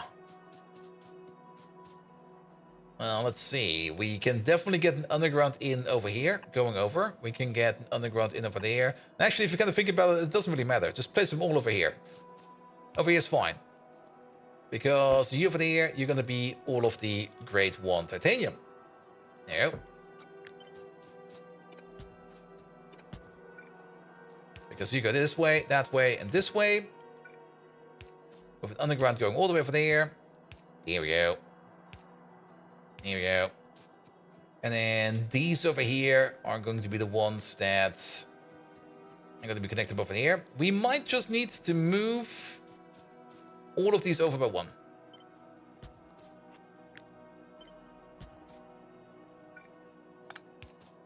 Here we go. And then this one over there. Move it over by 1. Because then we can do the following. Ah, that was kind of stupid. Fuck.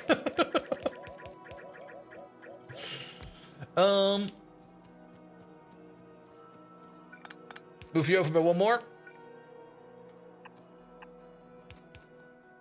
For this one, we do need to have a little bit more care. Your output priority is going to be on this side. We're going to filter that off so nothing sneaks over there. Then, you over there, you're going to be more of the grade 1 coming out from over there.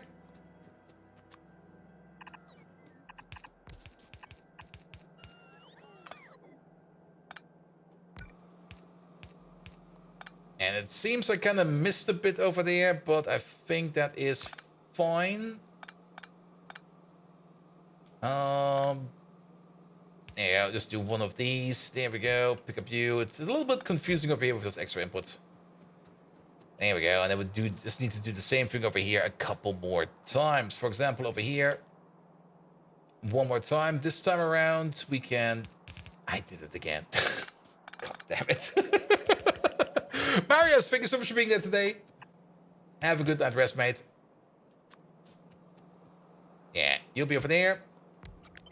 You'll be over there. Ah.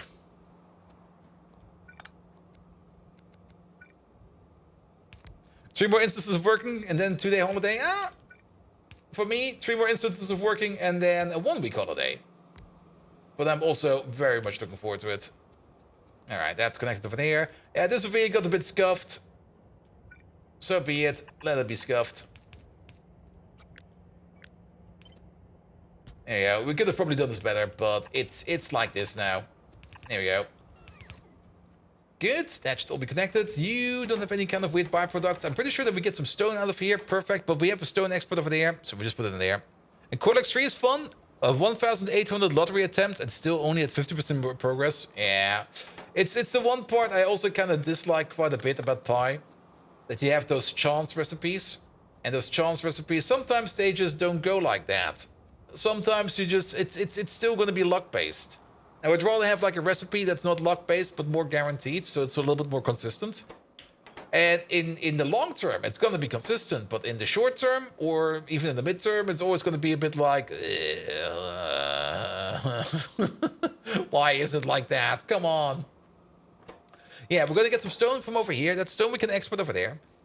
Then these over there, these will not give us anything extra. We did kind of forget, not really forget, but we kind of neglected the titanium rejects over here. The titanium rejects over here go into a secondary crusher. How much do we make over here? We make like 0.5. 3 of these make 0.5. That's going to be like these 3 over there make 0.5 per second. And 3 of these machines over here consume 1 in total. So if we do copy paste this over, We would only need like 3 more machines over there processing titanium rejects. But then again, I just wouldn't mind if they would be part of this system because they do feed back into... Actually, it doesn't really matter. It really doesn't matter. Because the grade 3 will only be turned into grade 4 at the end over there, so it really doesn't matter. All right. Let's maybe get your outputs together then next. Because all of this then will be turned into grade 3 plus rejects. So let's maybe start over there with you. Going to there, and then you. And then you. And then you over there will be grade 3 outputs. There we go. Pump, pump, pump. That should be fine. Skim it all together. Put you over there, put you over there. That's going to be your output. Alright. Now these over there. Okay, they're not even remotely full yet. I see. And then we also do need to think a little bit about... we can put it over here. It would be a bit weird doing it like this, but I kind of like it. Here we go. You're going to be over there like this. With you over there in the middle. And then you over there like that, with you over there in the middle. There we go. And then we've got an output over there and output over there. And these over there is going to be like the rejects. There you go. Good old reject processing. Good, that's all the inputs and the outputs I think done. You don't got anything left. You don't got anything left. You still got the stone left. Let's do that stone real quick. The stone, let's maybe just push it out at the top.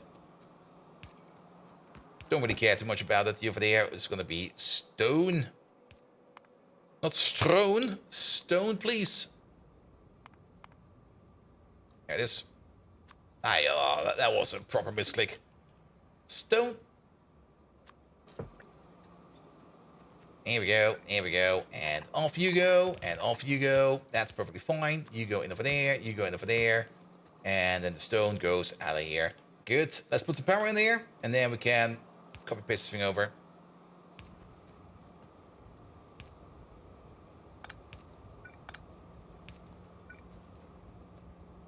I put over there, and then over there. These power poles are going to be very, very, very arbitrary.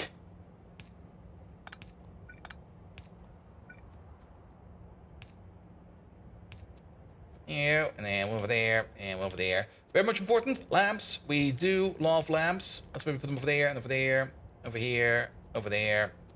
Here's a lamp, here's a lamp. I guess you'll be on the sides. You go over there. You go over there and over there. There we go. It fits most of the time. Good, and now we can copy paste this entire thing over. We still do need to think about the input at the bottom, but I think we don't need to worry too much about that. Alright, let's maybe get to the other side real quick. Give it some extra space. This should be enough. Perfect amount of space, because it can still be reached. And then this is gonna be the next... This is gonna be like the grade 4 titanium processing.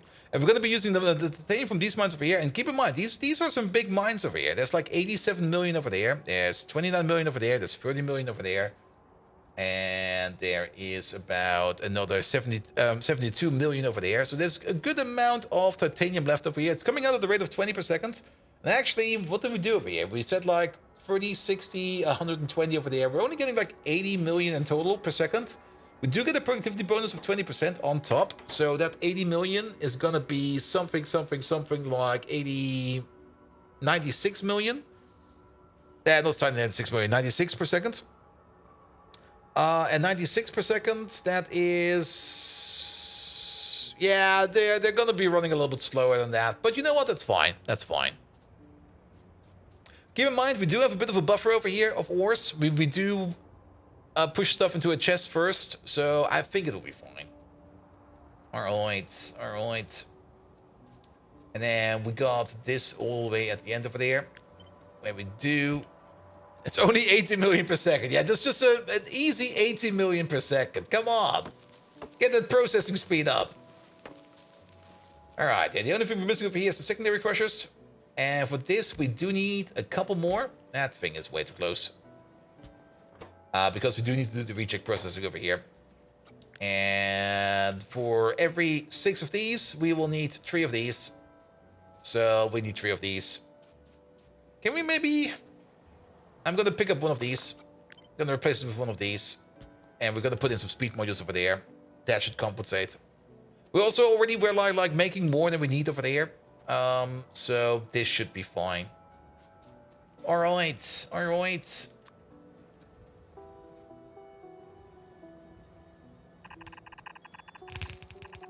This over here first. This feels a bit off.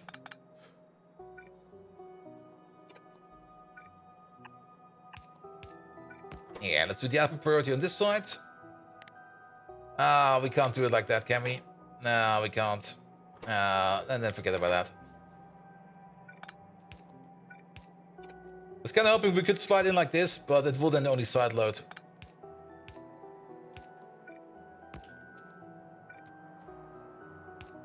There we go, and then we need to figure out that over there. Then your output over there. Comes together over there. Let's maybe go this way first. And actually, if you kind of think about it, do it like this. Because then we can have this input over there, which will be the combined output of these over there. And if we don't really worry too much about it, we can just do it like this. I mean, it's gonna be an unequal load split, but to be perfectly honest, it doesn't really matter too much over here. It will just back up and it will still be processed over here. As long as stuff goes in and as long as stuff moves around, it's fine. I mean, this one over there is going to get 50% of the product, and these two over there is going to get like a quarter. This one will most likely back up, and then these over there will most likely fall asleep every now and then. And that's perfectly fine. All right, but we do get 2 different outputs over here. Which I guess we're going to be combining up all together first.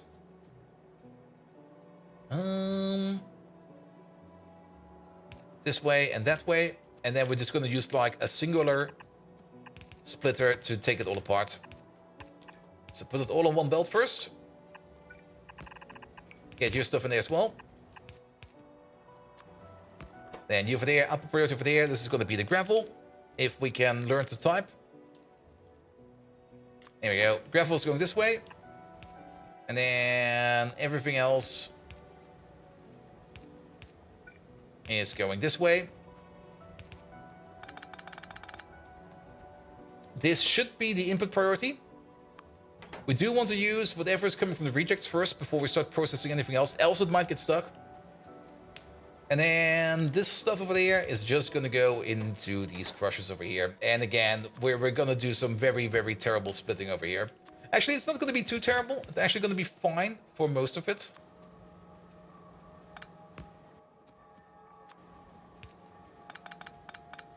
There we go. But it's only going to be fine for most of it. There's going to be one that's going to be like being split off a little bit too much, but it'll be fine. Like we're going to get this one over there together with this one over there. And then we're going to split you like this. In you go, in you go. And the last one over there is just going to get like one more splitter. We're just going all the way in over the end over there. There we go. So that all goes in over there, that all goes in over there, and will all be turned into grade 4. And then the only thing we need to do at the end is to make sure that we gather everything up and put it on the singular belt and get it out of here. There we go. There we go. You over there, you over there, you over there. Nothing to worry about. And then this is almost done. Perfect. And then this one is still pretty full. That's fine.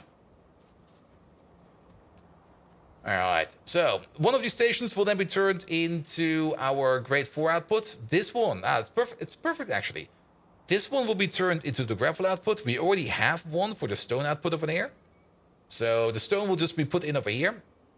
The gravel will be going into there. And then the grade 4 titanium will be going over there. And then we don't even need to change up too much over here. It'll be fine. It'll be perfectly fine. All right. Only thing we need over here is going to be like a power pole over there. And the power pole over there.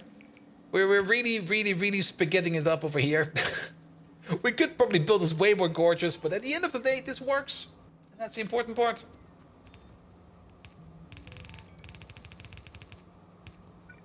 There we go. That's going to be stone.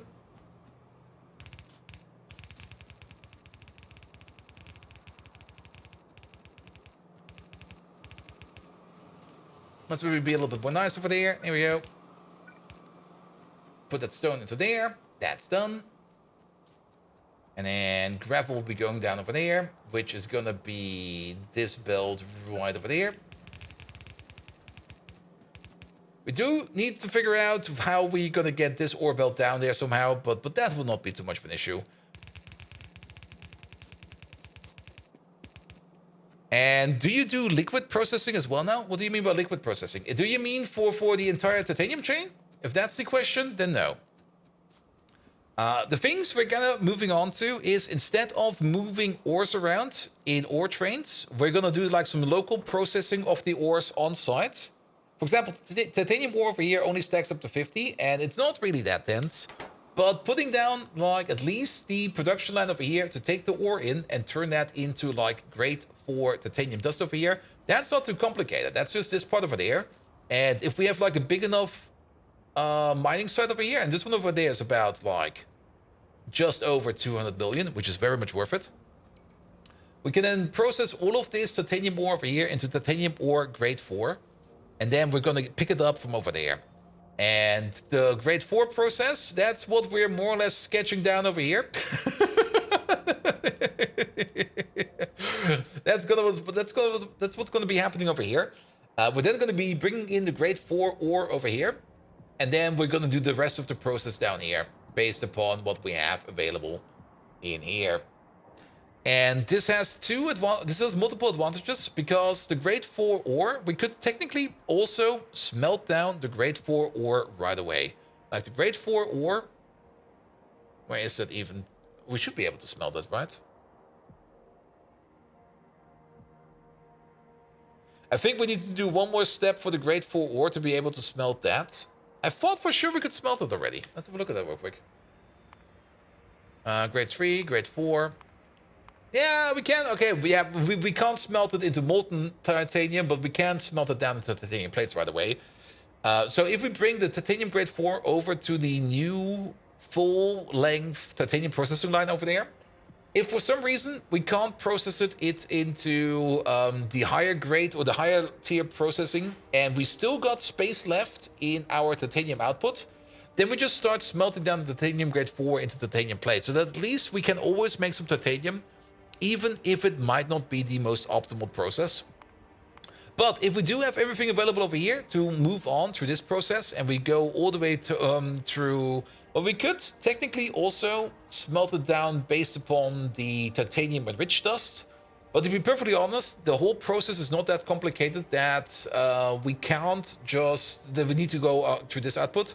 But we will be going through the entire output over there, all the way up to high-grade titanium, concentrated titanium, high-grade titanium powder, even though it looks like a cube, high-grade titanium powder, concentrated titanium, high-grade titanium, and then from high-grade titanium, we will then be turning it into molten titanium. Technically still with the same recipe, which is heavy oil, limestone, and then whatever we need to push into there. But this would be our preferred output. And that's what we're doing further down below. Alright. Let's make sure that we can get also the rest of the side over here out. No. Wait, what? That's the wrong button. That's...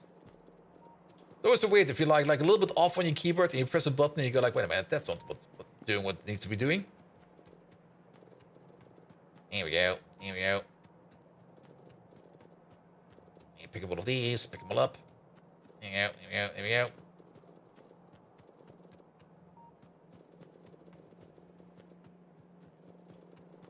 Alright, and then you get all of this.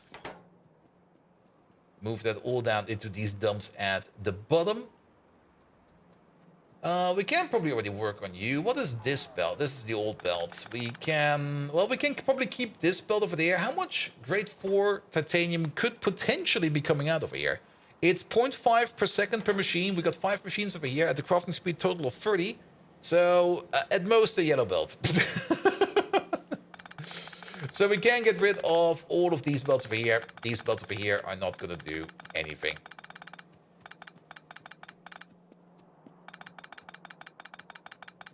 There's one piece of ore left. Is there? Like in one of the outputs? Did I miss one? I can double check. Top right output. Top right. Alright, we're gonna check.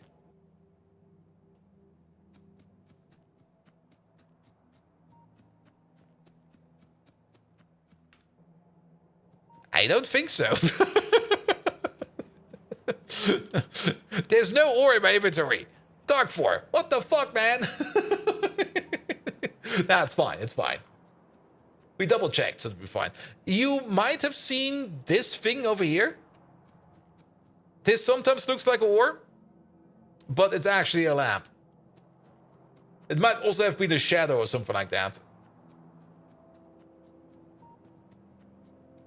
That's what you meant? Yeah, that comes up quite often.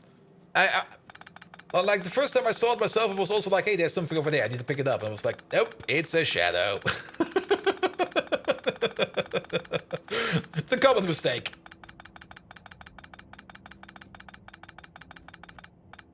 Alright, pick up these. What's the clock say? Okay, clock says we're still good to go.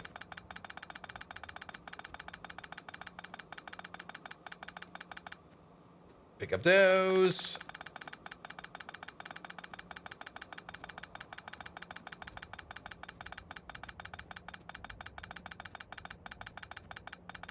And there we go. Use the belts to insert the leftover ore. Nah, I'm just gonna wait until this thing is empty and then I'm just gonna pick it up real quick. But we could turn it around, but then I have to turn it around again. I'll just wait. We'll just wait. Alright, in the meantime, this guy over there, you're going down. Now, there's only one more thing we need to solve over here. And that's gonna be... Actually, it's not gonna be too much of an issue. Let's just pick up you real quick.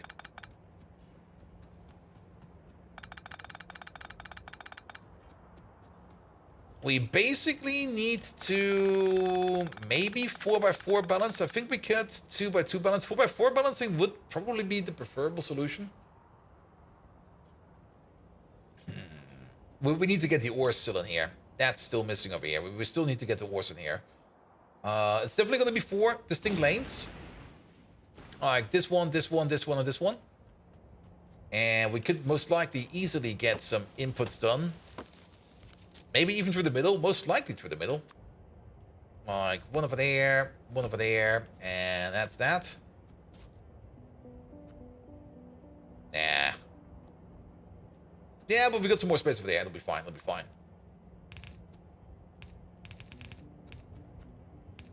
Not really my preferred solution, but we're gonna do like this. Yeah, you're going over there, in, and then in.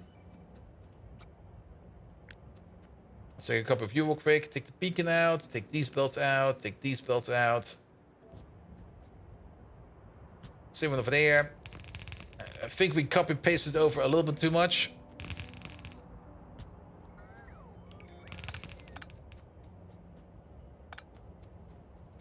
There we go. That's going to be our 4 main input belts.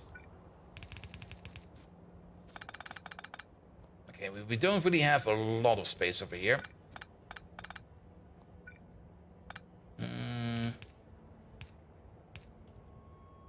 Let's see. You over there. Trying to gain as much space over here as I can.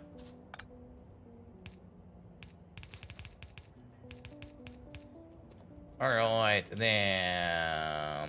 Pom. How's it go again? Like one over there? No. Building one of these in reverse is kind of weird, actually.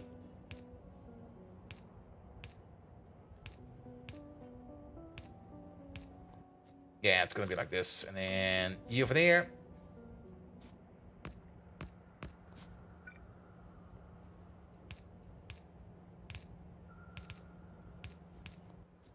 There we go. That should be fine. Good. And now we need to get... Well, this belt over there is fine. But we need to get this belt, and this belt all the way over here. For you, it's probably going to be something like this.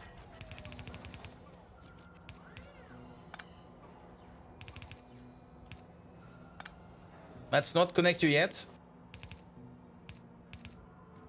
You're going to be over there. We can get one more belt through here without any issue. And then... Ugh. Like, we can move you through here. It's going to be definitely a bit of a wonky spaghetti. It's going to be amazing, but wonky. Because you can then go in over there. And actually, no, we got some space. We got all the space we need. There we go. And even better, we still got some space over here and some space over there. We just move you over there. You over there and you over there. Perfect.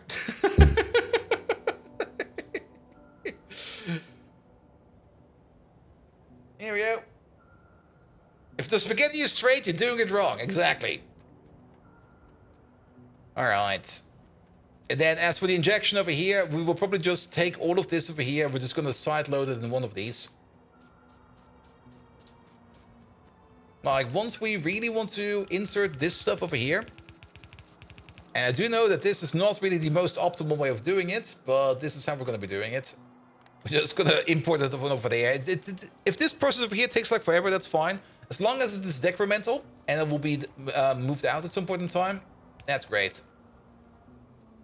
All right, I think we can hook it up.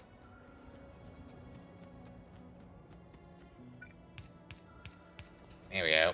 Start moving this around, and don't forget about speeds. Speed. Speed, speed, speed, speed, speed, speed, speed. Now, it will probably get stuck because the outputs are not there yet. I mean, at least one of these outputs. This output over here, we can already use.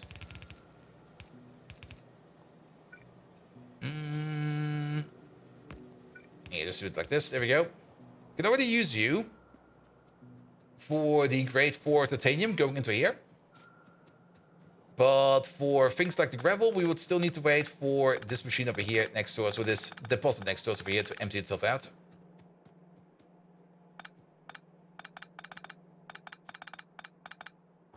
Which is still kind of full. Oh, trade!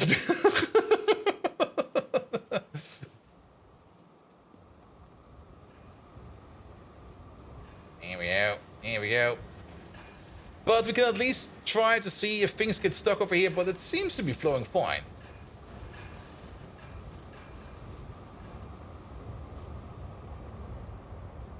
There we go. And this does look kind of nice, actually. It does kind of look nice when things are flowing like in all kinds of directions over here.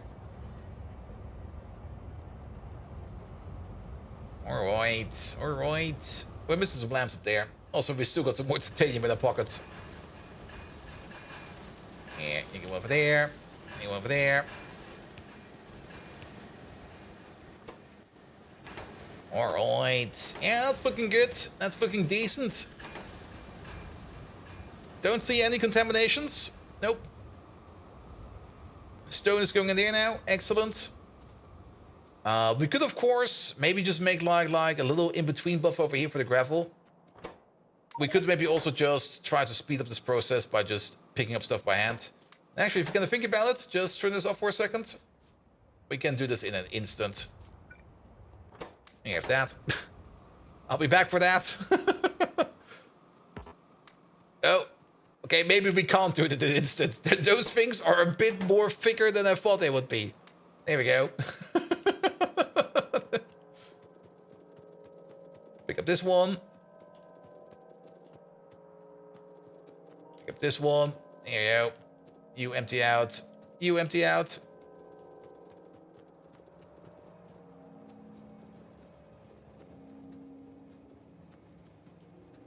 Good. And we can pick up these two. And we can immediately... Well, I kind of botched that. And we can immediately put you over there. Get rid of these. And then we're done. And we do have stone sinks. We do have a global stone sink, and we do have a global gravel sink, so we don't even need to worry too much about gravel over there filling up. We do need to do a couple things over there. One of that is rename the stations, and the other one is re-raise the limits over there, but that'll be fine. Yeah, pick up this, pick up that. There we go, and maybe just do this real quick. And that, there we go. Now it's a little bit nicer. Perfect! Perfect, perfect, perfect. This will do great.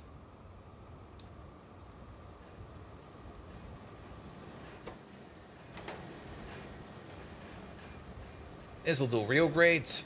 I'm a little bit surprised that the output belt over here is not as full as expected. Not all of them are working all the time, it seems. Maybe we had a miscalculation or two, but to be fair, it's working, it's doing its stuff. I'm happy about it. As long as we're processing it over here, that is gonna be fine. There we go. It could maybe just be these over here. These over here seem to be barely working. Same for this one over there. Do we maybe have it's 10, 20, 30... No, it's fine. This is 30 titanium ore per second. 30 over there, 30 over there, 30 over there. This one is backed up. As such, the rest is going to over here. We equally split over there. So these over there are working on speed. So that's fine over there as well. You seem to be backing up a bit. But then again, I think that's just because the way we did that. Worst case scenario, things are actually backing up. We can just put in like another speed module or something like that just to even things out a bit. Yeah, it's fine, it's fine. Just keep it rolling like this. There we go, there we go. Alright, so stone station stays stone station. This station over there will now become a gravel station. So you over there, you're no longer this. You're going to be a gravel provider. There we go. We're going to re-enable you. Not only that, this one over there also needs to be set to not 8,000. It's going to be like 32,000. There we go. The day-night is completely broken now. Say, oh, Simrock. I was kind of missing you a bit. I was like, wait, is Simrock not here yet? Where the fuck is Simrock? Simrock, same. My day-night cycle is also busted as fuck. Like, thinking about watching Oshinoko at 2 a.m. Sunday morning was definitely a terrible, terrible, terrible idea. It's good, though. You're in bed. Okay. Don't tell me you just woke up. Provider. Actually, it's already a provider. We can just... No, you was in bed. Oh, I see. Titanium. Grade 4. Alright, and this over there will then be going at a rate of 16,000. Good. Alright. Yeah, this is also definitely a way denser way of transporting titanium. Just transport it in grade 4 titanium. So this VS will be fine. Speaking of titanium, how is it actually over here for you for the titanium tetrachloride? Oh, we get titanium plates in. Okay, that's fine, I guess. I thought we needed to get some kind of ore in there, but it doesn't seem to be the case. Good.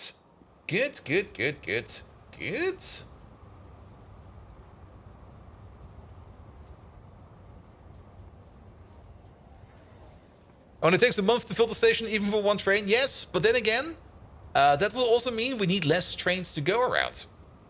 But keep in mind, we're still doing the same kind of processing. The only difference is that instead of having like trains going around filled with ore, trying to go to the destination where we then do like this processing on site, we now do the processing of this like at the mine. It will take a bit longer for this station over here to fill up, which is very, very much true. But we only need one train to do the trip instead of like 10, 20, maybe even 30 trains. Who knows? A new renamed train. We do need one more train, a new train over there to pick up the stuff. Do we also already have this station over here named?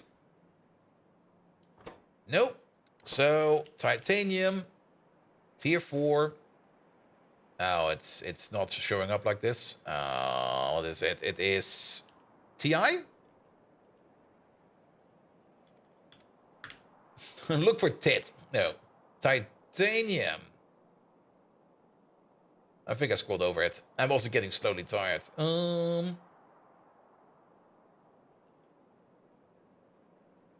Yeah, it's not showing up as this.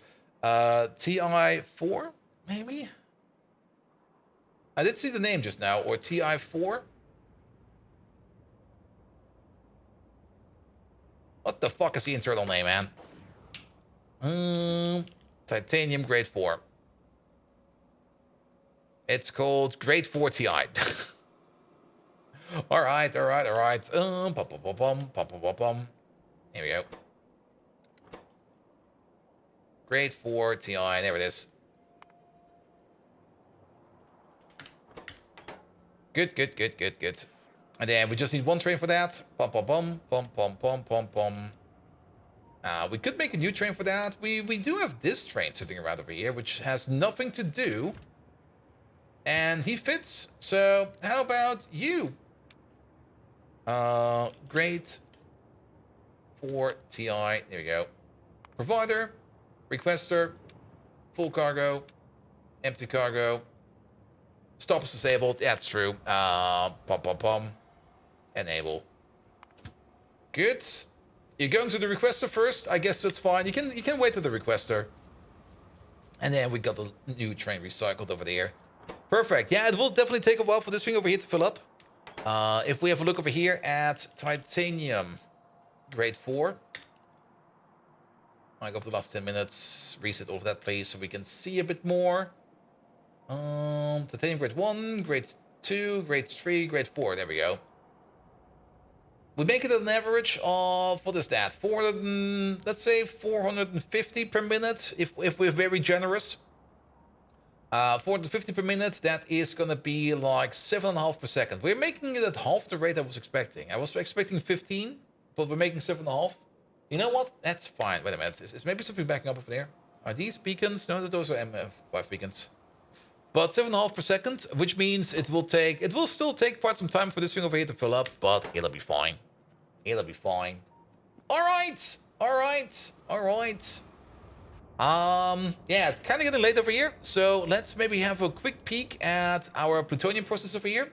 If plutonium over here is working as intended, there is a plutonium train over here that picked up 239 that has nowhere to go, which also kind of means then that we are good over here for plutonium. We're doing very good for plutonium. We could also start to bring in the plutonium all the way over here to the mall, because I'm pretty sure that these over here, yeah, we do need to bring plutonium to the mall. It's always good to have plutonium in the mall, in my opinion. Plutonium, it's going to be like plutonium 239, I think it is. Requester, there we go. Bring it to the mall so that we can make some fuel cells in here, so that we can feed the bonus cultures over there. So that we don't need to worry about that for now. So that is fine over there as well. We do got the issue now. A slow issue, but an issue that we're backing up on all of these other plutoniums now. The plutonium over here, if we back up on plutonium 238, great. That stuff is rare. But we will most likely be backing up soon on plutonium 242. We already checked it last time, but of course, I already forgot, because that's how that goes. Plutonium 242 usage. Alright. Oh, we can just particle accelerate that. That's not too hard to do. Why are we not doing this? We definitely need the Americium 243, and we get some more uranium out of it, and we get some helium out of that. We should be doing that. And then the Americum over there, that's what we need for the Mark II fuel rods over here at some point in time. And then the Mark II fuel rods, those are going into, at this moment in time, well, we need them for the bonus upgrade, which we definitely want to do. And they also do go into the control units, which is part of, I guess, production science. Do we need them explicitly for this? Yes, we do need them for that. So technically, that's already doing work on production science. Great. as well as the uranium fuel cell Mark II, which is a thing we could start using up. The uranium fuel cell Mark II... this recipe doesn't exist. No, this doesn't exist. Never mind. That's technically what the MOX cell is over here. So that's fine. There's also some lamps missing over here. But then again, nuclear reactors in the darkness over there is sometimes also kind of nice because they do have this nice glow going on for themselves. I just noticed that this power pole is off by 1. What the fuck, man? So be it. So be it. But yeah, I do love the plutonium cycle that we have over here now. Molybdenum, we probably do need to increase the molybdenum production. I do kind of hope that we can get through that soon as well. How's it looking over there? We're not really making any new uranium over here, which is kind of surprising, it seems. Then again, it might just be a misconception because we're also not really making... We're backed up on yellow cake. Oh, are we backed up on... Yes, we are. We are backed up on uranium hexafluoride. Yeah, that's a bit of an issue. That is definitely a bit of an issue.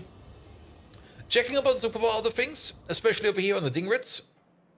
We're sadly not backed up on the Dingrits, but Dingrit production seems to be going. Dingrit. That's not how you write Dingrit. Dingrit, like of the last minute. Dingrit, ding, ding, ding. It's going stable-ish. We had the production increase not too long ago. So we are making lots of Dingrits, but Bodos was the limiting factor over here for the Kaito-san. Yeah, Kaito-san over there is still off and out. We still got more nanofibrils than Kaito-san because Kaito-san is going straight to the nanofibrils. But to make more Kaito-san, it's not the pineal glands, it's not the Dingrit spikes, it is the Bodos that's missing over here because we need more Bodhi, and it's not coming from over here. This one over there, that is bone meal. Bone meal is also out. Bone meal, really? Bone meal. Oh. It's still going in with this train over there. There might be something wrong with this train. There's nothing wrong with this train. We are actually not making any bone meal. That's kind of surprising. No Ulrichs? No Ulrichs. All right, Ulrichs. Ulrichs might also need a rebuild, sadly. But I don't really want to commit to that yet. But yeah, there's no Ulrichs being made. Okay. Why? I'm fine with no Ulrichs being made, but the question is why? Because there's no baby Ulrichs, it seems. Baby Ulrichs are not being made because you're most likely missing something. What are you missing? You're missing whatever's coming from this belt, which is coming from over here, which is Ulrich food. God, that icon. What the fuck, man? And Ulrich food is not being made because of whatever is missing on this belt, which is Ulrichs? What?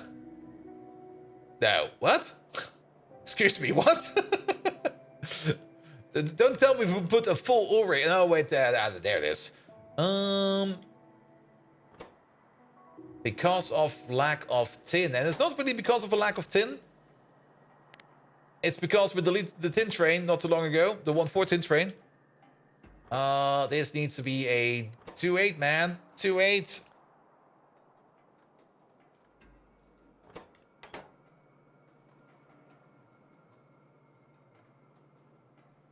Yeah, lack of tin.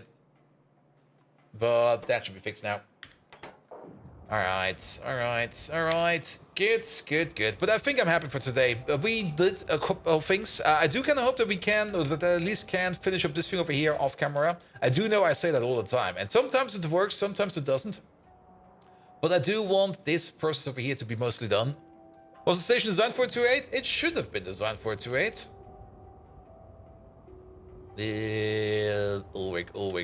Ulrich. There it is. That's a 2.8 station, right? That's a 2.8 station. Look at that. That's a 2.8 station.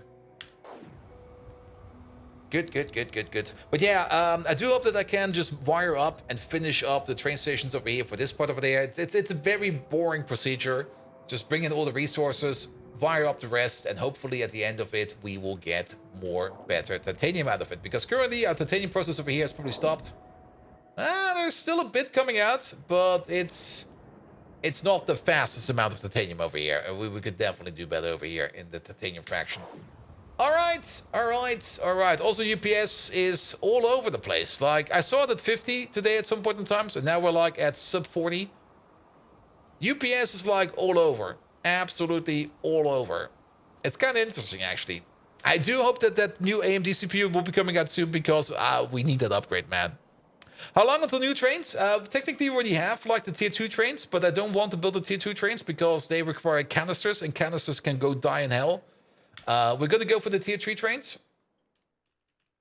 And the tier 3 locomotives. There they are. We're going to get them soonish. There we go. And what do you use the UPS for? I don't really know right now. But you know what? We'll figure that out later. It's fine for now. It's fine for now. It slows down processing, yes. And Mark II trains with rocket fuel are very cheap and nice. Do they take rocket fuel? If they take rocket fuel, that would be a whole nother angle. But now we already committed to the tier 3 rockets. Not the tier 3 rockets, the tier 3 trains. They do. All right. That would have been an argument. I missed that. I definitely missed that. Because rocket fuel will still give you things like the speed bonus and the acceleration bonus. And they do come with a good amount of fuel value. Yeah, had I known this beforehand, that they take that, then I only saw the canisters. And I was like, fuck those canisters. I don't want to fuck around with canisters. Because rocket fuel is not too hard to make. Well then, we know for next time. But I think for today, we are good. Perfect. Last objective for today. Who are we going to rate today? Pom pom pom. Pom pom pom. Let's see who is available. I see Larina again. We could rate her again. Pom pom pom. Pom pom pom. Pom pom pom. Yeah, let's rate Larina again. Why not? He's also doing some Factorio.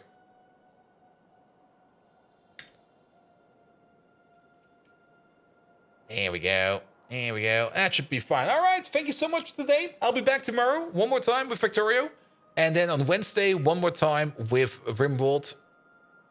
And then on Thursday, sadly no stream because I will be on my way to Rotterdam. And on Friday, it will be TwitchCon. On Saturday, it will be TwitchCon. And on Sunday, it will be TwitchCon. And then on Monday, I will be hungover. No stream on Monday.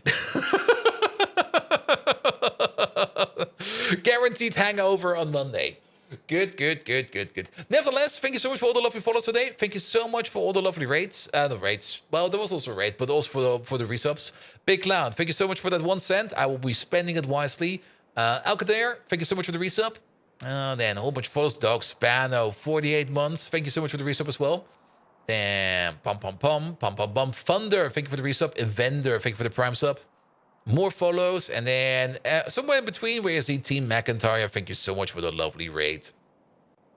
Perfect. Oh, you hear TwitchCon? Yep, and it's going to be a very drunken time, and it's going to be amazing. Nevertheless, thank you so much for today. I will be back tomorrow at 7 p.m. with more Factorio, and Wednesday with more Rimworld, and that'll be that. Good night!